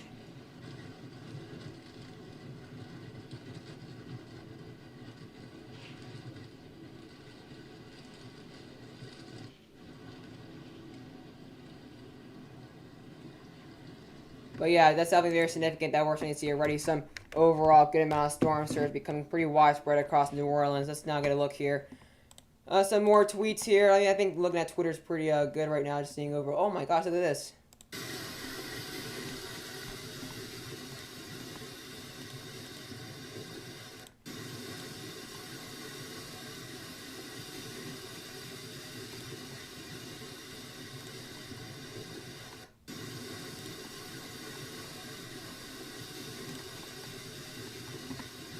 Look at that, that's a really strong gust right there.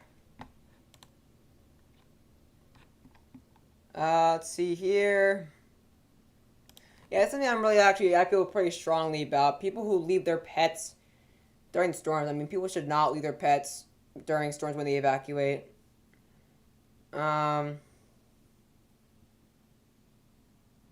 yeah, I mean, people who leave their pets when they evacuate are just horrible people.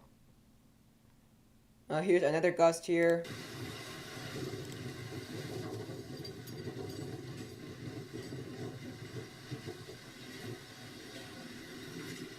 Oh wow, trash.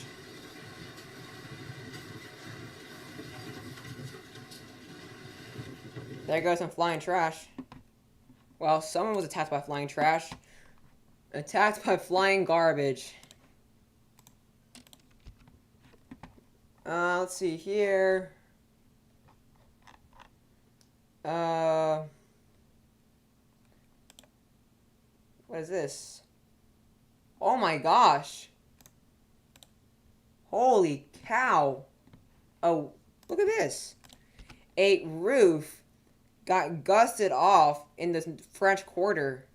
88-mile-an-hour gust. In the next hour or two, it's going to get worse. Holy cow. That is absolutely crazy. Again, it's going to continue to see some really significant damage, increasing and becoming more widespread across New Orleans. This is just the very beginning of New Orleans, and their effect as the storm continues. And I go a little bit more here, west-northwest, where you're going to start seeing a lot more significant wind gusts. And obviously, you guys will get a little bit closer to the actual Eyewall when you're in New Orleans here. So you guys definitely, within the next 1-2 hours, it will start to diminish, or will start to get really, really significant very soon here. So here's a comparison of Hurricane Laura and Hurricane Ida here, back-to-back years. This is Lake Fortune, this is Lake Fortune here. Holy cow. That is some really strong winds right now.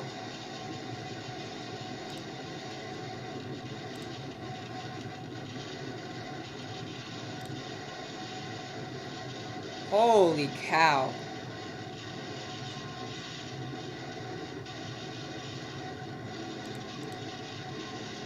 That is that's absolutely mental.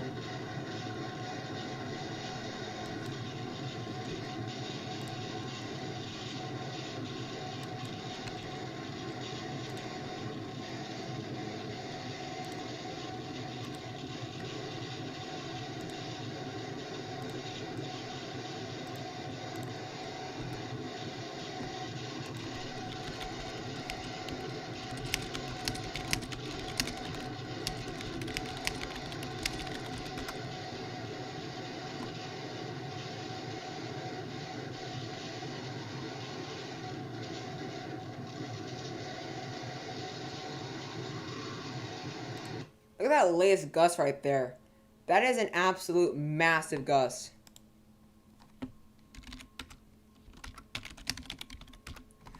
That's just absolutely mental. That last gust right there. Look at this. Look at that last gust again.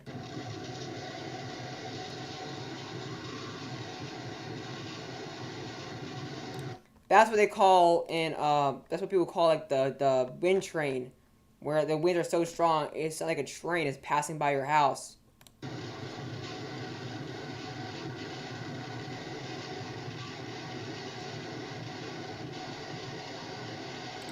I have no idea how that camera's still there. I have no idea how that camera is still running. Oh my gosh. That gust was at least like 150 miles an hour. I mean, that was a really... I have no idea how that was even stable. Here's look here at Gulfport, Mississippi here. Right now we're monitoring the situation. Storm surge. Look at the storms are there in Louisiana and Mississippi there. We already have water. It's already washed up here. It's very windy out here. See, majority of the boats have left the harbor. We have a few that are still in the area. This is the current condition. Remember, if you are a Harrison County resident, there is a curfew. That curfew was put in place at 8 a.m. this morning. And that's just so emergency personnel and customers down the road doesn't have to go in their time to respond to that incident. Look at that. Even Gulfport getting some action there. Even though that was only 2 hours ago. Or just 2 hours ago. See here, what is this about? That's an hour ago. What's this? Holy cow.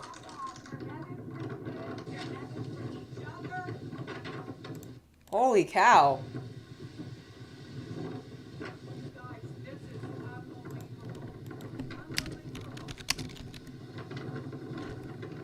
Are these both boats just colliding?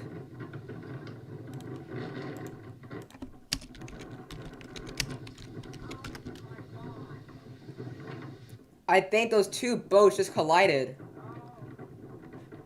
Look, those two massive boats just collided from the storm surge. From this really strong current as well, pushing it. That's just absolutely mental. Looks like Reed Timmer is streaming here. Yeah, Reed Timmer is streaming right now on YouTube as well. So if you guys want to check out Reed Timmer streaming, Reed Timmer is currently streaming on YouTube right now, so be sure to check that link out as well. Holy cow, though. Look at that. Two massive boats. Holy cow. That is absolutely mental.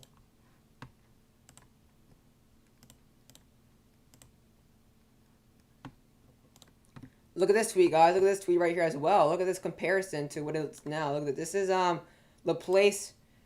This is obviously 7:51 a.m. and this is 3:04. Look at that. I mean, that's probably maybe. You can't even see the fence. I think there's probably maybe like 3-foot storm surge there. That's really crazy that we're seeing 3-foot storm surge. That's far inland in that general vicinity there as well. It's absolutely crazy.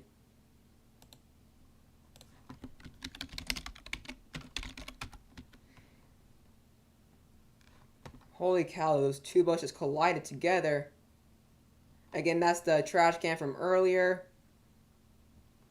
And this is the mounted the one from Grand Isle. Watch it live here. Let's see if that actually isn't even up. And yep, it is. So yeah, it looks like we are looks like the camera's back up there. Actually, let's see if that camera's back up, and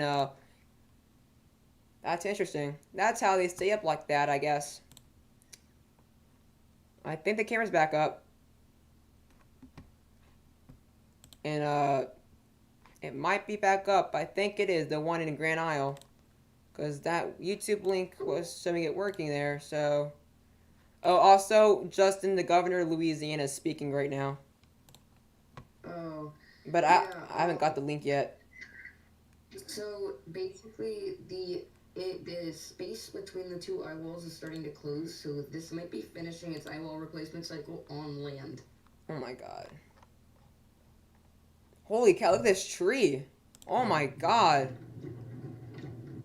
That's a massive tree on the ground. Holy cow. Look at this. Good news is it's still going east of New or west of New Orleans. Yeah.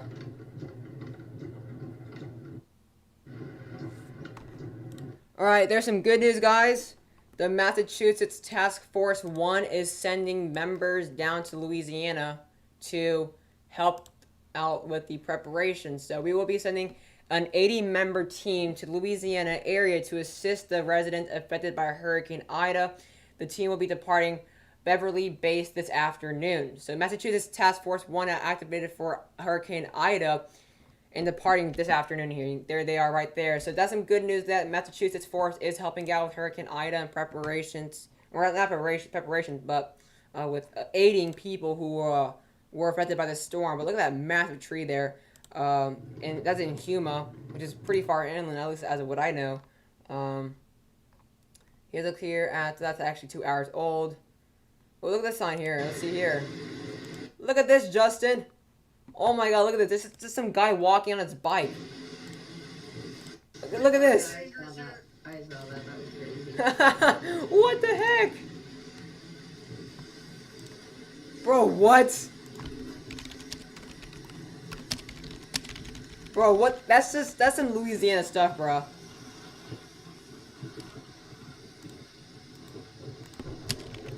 Oh my god.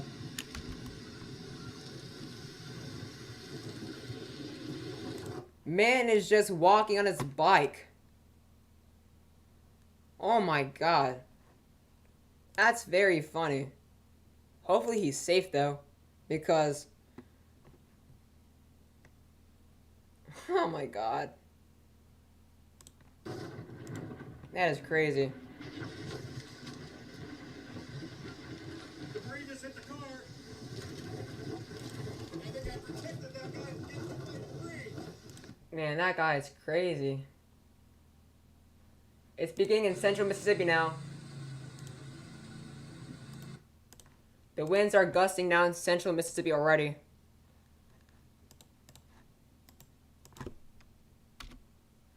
Look at that. Holy cow, look at this. Storm flood, this storm surge right here in Grand Isle.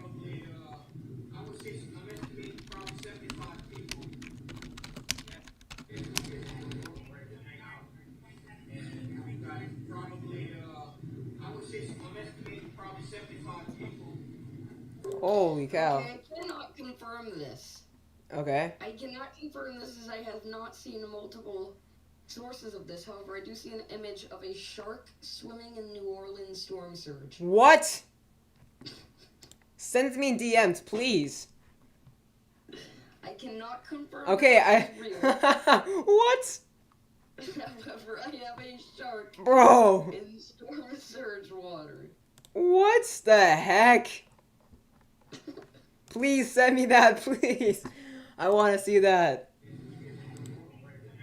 Bro, okay, there's a video here. Any weirder? First, we have a naked guy running around in the middle of the street. Then we have a guy riding a bike. Then we have a can flying down the road. Now we have a shark. What the heck? What? Dude, that's gotta be real. What the heck?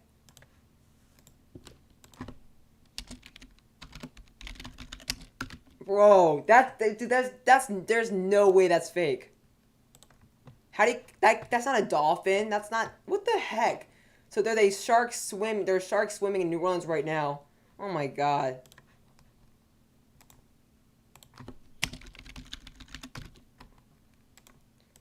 What the heck?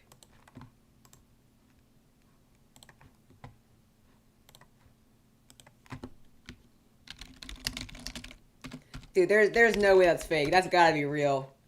If that's real. There's no way that's fake. Like, that's obviously a shark. Like, it's clearly a shark. Yeah, but I'm saying like it could have been taken during a different storm or something. Either way, it's kind of mental. Either way, that's pretty cool. I'm just gonna put this. I'm gonna save this actually. I'm gonna put NOLA shark. I'm gonna just save this for like one day down the road. Bro, a shark in New Orleans.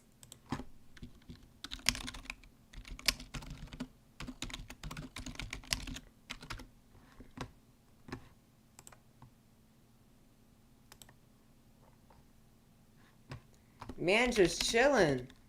Shark's just chilling.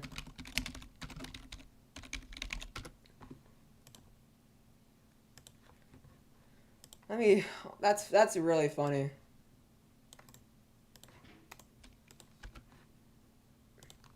That is really funny.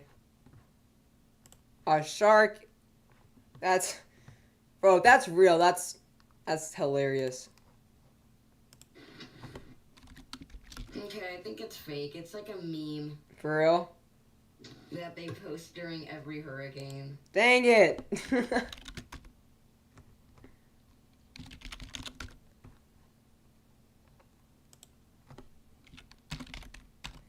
Oh yeah, apparently it's been around for like 10 years. Yeah.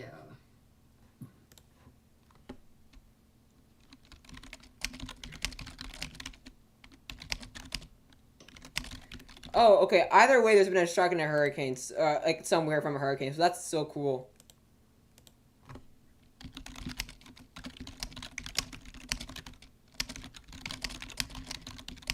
Yeah, that's definitely a fake photo. Dang, bro. I really thought there was gonna be a shark in New Orleans right now. That would be hilarious. Bro, like imagine just walking like in the storm surge of New Orleans and you see a shark going after you. Like, oh look at this gust right here. Oh my. Cameras in the wind's really gusting in downtown New Orleans right now.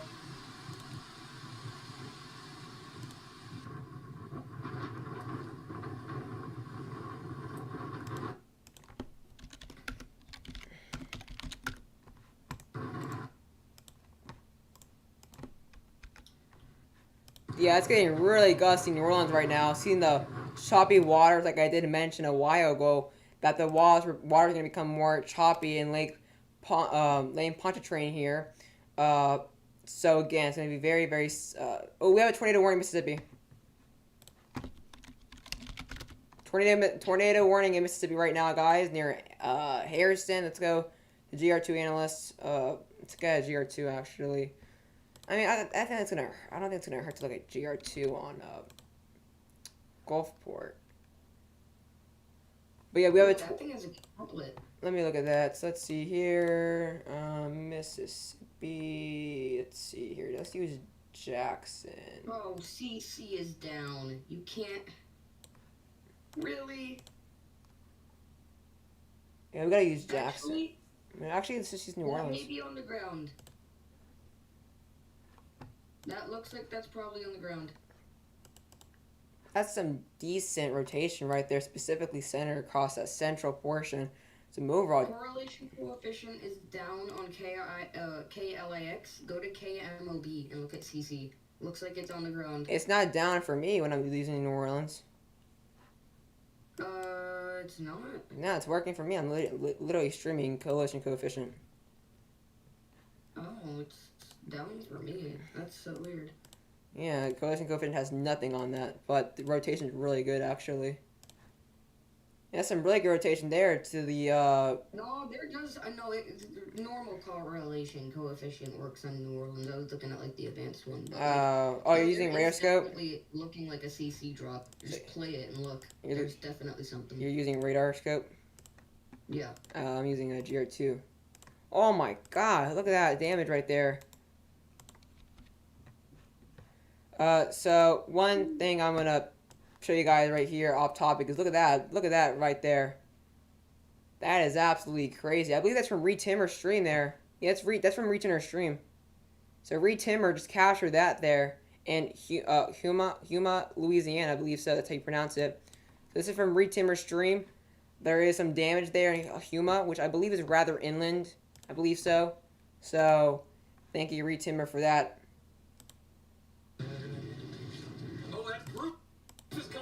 Holy shit! Oops, I apologize for that language. I was watching Retimmer. Oh my God. Whoopsie.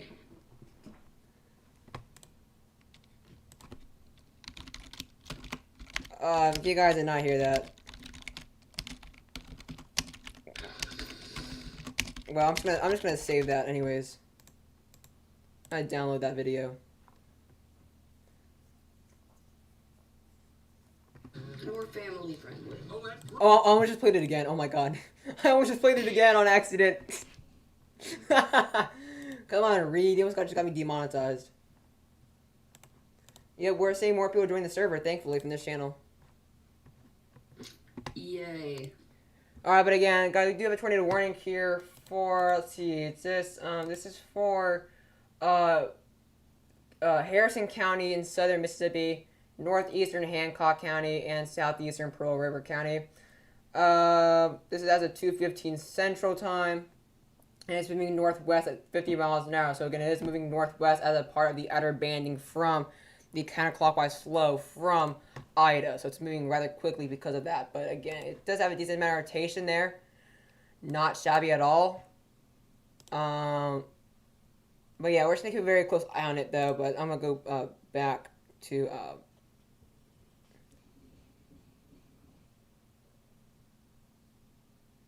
yeah. I just realized I showed the Discord DMs in the stream on accident. Oopsie. Anyways, let's see what this video is about. Really and truly, I left all my family behind as far as my kids and grandkids and all. This is just the elderly one, but I can just tell everybody the best thing to do is get somewhere, get safe, and hunker down and get off of the road in the next hour or two because it just made landfall, they say, and so it'll be here in the next 2 hours. All right, Brett, thank you so much for your time. We're going to let you get out of here so you can get on the road. Drive safe. All right, one of the things you're also going to notice driving through different gas stations is this behind me. So diesel pump open, but this, you know, your regular gas, those are pretty much at every pump, every gas station that we've been going to has been looking like this. Sorry, out of service. You're going to see a lot of these signs. We were at Calandra's, at Supermarket, driving past Albertsons, over there on Government Street as well. A lot of these grocery stores are closed. A lot of people are heading into gas stations, kind of getting those last-minute groceries. We're seeing people walk out with all the goods, popcorn, things like that. But as you can see, people kind of rolling in and out of this gas station. People that, you know, are last-minute deciding that they want to evacuate and get out are doing so right now. So we're going to continue to drive around and bring you the very latest. But for now, we're going to send it back over to you in the studio. Rally live for us this morning. Thank you. And if that's inevitable, Yep, so you can kind of see that the gas, there's really little gas. There's like no gas whatsoever. Basically, again, people decide to prepare too late. The consequences of that, the consequences of leaving that late is obviously not only extreme traffic that's very stationary, but as well just overall gas. I mean, there's going to be very little gas, and if there is any gas, it's going to be very, very expensive.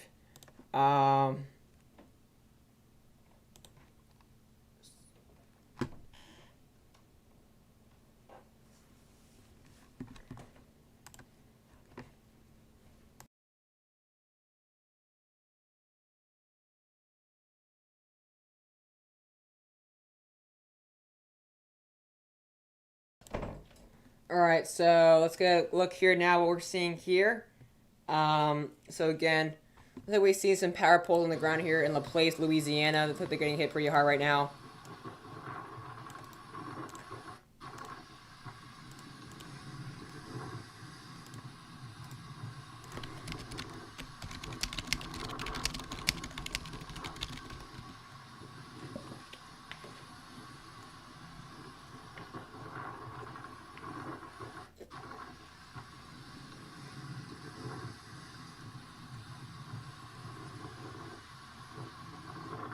So there's obviously some significant, the reason why there's such significant power outages here across Louisiana. Oh my god, look at that. Holy cow. A person just got wiped out by the storm surge in Lake Pontchartrain.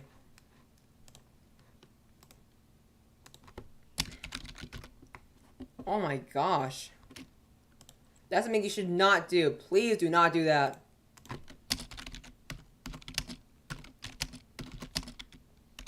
And that's why you do not go next to that. That's why you shouldn't be outside during a hurricane, because they're very lucky. That person's very lucky, because if that storm surge were more intense, they could have very well gotten, like, drawn into the ocean, and that would have been obviously very dangerous. So do not do that whatsoever. That's an example of what not to do.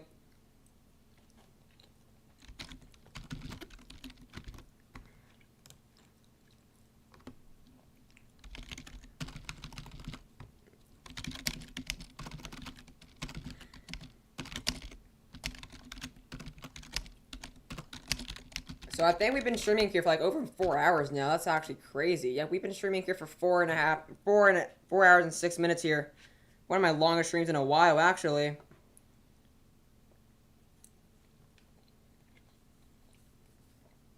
But yeah, this is an example of what not to do. Do not do this whatsoever, please. Because that's obviously very, very dangerous, and you do not want to do that. Here's the same guy that is always doing that fun stuff in the tropics. Always doing the wind meme.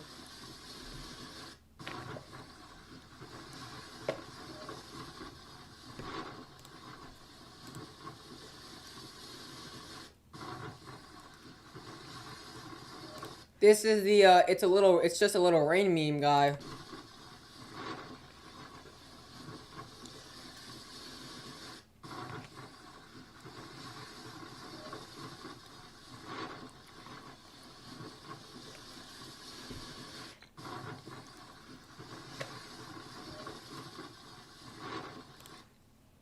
Yep, that's the meme guy there with it's just a little rain. Oh my god. Holy cow. Holy cow. Let's watch that again.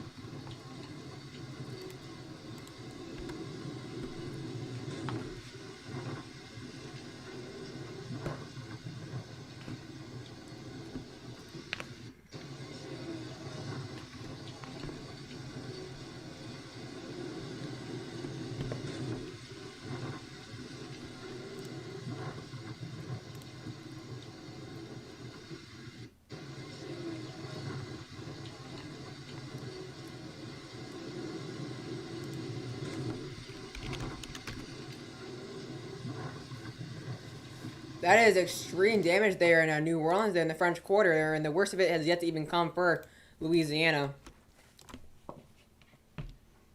That's just absolutely crazy.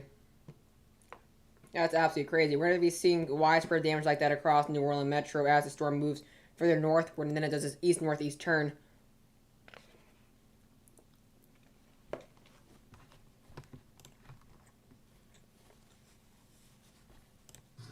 This is the re-timmer. Massive roof lift off from our YouTube and Facebook down there. Just about to take shelter on this thing. This shows you the dangers of these giant roofs get lofted.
Alright guys, sorry, I am back. So, look at this. This is, I believe, in Huma, Louisiana. Just absolutely crazy damage here. Here's over here at Golden Meadow, Louisiana as well. Seeing some very significant storm surge. You see boats are now, I can't tell if those are loose boats or it's actually, I can't tell if that's loose boats or not.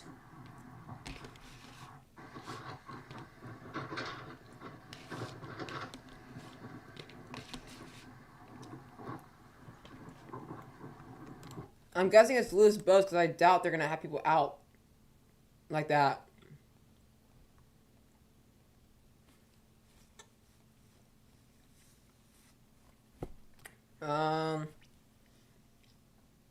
Holy cow, let's see what this is. Let's see what that is. Oh my gosh. A massive palm tree just fell and we saw it from the ring camera. Holy cow. Again, really widespread tree damage there.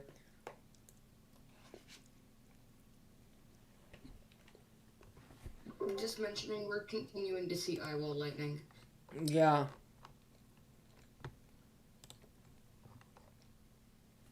It's not like giving up at all yet.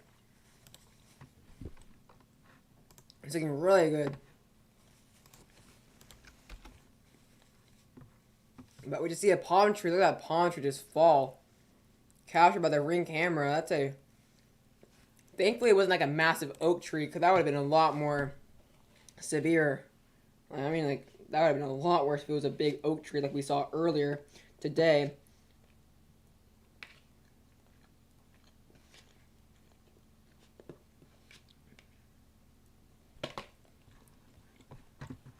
So let's now go look here at GR2 Analyst. We've been going through Twitter for a while, see where this storm is now. So it's now heading straight for La Force. La Force is about to go through the eye right now. This thing is actually no long. It looks like it's going like starting. It looks like it's going due north now, Justin. It looks like it's starting to do that due north turn. It looks like it's no longer going at that consistent northwest approach.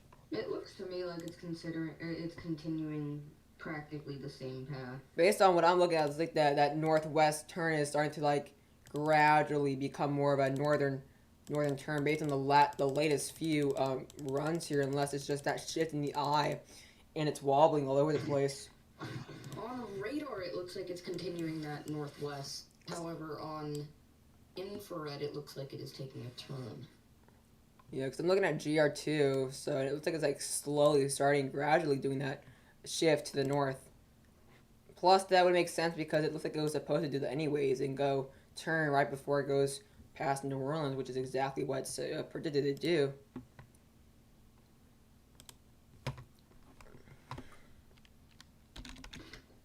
Let's see if it'd be on schedule to turn. But we have not got any new wind reports here on GR2 for a while now. So that's very interesting here, although we're already seeing a lot of decent damage actually becoming widespread across the French Quarter. See how many power outages there. Last time we checked, there were 223,000, and I think we haven't checked in like a good 15 minutes or so. So we're gonna be seeing here how this is looking like. Let's see just how shocking that number is.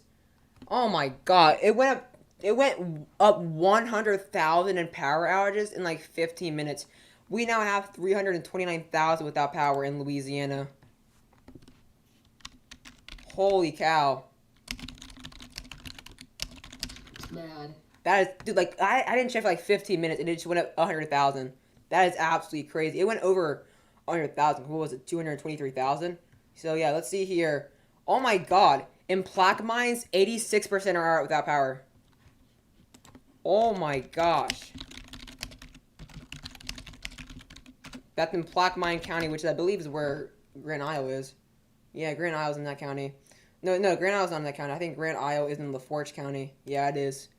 So yeah, in LaForge County, which is where Grand Isle is, there is 50% without power. And then in Orleans County, 44% are without power. It's crazy.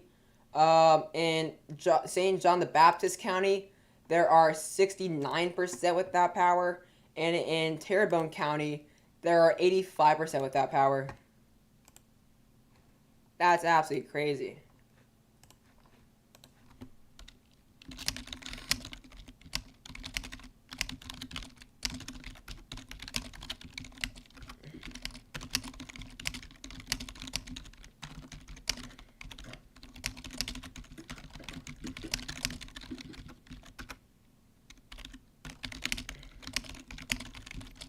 Oh yeah, it definitely took a turn.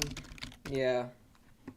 Well, it looks like that way on IR for sure. It doesn't look that way on radar. I don't know. On GR2, it looks like it is. I'm looking at GR2, base reflectivity. It looks like it's obviously looks like it's going northward now. Like, just look at my screen. You probably see it. Like, if you look at my my screen at like 3 seconds, you can probably see it. On infrared, it really looks that way, but like on radar, it doesn't. Because now it's going dead on for LaForge. If it were going northwest, it'd be going head for Humo.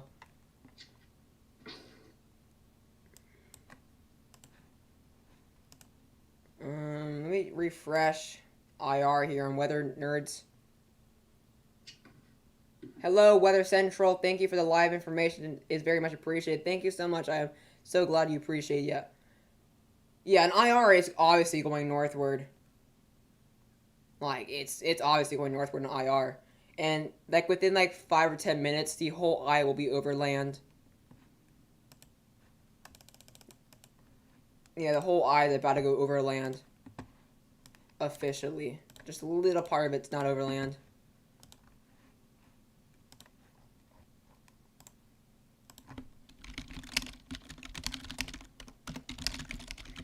So let's see how far we are on the stream here. We have been streaming here for 4 hours and 20 minutes. So I think, guys, we are going to be doing this stream all the way to 4.5 hours. So we kind of have like 10 minutes left. And the reason why I'm probably going to end the stream rather soon is because this is not going to stop to like hours and hours and hours. And obviously, tomorrow I have school and like homework and stuff. So like there's just no point in like going the whole way. We kind of just got the landfall, and that's kind of the very important part here. So I'm probably going to end the stream within 10 minutes or so.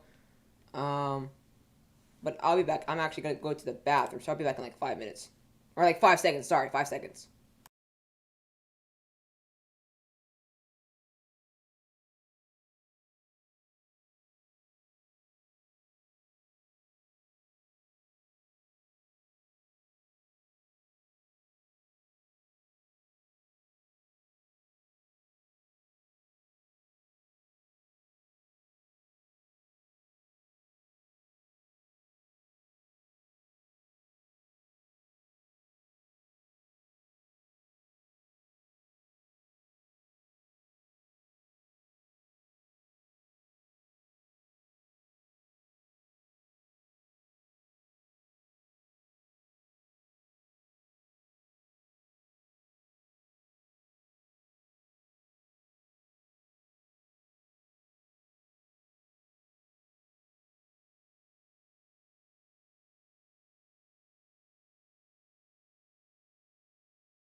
Alright, I am back. So, I'm probably going to most likely end the stream, guys, here. I hope you guys enjoyed it. Stay safe as well. And actually, before we actually end, we got a hurricane report here. What is all that? A gust of 98 miles an hour. Look at that. And then a gust here. Oh my gosh. A weather station said a gust of up to 138 miles an hour. So this thing is definitely really so strong here. But I will see you guys later.